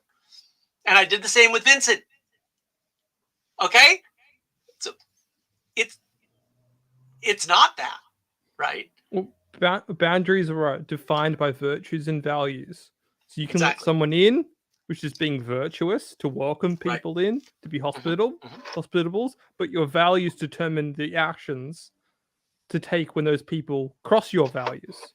Right. Like you use values to determine other values. You're like, well, I've been virtuous, which is a value, and now this person has crossed my sense of respect or my Right. hospitality, and then so I'm going to enact Right. my What is further this? values. Everybody's looking at boundaries like these hard things that never change, and therefore no one can come in. It's like, well, that's a mistake. No, So it's not. in a pickup game, there's only one team. No, in a pickup game, the teams are subservient to the goal of cooperation. Literally, like that's the definition of a pickup game. Thank you, Ethan. I don't like that word, but that's okay. Those guys get a pass. Well, Mills, look right to Vanderclay. He told me today on his live stream at the end that he knew he owed me a conversation. He knew what it was. He owes Manuel a conversation. He knew that. Write to him and say, look, I really want to see this talk. The more people bug him about it, the more likely he is to do it. Can you come on here? Then I can. That's I could host him in a heartbeat. I'd rather go on his channel. Yeah, right. Yeah, that'll help a lot. Yeah, I'd rather go on his channel first and then pull as many as I can because, whatever. We're trying to get you to 1,000 people. That's right. That's the goal. The goal is to get Mark. Claire, it's not primary point of identification, either for or against. Exactly. Well, look, it wasn't just Claire. Everybody warned me Vincent's one of her lackeys. And I was like, okay, whatever. Everybody's welcome on my channel until they cross a line. And then when they cross that line, I get rid of them. Because, look, maybe I have to make this clear. I'm trying to show you all discernment. It's not, the whole point of navigating patterns is discernment. It's not a trick. Like, I'm just trying to show you guys how I do it. I've got videos that talk about this is how I do this. Like, I'm not hiding the ball. The teams are subservient to the common goal in the forbidden phrase. There's nothing forbidden. What is with you occultists? Let's shoot the occultists. Father Eric, in seminary pickup games, the goal was to have the teams as balanced as possible. Right. One team was not trying to overcome the other. Right, because you both want to learn. So you want to balance out the teams so you get better. Okay, exactly. Well, that's not opponent processing. It's not to say there aren't opponents in there, but they're opponents within the game. That's the spirit of opponent. No, it's not the spirit of opponent processing. It's the spirit of cooperative processing. This is the you. If you're in a community, it's common unity. You cannot have opponents in the common unity. Otherwise, they are opposing to your common unity. That's well said. There you go. There you go, Jesse. Now you can do the magic like I do. Excellent. Well done. Yeah, the teams, Father Eric, the teams are cooperating. That's right. These damn Christians embody Saint Michael. I don't. Does he do that? I have no idea. I didn't read that book, Ethan. If Saint Michael casts out evil, then yeah. Well, and I think it is evil to talk about. Look, we're in a very disconnected world. And people are throwing around these dangerous words. And because they're not in a context, they become dangerous. So when you use effective altruism outside of a context, that could mean literally anything. When you use opposition or opponent processing outside of a community, it means something very different than if you use it within a community, right? Or within the frame of a game, right? These are problems. Like, you need to be careful with the language. The cultural kind of grammar matters. I mean, it's one of the deep points that Vervaeke makes where, I mean, it can't be overstated. And I wish he'd focus on that instead of the garbage, honestly, that he's focusing on now. And, if I see him again, I might mention that to him and say, look, this other stuff you're doing is not as important as the really important work. And I already made the case. Relevance realization is discernment. Maybe it's discernment and judgment, but discernment's more important. What is this? Who is like God? Why don't you answer that for us, Jesse, since you asked it? No, I was just translating Eric's Oh, is this that Quies ut Deus? Deus? Is that, yeah, they do Deus in the church. There's two flavors of Latin that I'm familiar with. That's Michael's name. Anything that tries to take God's place need to be cast out. Ah, okay. Look at this. We're learning all this crazy, useless theology. Mills, every church body hashes out doctrine every so often. Are they not on opposed? If they are, then they're doing it wrong. Like, that sounds Protestant to me. Like, it just, yes, the spirit of Protestantism is opposition. That Protestantism itself is based on the concept of opposing the Catholic Church. They don't have any unifying principle. That's why they keep splitting apart. Opposing sides of an issue. Hopefully not, but trying not to rupture the common unity. No. The Methodists? Really? Really? You're going to bring up the Methodists? The Methodists are the least of the splitty. I mean, come on. Like, have you? I don't know. I mean, I'm not even like really studying this stuff, but like just from a 40,000-foot view, really, the CRC is about to destruct itself. Like, come on, they're all screwed up. And I mean, Vanderklay says this explicitly, right? Gay marriage comes around, all the churches destroy themselves immediately. Yep, every single one. Now he's placing it on, they picked the wrong side of the issue, which is ironic. But actually, it's the issue. It's the fact that you just can't agree on something basic that's right in the Bible, that is unambiguous. And it's the sola scriptura allows you to do that. Well, I want to redeem gay people, so they should get married because secularism or something. I can't make any sense of their arguments, but that's roughly what it is. And then they split apart. Then you think the Methodist split was bad? Come on, look at some of these other churches. These Protestants have nothing holding them together. And that was that there was a live stream there that I think Jacob started it, but it ended with Bruce and Andrew. And poor Andrew, who's young, could not make the case for tradition. And I was actually mad at Bruce. I was like, dude, come on. He wasn't helping Andrew make his argument. I'm not opposed to what he was doing. I get what he was doing. I've done that before myself. But Andrew wasn't able to make the case that tradition is that which lasts. And there's some essence to a tradition so that you can change tradition over time, but it's basically the same telos. It's probably the best way to put it. And Bruce knows this, and I know Bruce knows this because I've had excellent discussions with Bruce, arguments, and we fight. Bruce and I fight all the time. It's all, I mean, we get back together, everything's fine. Like, if I go to Maryland, we're going to have a meal together or whatever for sure. I just forgot the last 2 times through Maryland to plan anything, so I didn't get a chance to stop. But the ability to make the argument, maybe Andrew will get better as a result of Bruce's engagement. I hope so. That was Bruce's intent. I talked to him about it. It's definitely his intent. I never doubted that was his intent. He's a really good person. He's just a wonderful human being, despite being Protestant. It happens. These little exceptions. I still, the more Protestants I meet, the more I'm like, oh my goodness. They love to blame the Catholics for everything too. Oh gosh, yeah.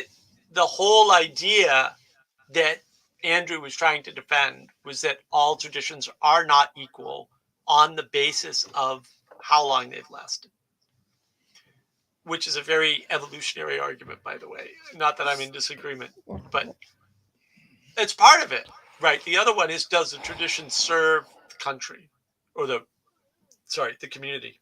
Yeah. All these propositions have embedded priorities, I would say, or emphases. Like what's being prioritized or emphasized there is telling. Yeah. Well, look. Like, as soon as you say, like, country or tradition, like, or you say Well, your tradition is let's- aligned to your country, then you're like, okay, that's well, so many let's things. deal with it. Let's deal with it in Phlebas's question. Why do you think Protestant denoms aren't traditions? Because they haven't lasted. I haven't heard you hash out the definitions. Okay, let me just be clear about this. Although we'll use Father Eric's help here. Traditions need to have an authority, which is explicitly denied in most Protestant churches. There has to be an authority. It has to last through time. Nothing in Protestantism lasts through time. And it can't. Like, it's not even an option. They can't fix it. It's a feature, not a bug. So, and I pointed this out before, right? When you don't have an authority holding things together across time, you get constant change. Okay, this is why I am furious at Vanderklay and Hezi and all these guys for being empathetic towards Sam Adams. Okay, Sam Adams put himself in a situation where what happened to him was going to happen to him. Inevitable. It was certain. It was as certain as anything can be because he locked himself into chaos. Literally. He went to a non-denominational church on purpose. He said this clearly in the moment, wasn't hiding it. He then said he was excommunicated, which is a lie. Sorry, it's just a lie. It's as inaccurate and imprecise as a statement can get. He was not excommunicated. They didn't want him cooperating anymore because Protestants, in particular, not no Catholics, but the majority of Catholics don't believe this. But Protestants very much seem to believe that if you have bad beliefs, even if you never mention them, that's going to somehow spread to other people. And so they are prone to this. We're happy to have you at our church, but we don't want you playing music, or we don't want you working with the children, or we don't want you teaching, or we don't. They're very like that. I've never met a Protestant denomination where I hadn't heard that story from somebody, which is weird because that never happens in Catholicism. I've just never heard that story. And I've been around way more Catholics than Protestants. So it's weird that in a small sample size, it's 100%. Like, it's actually 100%. And it's not that it happened to the person I know, but it happened in their church. And the funny part is, they think that's what the Catholics are like. It's actually just what Protestants are like. Catholics aren't like that at all. Not all of them. There are exceptions. But like, Catholic churches do not behave like that. Which is not to say, if you're a bunch of Irish guys trying to go to the Italian church or Catholic church or vice versa, that they're going to let you in. But they're not going to let you in and then change regimes like happened to Sam Adams and then kick you out. That's not going to happen, right? That's not going to happen. Mills. So anybody going to mention that Catholicism is no short of force available at most of their history? Well, except that they don't. Like, I don't know where you're getting this from. I think people need to read more history.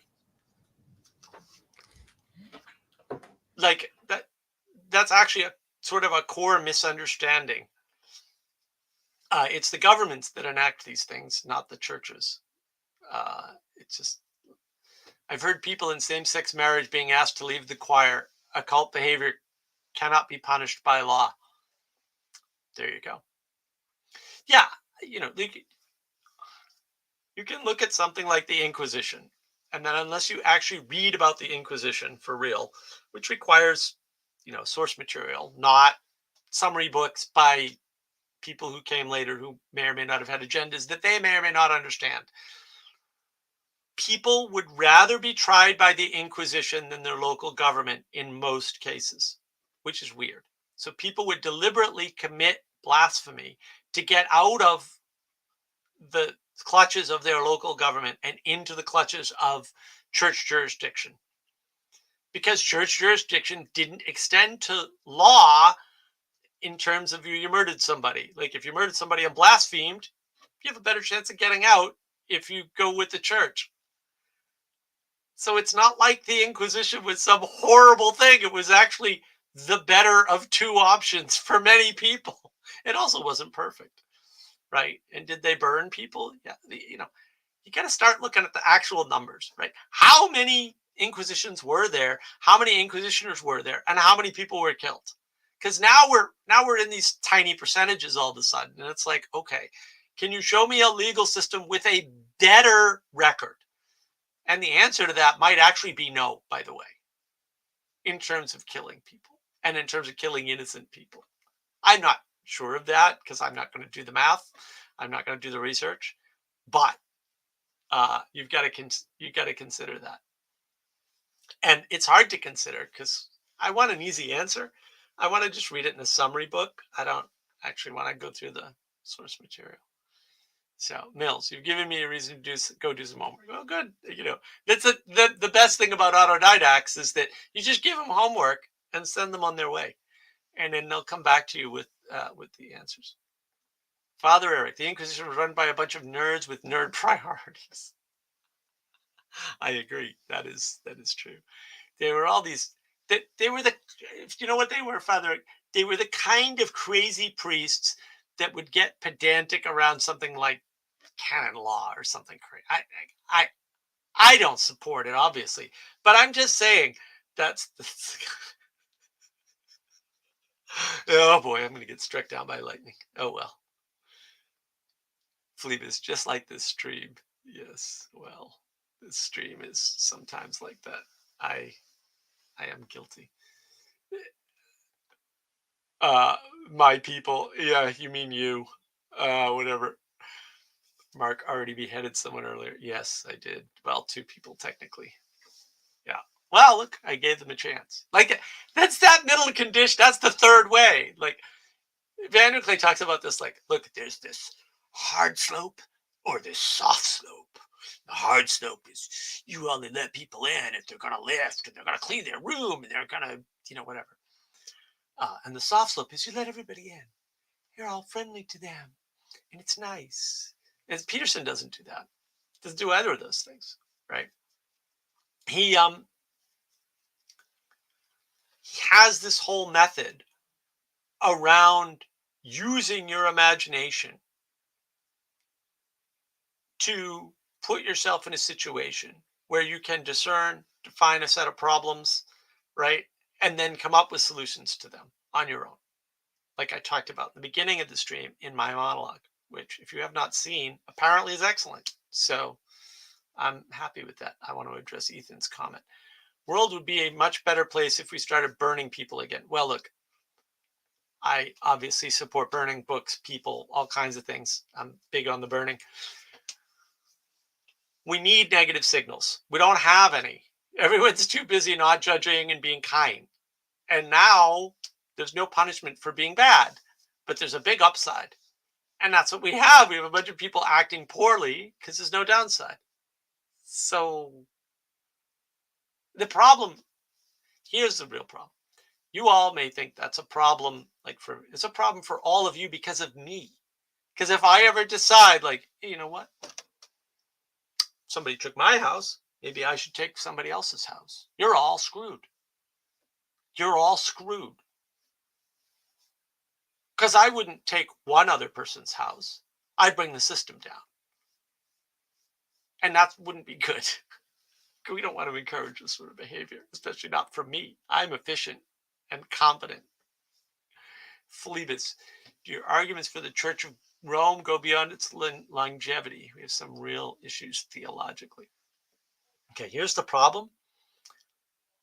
If you deal with theology, you will always have issues. The best thing to do is to ignore theology and leave it to the crazy nerds that like it. And if you're going to get in it, get all in. Like go to a monastery and be theological. It's a great idea.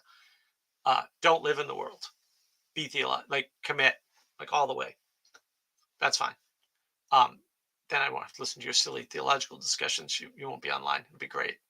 Everybody wins.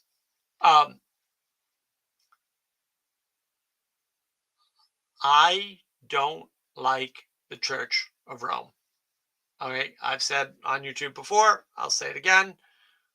I think the uppity Bishop of Rome needs to go back to being the Bishop of Rome. I am not a fan of the way the papacy is set up. I think it's a problem. I'm not even saying no pope, but this Pope in Rome thing is creating more problems than it's fixing. And Phlebas, I disagree. This is a very Catholic message. No, it's not. Keep the people sheeple. No. It's an anti-individualistic message because individuals are stupid. We're Muppets, guy. We're Muppets. But what part of Muppets are you not getting? They made a mistake getting rid of the Latin. But look, there's another way to look at the Latin problem. And damn, I'm out of water. Let me get some tea. The reason why you want Latin is because if you don't understand the words, it will force you into participation in poetics. So I will post the link for the Knowledge Engine video. This will hopefully explain it, right? The reason why this video is kind of key is because it is the key thesis for everything that I talk about, right? Which is to say that once you understand this, and I'm not saying I did a good job with it, but I think slides, it's good. Once you understand this, you have a better framing for understanding why something like the Latin Mass matters. The Latin Mass matters because you don't understand it propositionally. So you're down-regulating one side of your brain, and that automatically upregulates the other side of your brain. And you want more participation in Christianity. And well, see, this is the problem. I support the Latin protest on principle, yes, because you like to protest, not because you stand for the Latin. That's the issue. All right, Father Eric can defend the Pope. Pope's job, visibly embody unity. I think any bishop should do that. Mediate disputes. I think any bishop should do that. 3, say that's not Catholic. Yeah, I think any bishop should do that. I actually like the Orthodox guys, the way they You can actually see that about any Christian. Like those are all just general Christian things. I like Phlebas. This is the problem with the Pope. Speak infallibly when infallibly speaking. Right. I mean, that's so absurd and ridiculous. They should just drop the pretense at some point. I don't know why they keep the pretense of papal infallibility. Is about the most foolish possible thing the church ever did to itself. I like, it's hard to have any sympathy for the Catholic Church or the Pope after that. It's like, guys, why didn't you just paint a target on your back and like put kick me signs? I don't get it. Like, what did you expect to happen out of that? Father Eric, how do you get Moscow and Constantinople to cooperate? How do you get the French able to go to the Italian Catholic Church, dude? Same problem. Like that problem's not going away. I don't understand why you think the Pope fixes it. He doesn't. Do they ever cooperate? I have no idea. I think maybe they did. I don't think I don't. It depends what you mean by cooperation. Exactly. Yeah, exactly. I don't have a problem with acceptable conflict. There's an acceptable level of conflict. If you believe there isn't, you're going to screw your life up and the world. And so I'm a no. I'm not a fan. Acceptable level of conflict, not an acceptable level of opponent opposition. Right. There's no acceptable level of opposition. There's only an acceptable level of conflict. And you need that conflict to cooperate. Like, there's no reason to cooperate if there's no overlap that needs to be resolved.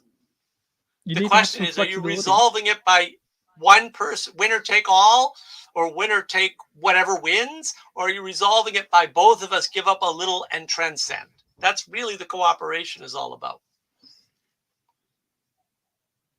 All right, Mills. Vervaeke's latest release critiques many of the same things as you. Oh, that's good to know. Vervaeke follows my work, by the way. Being unmoored is infantizing yourself. Yep. Never committing. Are lines being drawn and a choice coming? I don't know. I don't know what you're referring to. You are. Yeah. I think. Look, I'm deeply ashamed that I didn't really click on the man in the fog image that Vervaeke uses on his channel. And when I did, I was like, well, this was right here all the time. He's an individualist. There's no divine feminine. But he and Peterson almost state that quite regularly. So Right. But that's the core axiom that causes all of the occultism, right? All this Neoplatonic garbage. I mean, Lindsay made the case, which I agreed with, which was Neoplatonism leads to the occult.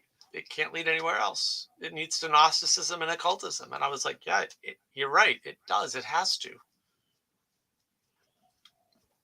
what's the religion without a name, right? The religion that is not a religion.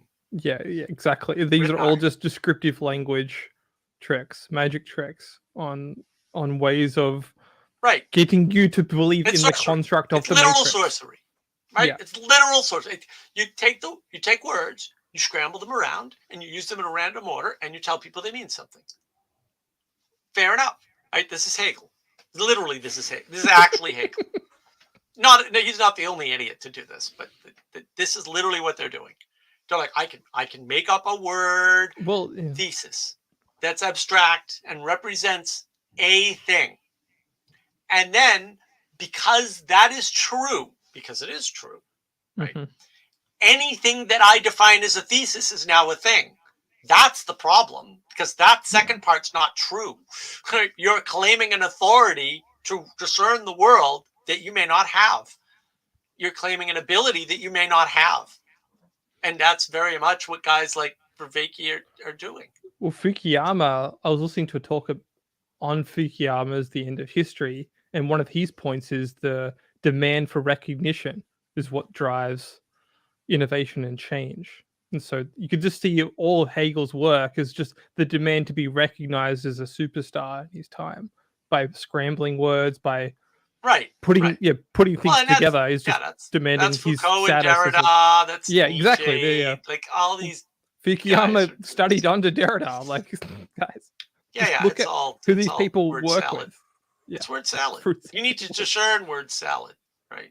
Sally Joe. Wow, Vincent was like, kill all the non-believers. Wow. Yeah. Infinitizing. How do you know who's the non-believer? What is wrong with people? Sorry.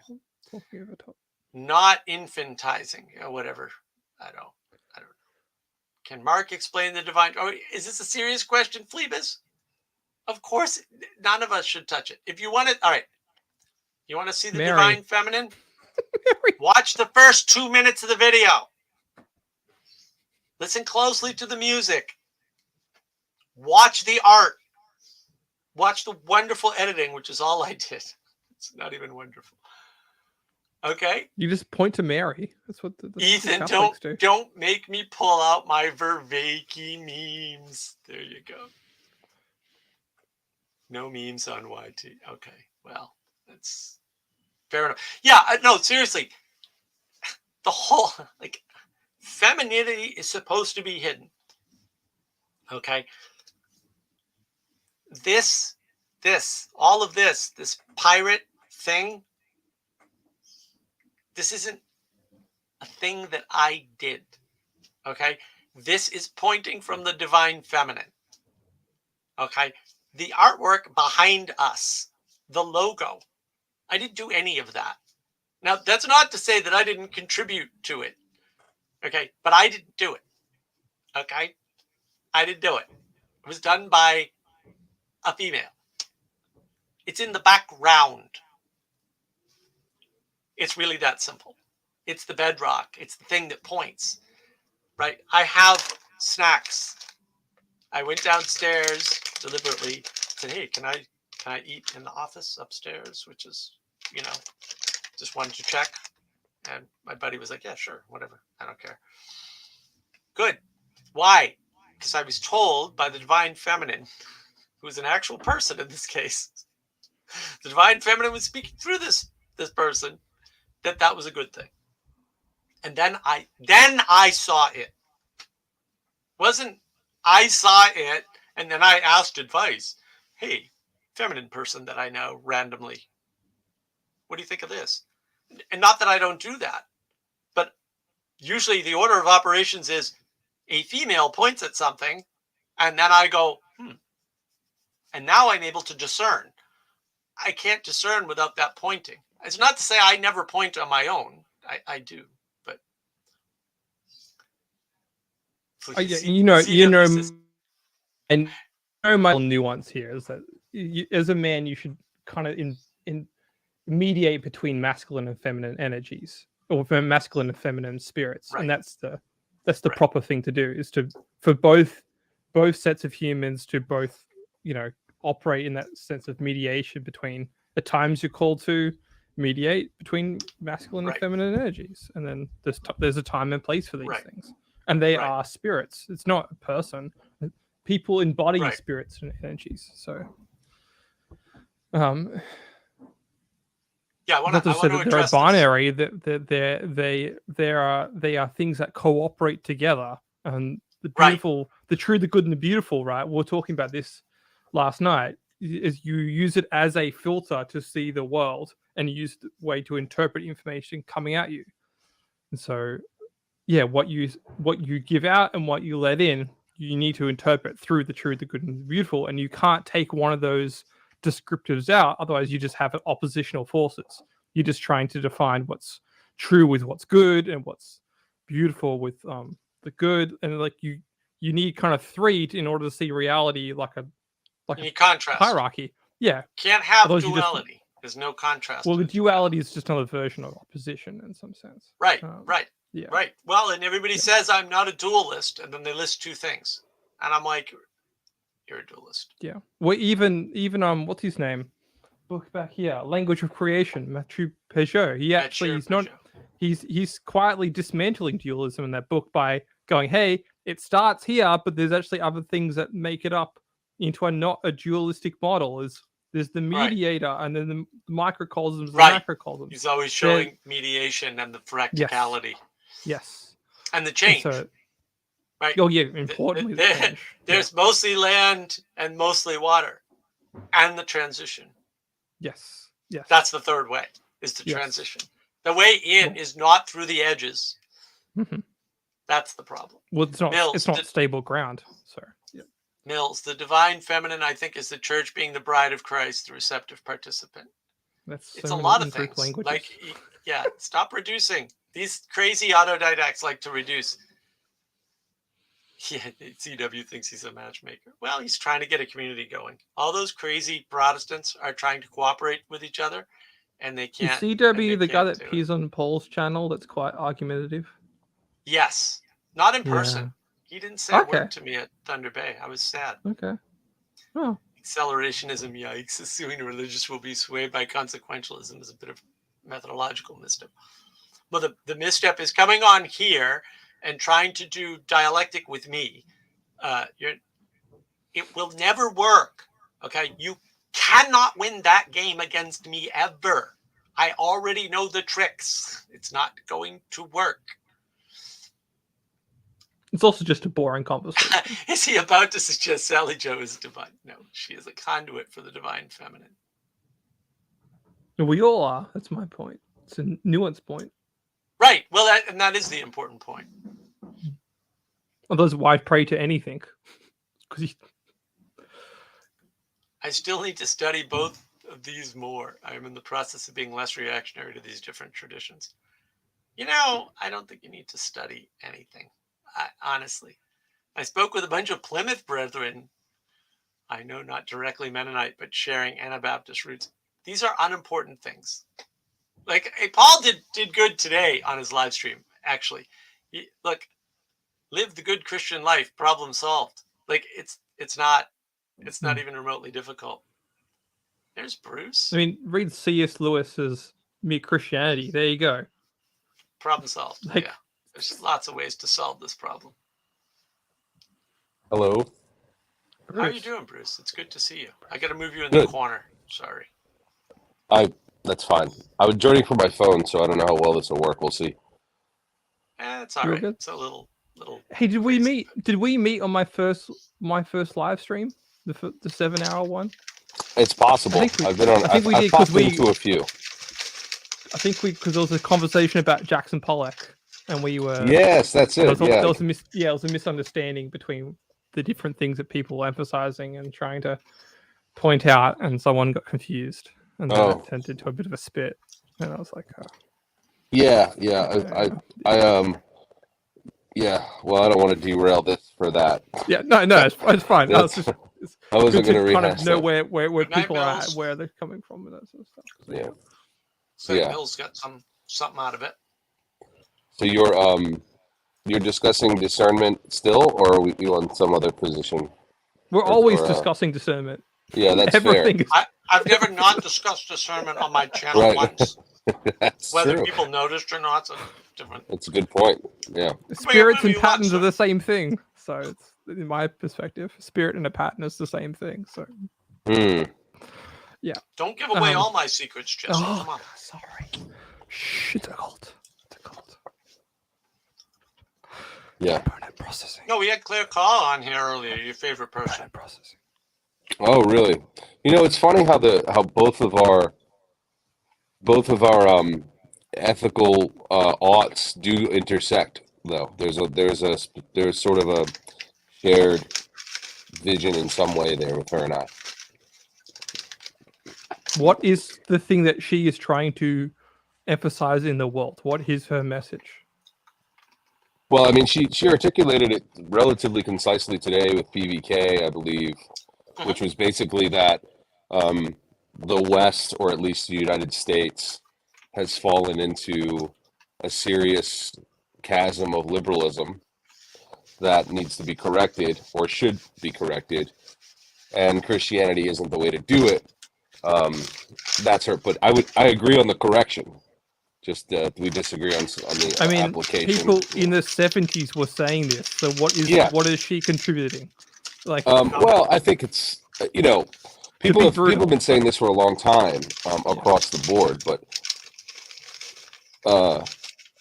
yeah, I mean, it's just like everyone else. It's sort of culture war stuff, really, in a way. I'm not advocating for merely a culture war, battle.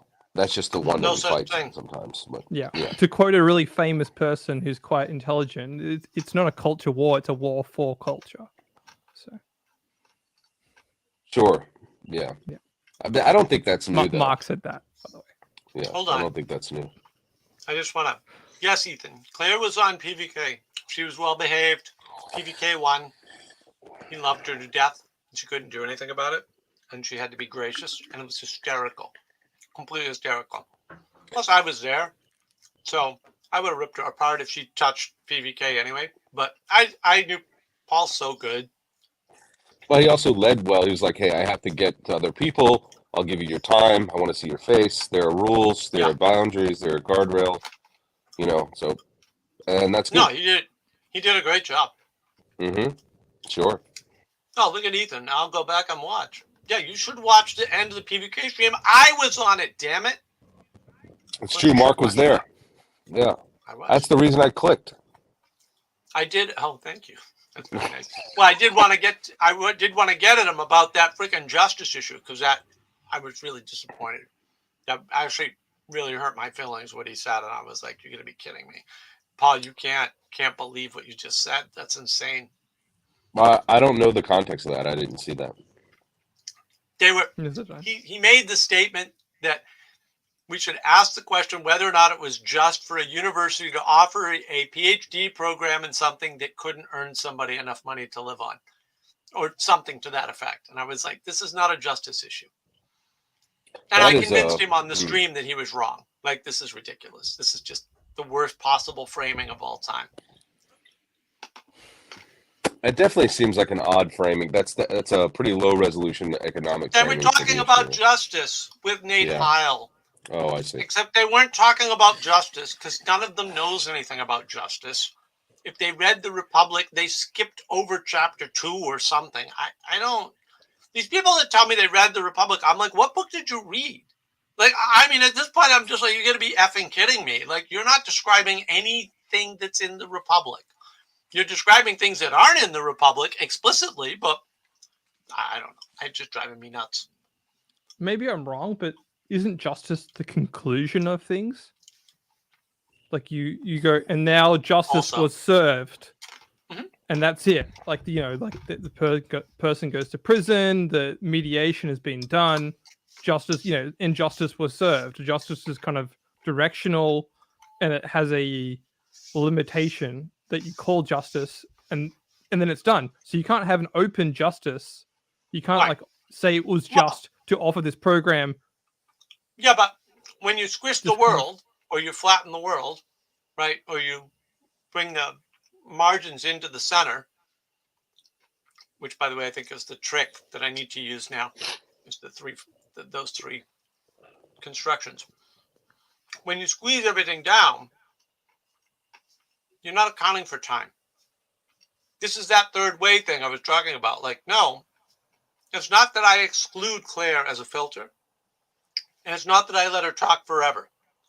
I let her in. She makes a mistake, she crosses the boundary, I kick her out. That's not hard slope or soft slope. It's neither. Right?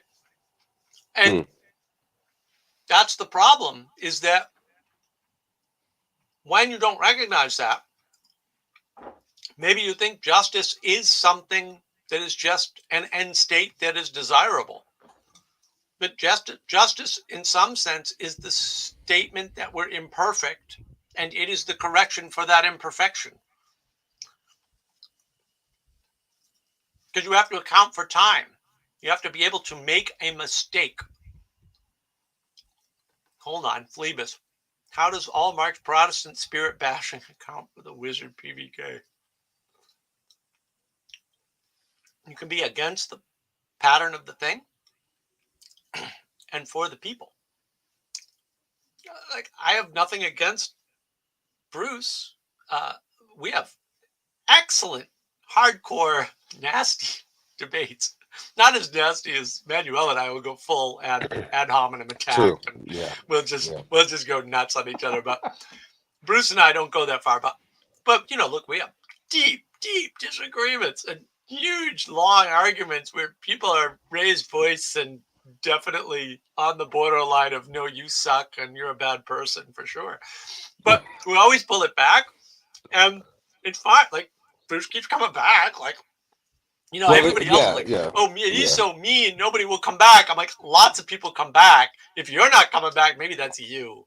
I don't know. Common unity. Well, there's a lot. Yeah, there's a lot. It's kind of like what you were saying was you're taking the margins and moving them to the center.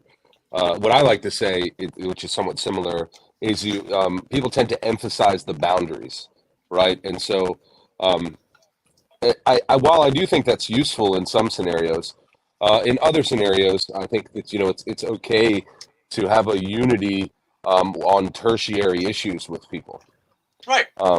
And so, I'm fine with that. Common what you have in common. Like, it's not that hard. Like, everybody's this is the opponent problem. Everybody's so hurrying up to be in a dialectic and to be an opponent that they forget. Let's just figure out what we have in common. Jesse, also boundaries are meant to be crossed. Like, you can't cross a wall. You have to scale a wall or destroy a wall. But boundaries are meant to be crossed. Otherwise, you can't see them. I made that point in the monologue. Yes. You want to answer this question, Jesse? Not yet, although I do like the director's films, and I've heard a lot of good things about that film with Colin Farrell. What is the killing of a sacred deer? Who it's directs a Greek guy. It's about a guy causes a tragedy on a young gentleman's family, and he befriends them later on, and it's one of those like existential type art house films. But it does deal with some of the themes that people are trying to discern his relationship with this other gentleman. I think that's where he's trying to pull that in. But is John talking to you or me? No, me. Look, John, this is real easy. She said it wasn't religious. So did Vince. So I don't know what else to tell you. You guys can't have it both ways. You got to pick one. Either you're being strictly legalistic or you're talking about religion. It's not both. I don't have any presumptions about religion. I have videos on religion. You can watch them, and then maybe you'll be somewhat armed to mount a defense or an attack. You're welcome to try that. That is fun for me, and you will lose. But like, if you want to make me have a good time, I'm not going to object. I had a blast just eviscerating her on the first stream. Ethan is hell-bent on trolling me in the worst possible. I love this. This is fantastic. Mark has 5 licenses. Notice the quantity for Protestants. PVK has one of them. That's as 5. anti-me as you can get. I love it. 5's a good number I for love the it 5 is. points of Calvinism. You know. Yeah. Of course, you'd bring that in here. Or the 5 Bacon. solas. Well, no, Bacon. it's just a number that makes sense. Yeah. Bacon. Yorgos Lanthimos. It's the director of that film. Oh, the Greek director of that movie. Yeah, well, I figured that's what it was. It just The Lobster It's is a about better film, I've justice. heard. I haven't seen that film yet. But yeah. Yeah.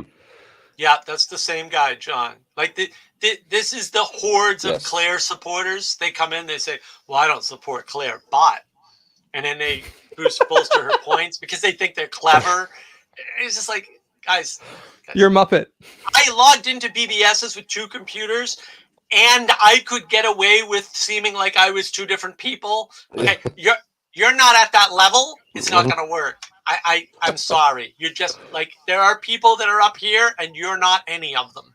You can play the game if you want, but you're going to lose every time. And I like to win, so I'm all in on this strategy of yours because I'm going to win every game, and I like to win. I don't think you should give me that pleasure, and it does detract from the cooperation. But like, I'm not going to say no. I have a great time. Well, part of good discernment is to realize who you're talking to and what values they have and what things they're emphasizing. And and if there's a competitive person, like if you're going into a dialogue or an argument with a competitive person, you know, you're playing by a certain set of rules. And so it's like my analogy with drawing swords. Like if you draw swords with someone, it's kill or be killed. Like be warned. Arguments. Yeah. Well, that's what I used Vincent for, right? To show you discernment. Like he's saying it's rational. And I'm like, all right, well, give me the rationale. And he couldn't. Okay, so you're lying. It's not rational. You don't have a rationale. It can't be rational. I'm not opposed, but you lied. You said it was rational. Then do it. Like this is when I say do the trick. That's what I mean. You can't say I can do this. I can show you the rationality in my system. And then when I ask you not show you the rationality, I don't know what to tell you. Like at some point, you're just being dishonest. I'm not saying you're being dishonest specifically on purpose. You're probably too stupid to realize the contradiction that you've trapped yourself in. But that's not my fault. But you need to be, and you also need to be able to discern that. Maybe we just shouldn't give them a time of day, even in the comments. We're gonna keep hijacking the conversation with this circular reasoning. May I post a link of a scene from the film? I think it's related to this subject of justice. Nah, it's gonna interesting to find out what. Maybe we need to watch the film. I think we need to watch the film. I don't think you can. Okay, the point of Book 2 of the Republic is that you cannot understand justice from the perspective of 1 or 2 or 3 people. It's not possible. A scene in a movie, not gonna do it. This is where the cities come from. Socrates says this is impossible, and he demonstrates it in Book 2. Here's why this is impossible. And everybody goes, "Holy crap! Socrates is right again," because he's always right. By the way, spoilers: Socrates is always right when Plato writes about him. So he then says we have to scale up to a city. Okay? The purpose of the Republic is not to show you a political system. Explicitly not that. It's like actually stated that isn't what it is. If that's what you read into it, you need reading and comprehension lessons. I'm sorry, you just do. This is one of the problems with autodidactism. There's no one there to tell you you're a moron, and sometimes you're a moron. Like you're just people can only be so smart about so many things, and then you run out of smart, and it happens quicker than you think, and it happens without your knowledge or understanding.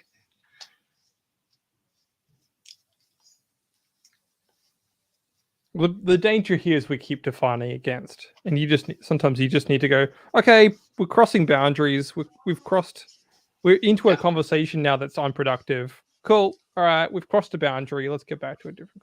Like that's sometimes what's needed, especially within arguments. Is like, no, there's we need to change and find something else that we can find participation or agreement on.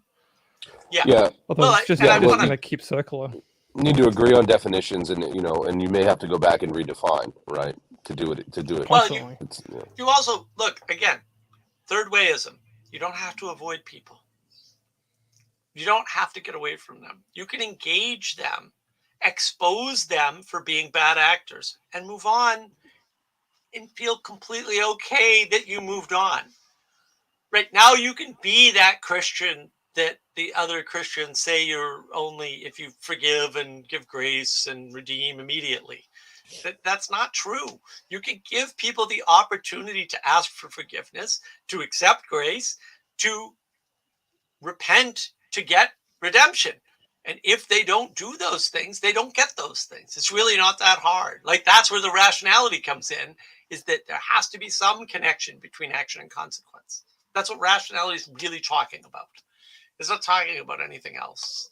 And that's where the rationality comes in, not in trying to figure out a way to be this fictional Jesus that just forgave everybody immediately and healed the sick and never drove them out of the temple for being money changers, right? Like he did that. He overturned the tables. He did a bunch of other stuff too. Like, I don't know what else to say. Well, like it's right there. Sure. Yeah. Well, many people, they take the particulars that they want to see in the story archetype, and they emphasize those and ignore the others, and now you have a new Jesus, new idol. Right. Yeah. Or socialist Jesus. Well, I mean, whatever flavor. Jesus. Yeah. Right. Yeah, whatever flavor it is. Yeah. And that's where she has a point. Like, oh yeah, the Christians keep idolizing, and that's bad. And it's like, well, but that's not a Christian problem. Like you can take the Christianity out of it, and it's still going to happen. I mean, this is our point against Vervaeke's work. Awakening from the Meaning Crisis Discord YouTube channel. Sorry. Manuel and I have 3 conversations with Jules from Australia. Interestingly, these Aussies are all over us. Lovely conversations about Ritnar mostly, but they're good. It's good early. It's early work, but it's good. It's actually really good work. Yeah, I came with a bunch. I was like on the edge. I'm like, oh, you're in trouble, Mark. And then I was like, oh, save myself from falling, and I managed to do that. And Manuel's brilliant always. So like just anything Manuel's in, especially when it's planned, he just does a great job. Yeah, Manuel and I had a long conversation the other day that we recorded, and I think he did a good job of probing and asking good questions, but still allowing me a ton of time to explain. I guess I think that'll be out on Monday, is what he said, but we'll see. Oh yeah, I hope so. Yeah, I heard he had a talk with you. I'm looking forward to watching it. That'll be interesting. Yeah, it was. Yeah, he's. I think he's a good. He's a good interviewer in a way. If you want to see that as an interview, or. No, he's definitely honed those skills, and he runs the Texas Wisdom Community Book Club here for the Republic. He's doing a really good job with that. Those are skills that he honed over on the Awakening from the Meaning Crisis server over 3 years. So he's a really good facilitator. Maybe a little too structured at times, but like now we're nitpicking at some point, right? It's like, he's not perfect. Oh my, he must be a human or something. Yeah. Well, that's part of the discernment, right? Is like there's a standard by which you measure perfection. You take the standard, you apply it, discern, and what flaws can you find based on the standard? Well, that would be the next layer up, which we're talking about maybe next week or the next live stream, which may not be next week. is the judgment. Sure. So it's discernment, judgment, action. So we're going to do judgment next, and then we'll do action after that. Well, that justice discussion will come into play. In the Yes, well, judgment and I'll be discussion. through at least book 3, or mostly. I'll read. I have to read book 3 tomorrow morning, so I'll blow through What would book 3 help? tomorrow morning. What helps people gather better discernment?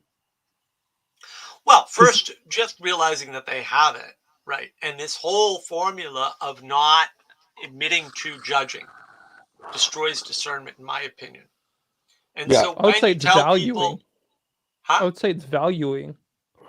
well, look, again, I think the way it's happening right now, in large part, not everybody, but we'll say we'll just go after the 80% or something, right? We'll use the Pareto. I think 80% of the people are believing that they are not judging because they were too judgy in the past, or religious people are too judgy, or whatever. And it's not even religious people necessarily, right? But you shouldn't judge people, right? They're using that paradigm. Now, my argument is that's not a thing. You have to judge to act. And therefore, you are judging all the time because you're taking actions all the time. You can't not act in the world, right? So when you convince yourself, or other people convince you, that you're not judgmental, you're lying. But what you're doing is you're pretending as though that process doesn't exist. The process that precedes judgment is discernment.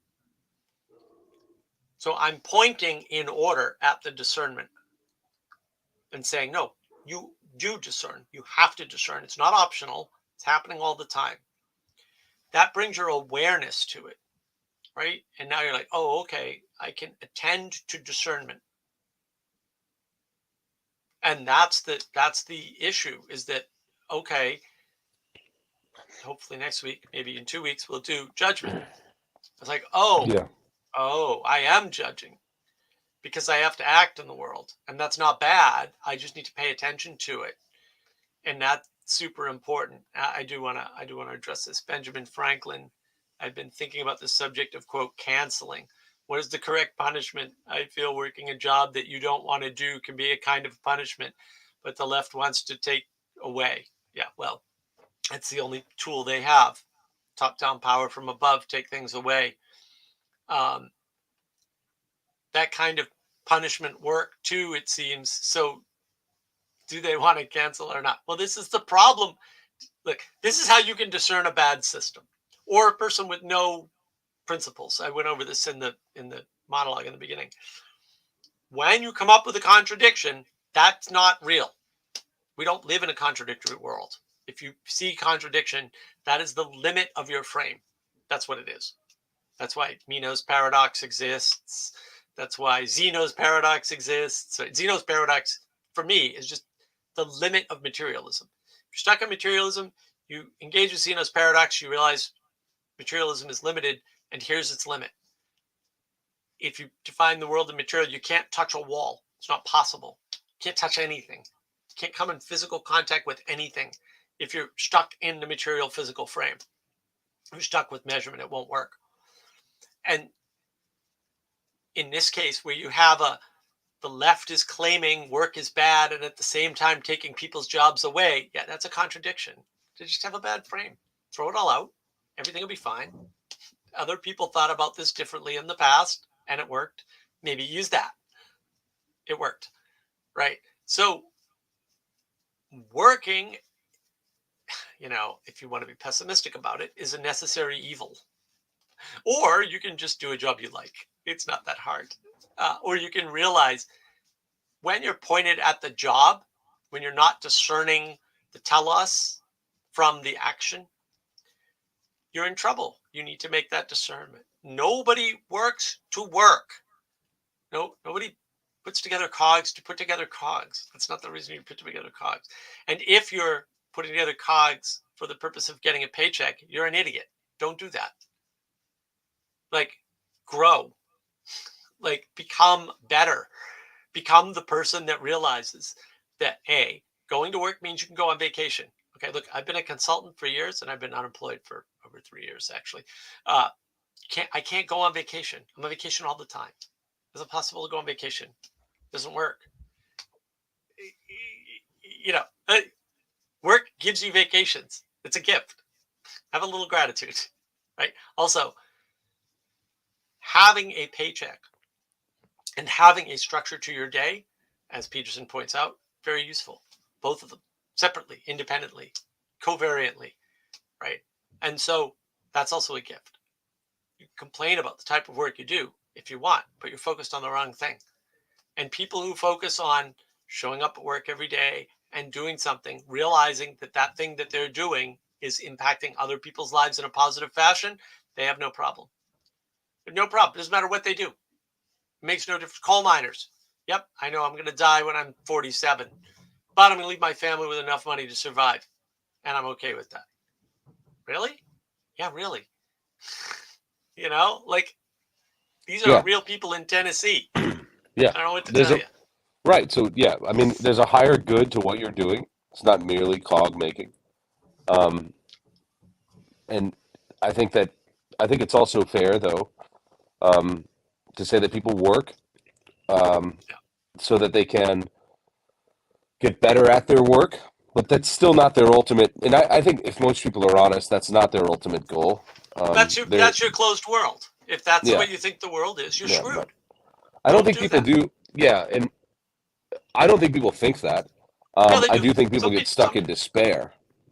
Well, I would equate those two things for sure. Okay, yeah. And so that's what the survival the left model. is doing, that's a survival model of work. Right. You work to survive, which is a bad model.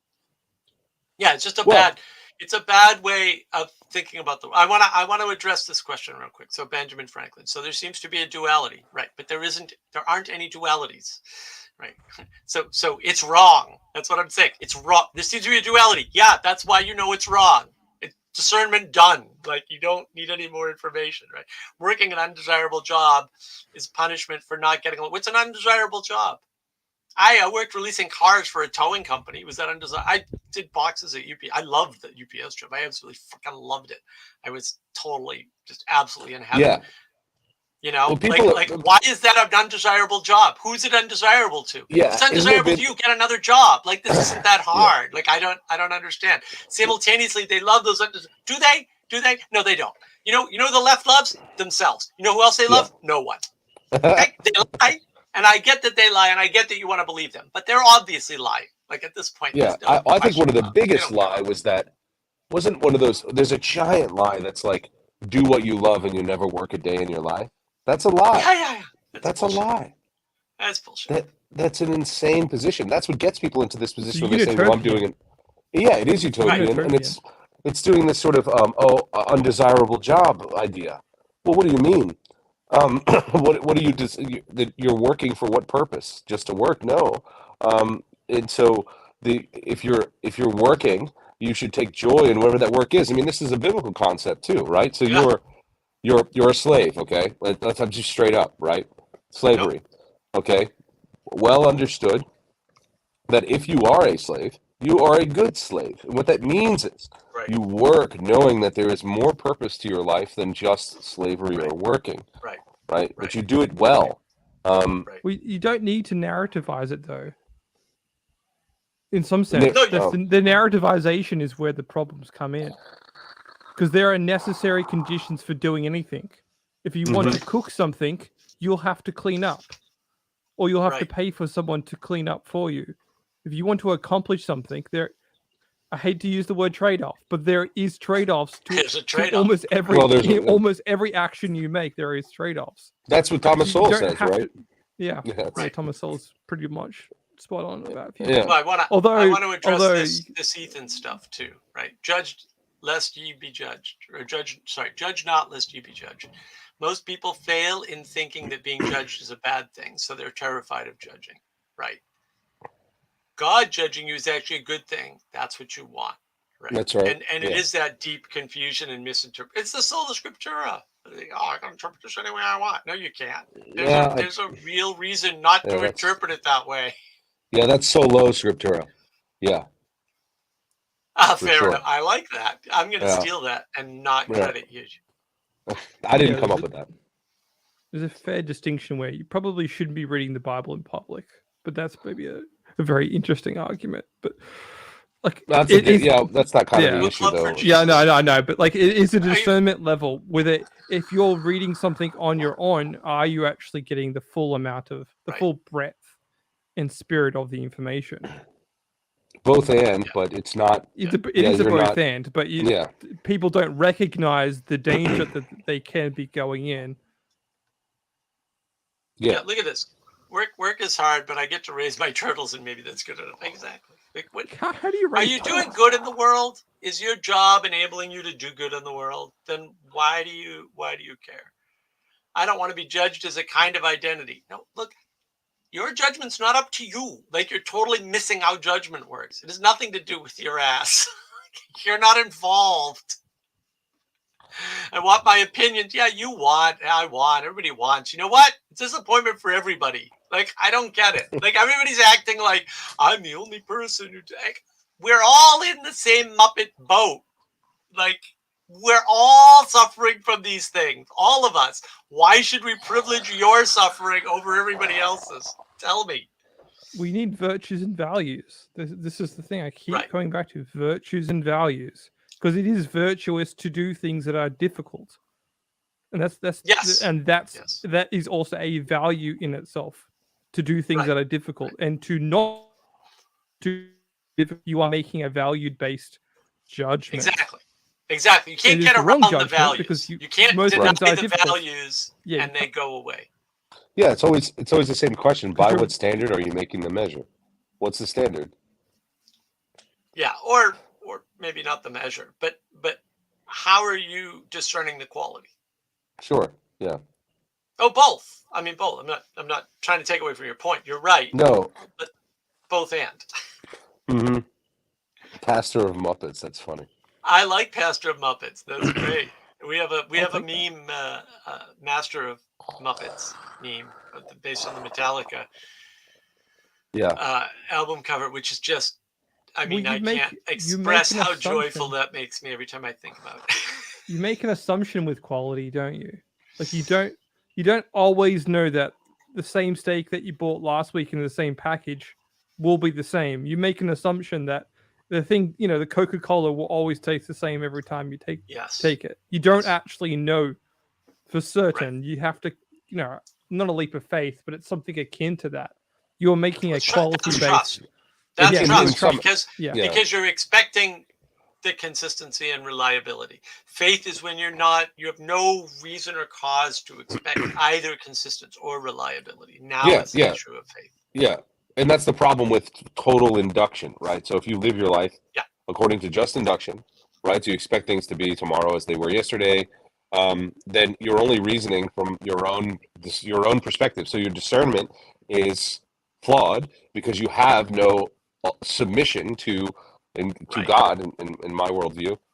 So now you're essentially attempting to discern by reason of induction, which will fail every time. It fails logically, just as a proposition, but it also fails practically because now you're going to be in a loop that you think you're in a loop, and then when the world comes in, and this is always the case, like when the second person shows up, that loop is broken. So you could have your discerning ideas, and then you have another person. Now what? Now you have to evaluate your own sense of discernment with theirs. And so where do you go from there? You can reason from induction, but you can't do that because there's another person there now. Right. Well, you have to. I would argue you have to find out what the person wants to emphasize. Well, no, but the point is, look, individualism works until you add one other person, and then individualism fails completely. And this is what all the arguments are about. It's like, oh, you're an individual. No, you are not. You have never been, and you never will be. That is not a condition that you can ever exist within. Individualism is a lie. You are a person, and persons are connected to other persons. Okay? That just is what it is. You were born that way. You were born dependent upon your parents. Period. Right. There's a somewhat of a paradox there because you are indeed responsible for your individual choices, right? but they're not in a No, vacuum. you're responsible for your choices. They're not individual choices because they don't only affect you. Sure, but the responsibility is still on you. Yeah. Yes, you are responsible, and you are also a slave to the fact that you were born into this world under these conditions in this Yeah. time period. End of statement. So you True. can say, I want to abolish slavery. You can't abolish the slavery of being an infant or a child or dependent upon other people for your stuff. Now, if you're living in a cave by yourself, A, I can't hear from you. B, you're living out your dream. We both win. I don't have to listen to your stupid arguments, and you don't have to listen to me at all dismantle your retardedness. It's perfect. It's like, go do that. If you're not doing that, you're dependent on. I don't make electricity. I don't make the internet work. I'm not saying I can't fix every problem on the internet. I actually can. I'm saying I don't. Other people do that. Okay? I'm happy that they're there. I'm happy to pay them for that. It's perfectly fine. Am I a slave to their behavior, to their competence? Absolutely. Do you have any idea how much screaming my buddy and I have done today just based on people at large internet companies not knowing how basic technology works, that we actually know how it works? You have no idea. But I'm a slave to those idiots.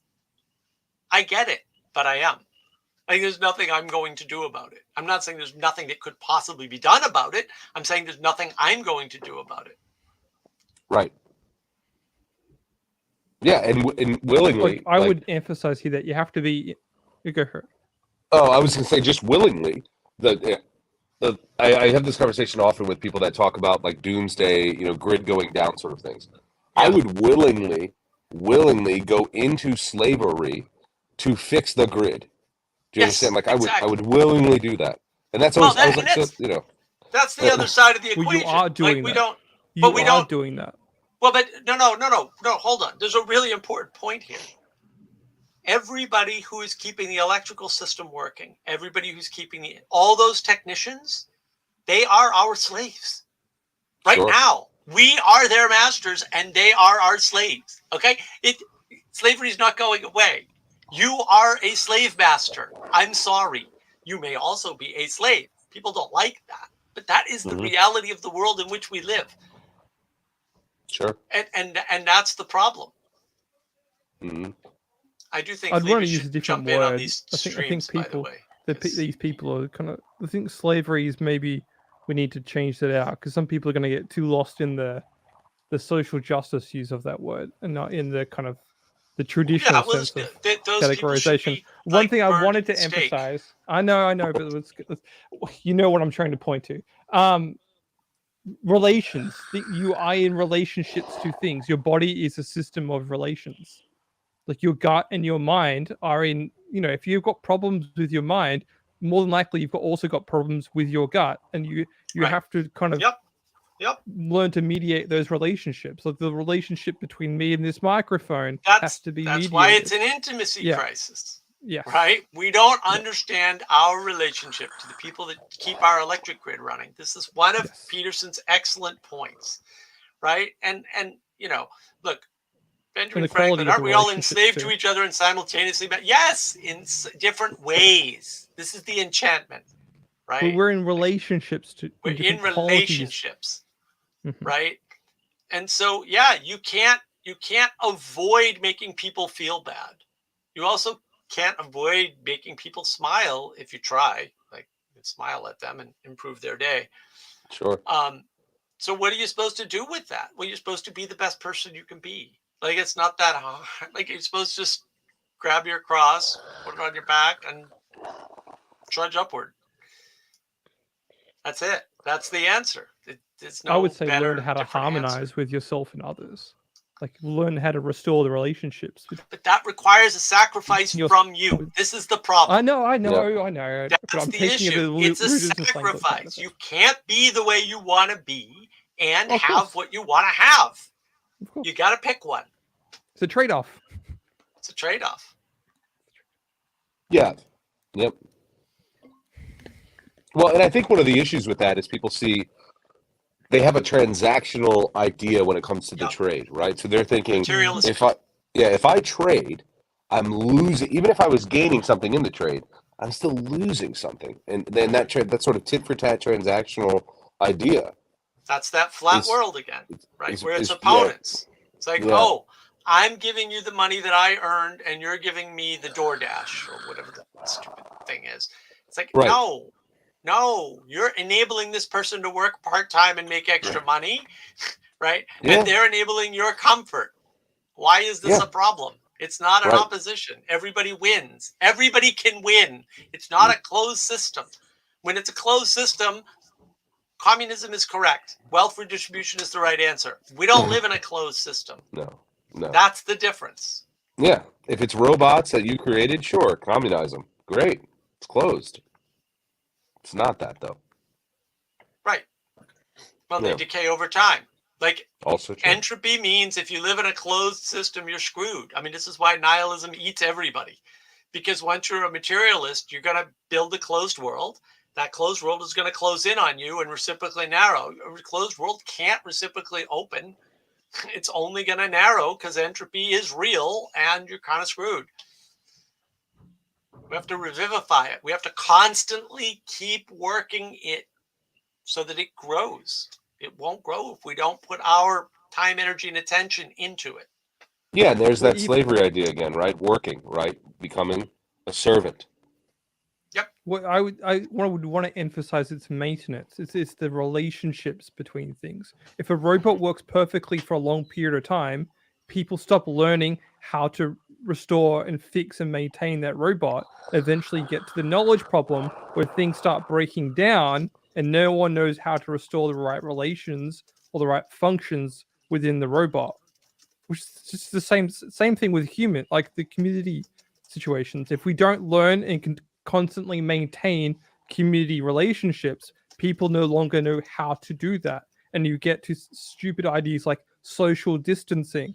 People are Right. losing that ability to maintain and restore the relationships and their connections to things around them and their community. Yeah. And that failed immediately, right? The idea of social distancing? That's not even possible.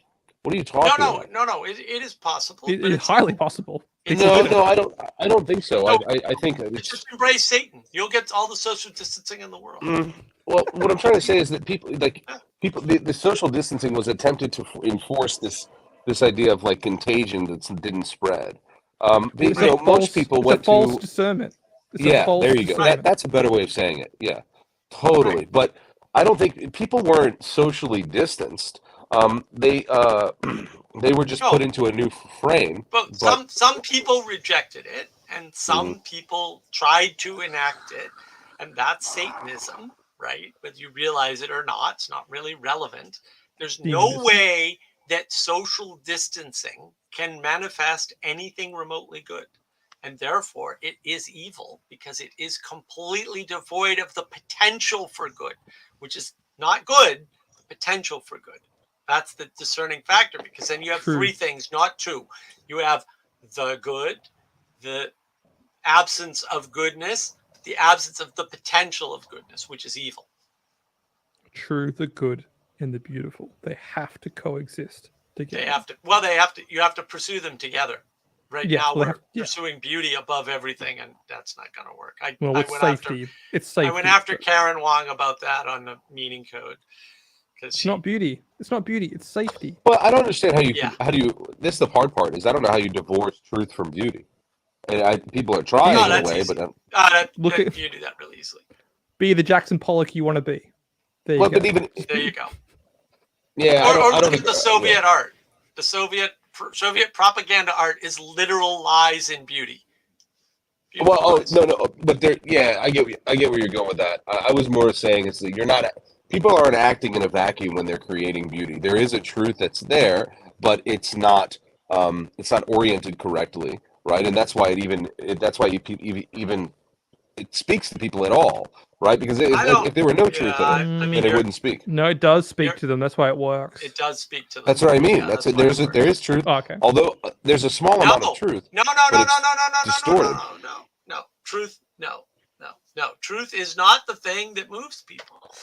Beauty moves people independent of truth. Truth moves people independent of beauty. They're both moved independent of goodness, and goodness is moved. They're all What three moves are them? independent movers. This is the problem. Mm. Everybody keeps trying to reduce. You can't reduce it. They're independent, all three of them. Maybe in your example, Bruce, you'd say it's the good. It's this propositional tyranny of the good, and they're kind of being sold a different relationship, a different way of maintaining their sanity, and it's kind of hijacking a predisposed Right. good. Right. Yeah. Yeah. Yeah. Yes, but it's Maybe not that's- beauty in that sense. Well, Because fair you enough. can yeah. find you can find really great Soviet communist art. Yeah, Like it's sure. beautiful to look at in the technique, Mhm. but it's not good. It's hijacking a proposition of good underneath. And it's not true. Right. It's Yeah, well, lies. yeah, that's, It's yeah, well, overt lies. yes, yeah, that goes without saying. And yeah.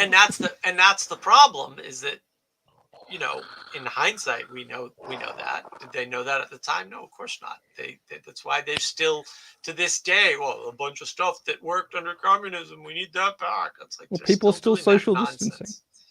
People, because they don't know how to discern anymore. Because it's like discernment is something you have to maintain and act in the world. You have to recognize and navigate the patterns. And once you stop doing that, having that relationship with yourself and the world, of course, you're not going to be able to discern the good anymore. Well, and that's why it's navigating patterns, right? That's why this is important. It's the relationships, the intimacy, the quality of the relationship. That's intimacy. That's what's important, and those are the skills you need to navigate. I can give you all the procedures for sailing a boat. You won't be able to sail the boat with that. It's not going to happen, right? You need to sail the damn boat. You need to participate in the boat, being in the water and being pushed by the wind. And then you know, I'm not saying you can do away with procedures. They're kind of handy. We use them all the time, but they don't get you there, right? In the same way that Zeno's paradox proves to you that measurement can't get you to the wall ever. Yeah. I think that's prevents you from getting to the wall. Right. I think that's this idea of sanctification, right? So it's if that weren't true, then people would be transformed and immediately in heaven, right? There wouldn't be a participation in the glorification, sanctification, theosis, that however you want to call it, of changing, right? Of being reformed, of doing what has happened in you, right? Yeah. And so that's kind of what's going on there. That has to occur. It was orientation. Right. Well, then that's why it's navigation and not direction. Because the Sam Harris model is, if you move away from the worst possible evil, then you're moving towards the good. And that's A, is observably false, and B, is impossible, because you can't know the worst possible evil.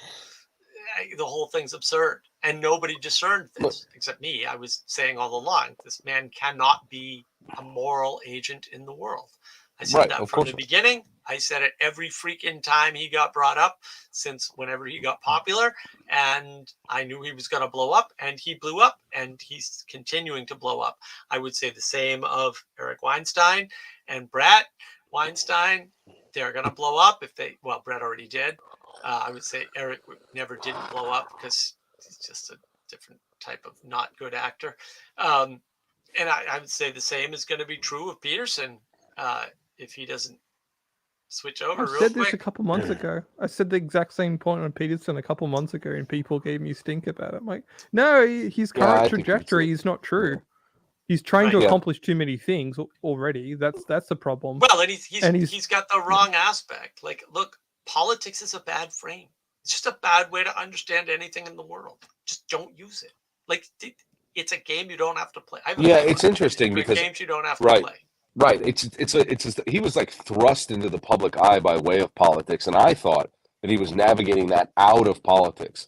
But it's like he slipped back into where right back into. He was. Yeah. He was, but he got convinced that his move to Daily Wire was political, and I have 3 videos on that. It wasn't. Your Sam Harris video has to be one of your more popular, right? Because I really thought it was excellent. Well, thank you. I would say Peterson changed the relationships between himself and the audience, and that is the central problem. he's relating to his audience with a different message, with a different orientation. And some people are on board for that, and some people literally like sailing a ship. Some people have jumped off, and some people don't want that ship to even like get to the destination it's meant to get.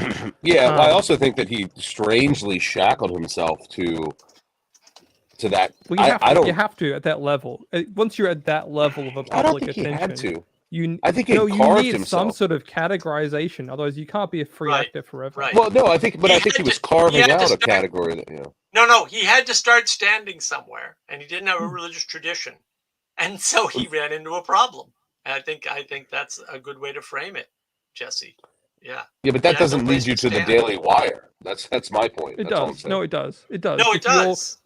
You're bizarrely or even innately conservative, you'll find somewhere that at least supports you holding that position in the public it's square. not even if you're conservative. If you don't want to be on the ever-moving left, if you want something stable, you're going to end up at a very moderate, and the Daily Wire is very moderate. Yeah. Ben Shapiro regularly gets shellacked by Orthodox Jews saying, if this is the way you live your life, you're not Orthodox. And he says, it's not the way I live my life. Okay? I'm a reporter. I'm a journalist. These are not my beliefs. What that tells you is that there's way further right, and they're pretty rigid about it. And Ben Shapiro's not there. He's not on the right. I'm sorry. He's not. He doesn't go far enough for me. The reason why I don't watch him anymore is because he won't call out evil. I'm like, no, Ben, stop giving them the benefit of the doubt and being nice to these idiots. Tell them they're evil and be done with it. There's a whole reason for that, but I don't want your stream to get canceled. No, I can't be associated. Your reasons are wrong. My reasons are correct. No. Require your framing at all. No, there's a framing that's there. I know that my framing doesn't require your framing. Your framing is completely insane and based on ridiculous criteria. And my framing is not. It's based on if you hold a position, you can hold a position, and that's irrespective of who you are, where you're from, where you were educated, and all of those other things, right? And that's why everyone's ending up there. Like everyone's ending up at Daily Wire because it's the only stable, non-moving place in the middle. Nobody wants to go hang out with the Orthodox Jews, although I like the Orthodox Jews. I hang out with Orthodox Jews. It's fantastic. But nobody wants to do that en masse and in public because they're pretty conservative. They're largely conservative for sure. Oh, but they're really conservative though. They're not the most conservative, but they're pretty close. Yeah. Like they're out there. The Zionistic political frame is my problem. That's what I'm stating. Yeah. No, I knew you were going to go there. It's a problem. It's unnecessary. No,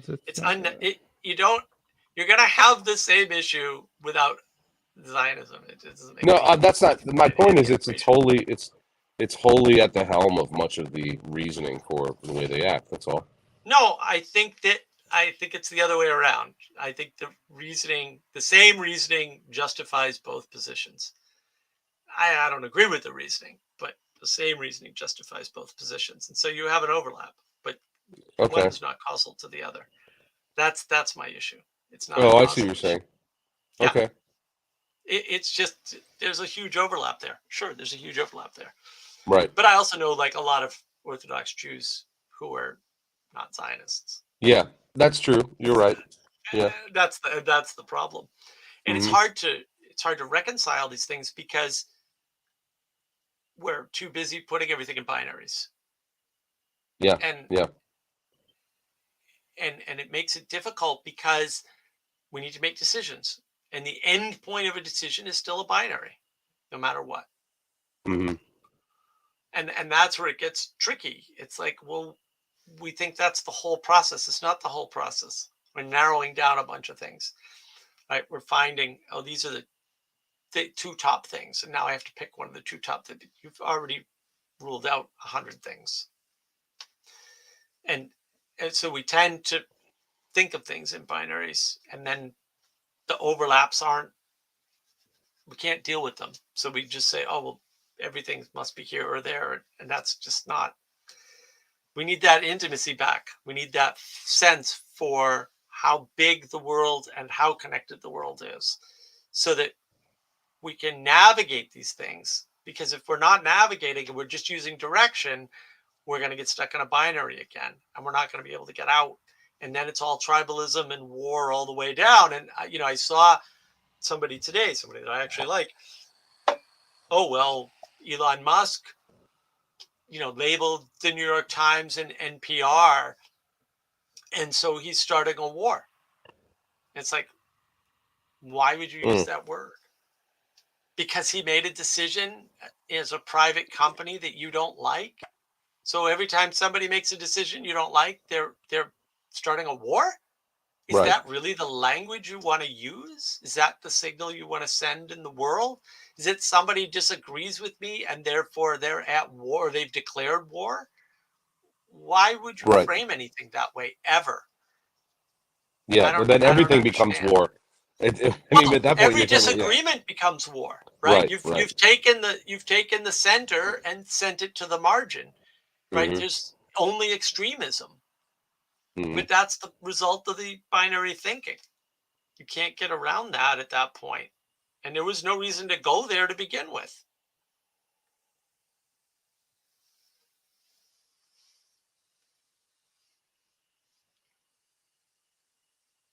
Benjamin Franklin brings up a good point. He's asking you what the difference between Zionism and American nationalism is. Well, I mean, they can be similar in a way, but what the problem, it's not inherently with Zionism. It's sacrificing your own place for the sake of another while dragging it along with you. If that's what you're doing, and certainly some that's the issue. I think not by themselves necessarily. But. Right. Look, I mean, if you're living in Israel and you support Israel, there's no difference between that and American nationalism.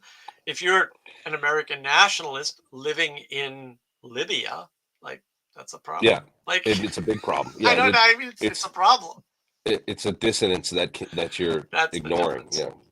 Right. Yeah. Yeah. So yeah. I mean, in some sense, if you support the place, go be there.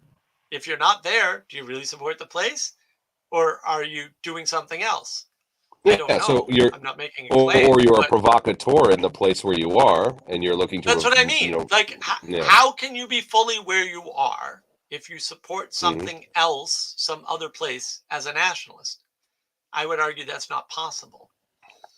Right, because you're not. That's still not.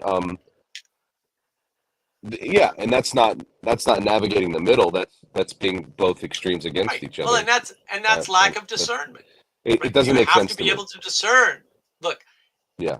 If you support a country as a nationalist, you need to live there. Otherwise, you're up to something else. It's not that hard. This is the discernment. Right. Yeah. And maybe that something else isn't I feel like bad. that's very easy. I'm just saying there's an issue there. Right. And I think that's easily understood. I don't know. To me, that's very simple. Well, but it's not. I mean, people don't have these discernments. I mean, obviously, this is right. Somebody may be from Cuba and living in Florida, and they may desire Cuban self-determination and Cuban nationalism. Sure. Cuban is a foreigner, maybe perpetually, but an American in France is the same. But it's the same bad problem, and it's bad. Yeah, and it's also the wrong frame. They're probably the nationalistic frame is not. It's their culture is one thing, but that's not nationalism. That's cultural identity. I think that right. The real problem is that it's nationalism in the future versus nationalism now. If you're a Cuban nationalist, you have to live in Cuba now. Right. You can't say I'm a Cuban nationalist for the Cuba in my imagination. It's not manifest. Well, if that's true, then you're a terrorist and you need to be taken out. Okay? That's what we're talking about. You're living in a country that you want. I mean, there's potentially a conflict there. I don't think it has to end that way. But no, I'm only just emphasizing the ridiculous nature of that. That's all. Right. But that is the problem: is that there is a conflict, and you need to be able to manage it somehow. Discern it, yeah. And that's the topic, right? Right. But you can, instead of assuming that people are telling the truth because they know themselves well enough to even tell the truth about themselves, which is false. Like Peterson talks about this. You don't know what you're It's up true. to. That's a You good can point. assume that what they act out is what they believe, and all these problems go away. You don't need to listen to people. You can just watch what they do, ignore their words, and problem solved. Honestly, it really is that easy. I mean, nobody likes that answer, but it's like a simple, easy thing that anybody can do. You can look at people's actions and discern how serious they are about things, and you don't need their words. And if their words match, that's great. Then you know they're honest. But the words alone are useless.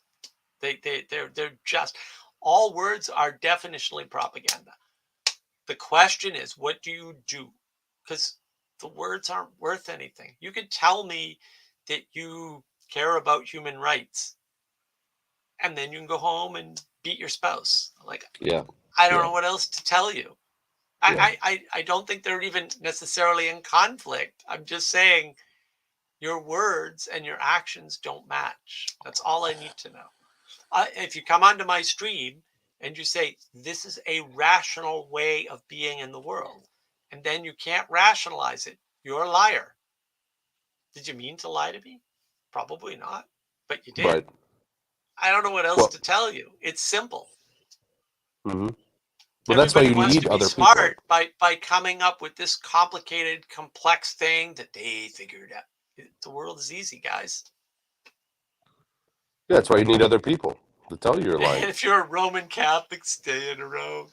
That's good, Phlebas. Yes, That's actually, really yes. good. I love I it. agree. I do. I'm I also totally on agree. board. I think it's All a the real Roman Catholics should go hang out in Rome. I'm Go fine with back that. to Italy. Yeah. Is the American in France a terrorist if you want self-determination for America? He doesn't want self-determination for No. America, dude. You're just coming up with bad scenarios that can't be true. If you want self-determination for America, you need to go to America and enact that. Otherwise, you Yeah. don't want self-determination for America. Period. Yeah. End of statement. You're using the wrong framing. Yeah. What are you doing? I mean, you're not doing anything in that case, right? You're just talking.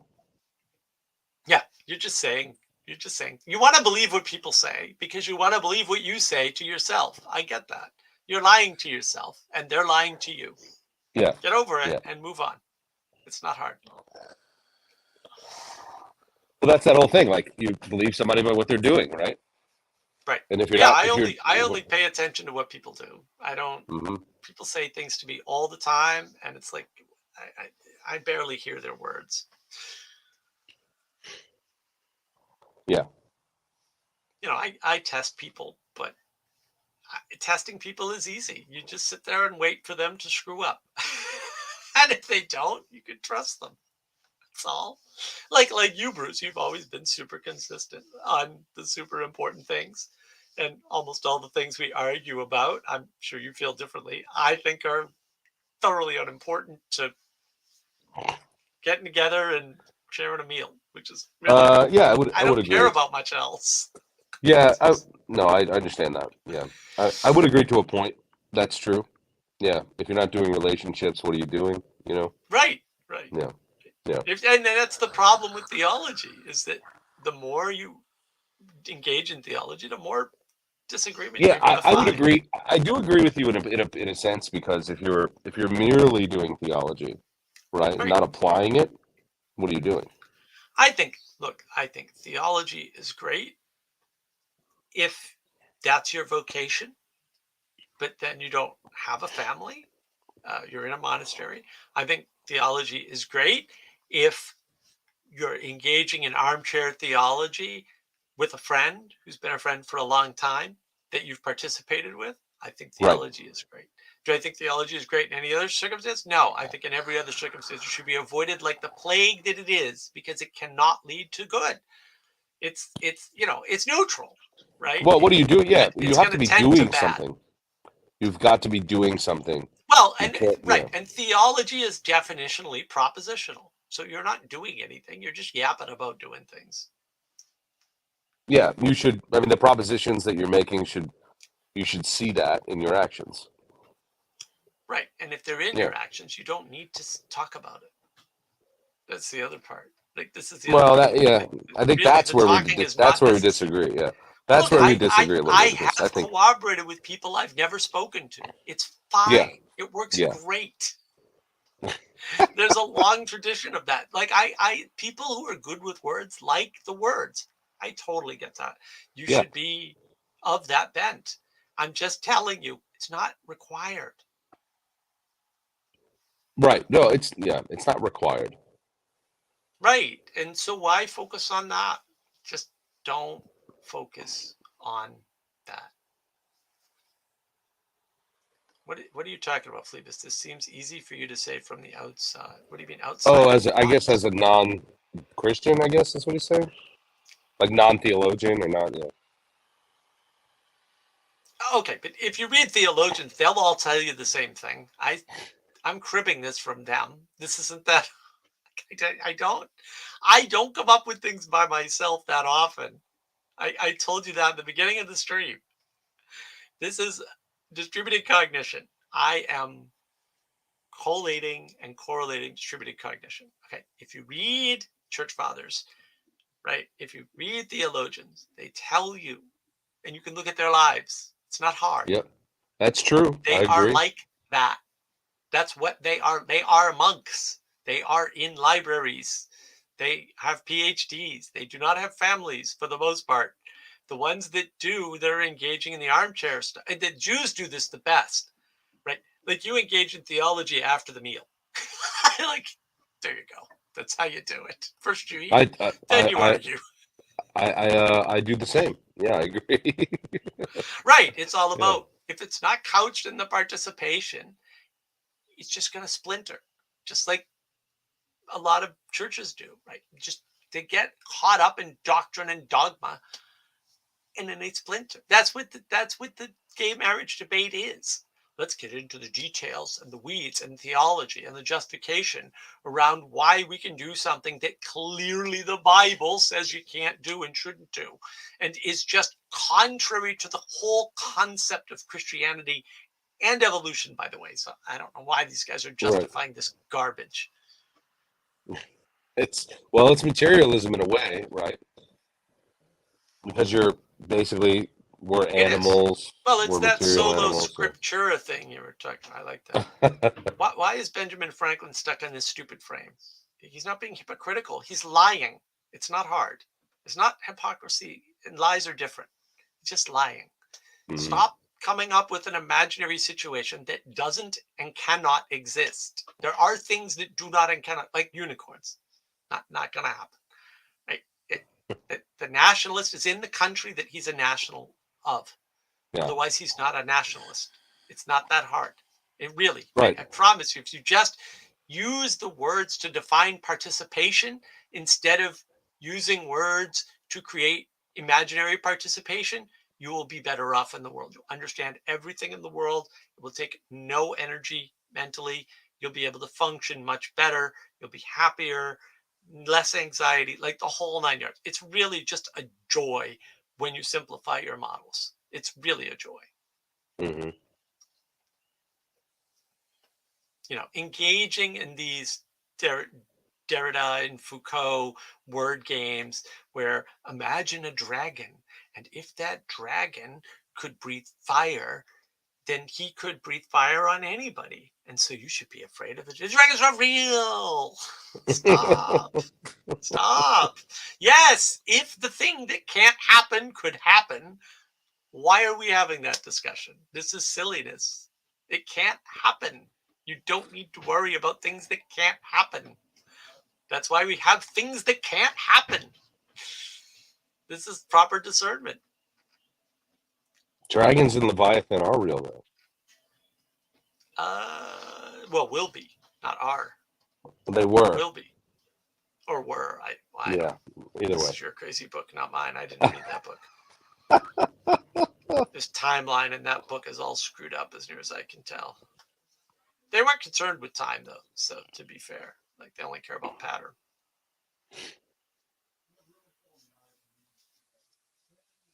I am a pragmatist. I hope you're talking about me. I'm definitely a pragmatist. That's the thing, too. Everyone's like, you can't know that. You can't, you can. You can tie everything to pragmatism and it solves so many problems in the world. It's like, why are people torturing themselves again? I don't understand. It's postmodern, frameless framing and reframing and constant garbage for no reason when there's a simple model that just works. Either way, you can be crazy if you want. Or you can have a much easier life and be a pirate navigating patterns on the open seas. It's up to you. Well, it's getting late. I need to get out of here. All righty. Well, I'm going to close the stream down. Bruce, it was a pleasure to Mark. see you as always. You too. We'll do it again soon. Have a great night. All right, everybody. I hope you watched the first 2 minutes because they're great. And thank you for joining. And I don't know if I'll do it again in a week, but maybe. I will try to announce by Thursday so that it's on this normal thing. Let's all discern better. And when we can't, let's outsource to distributed cognition. Have a good night. Keep navigating those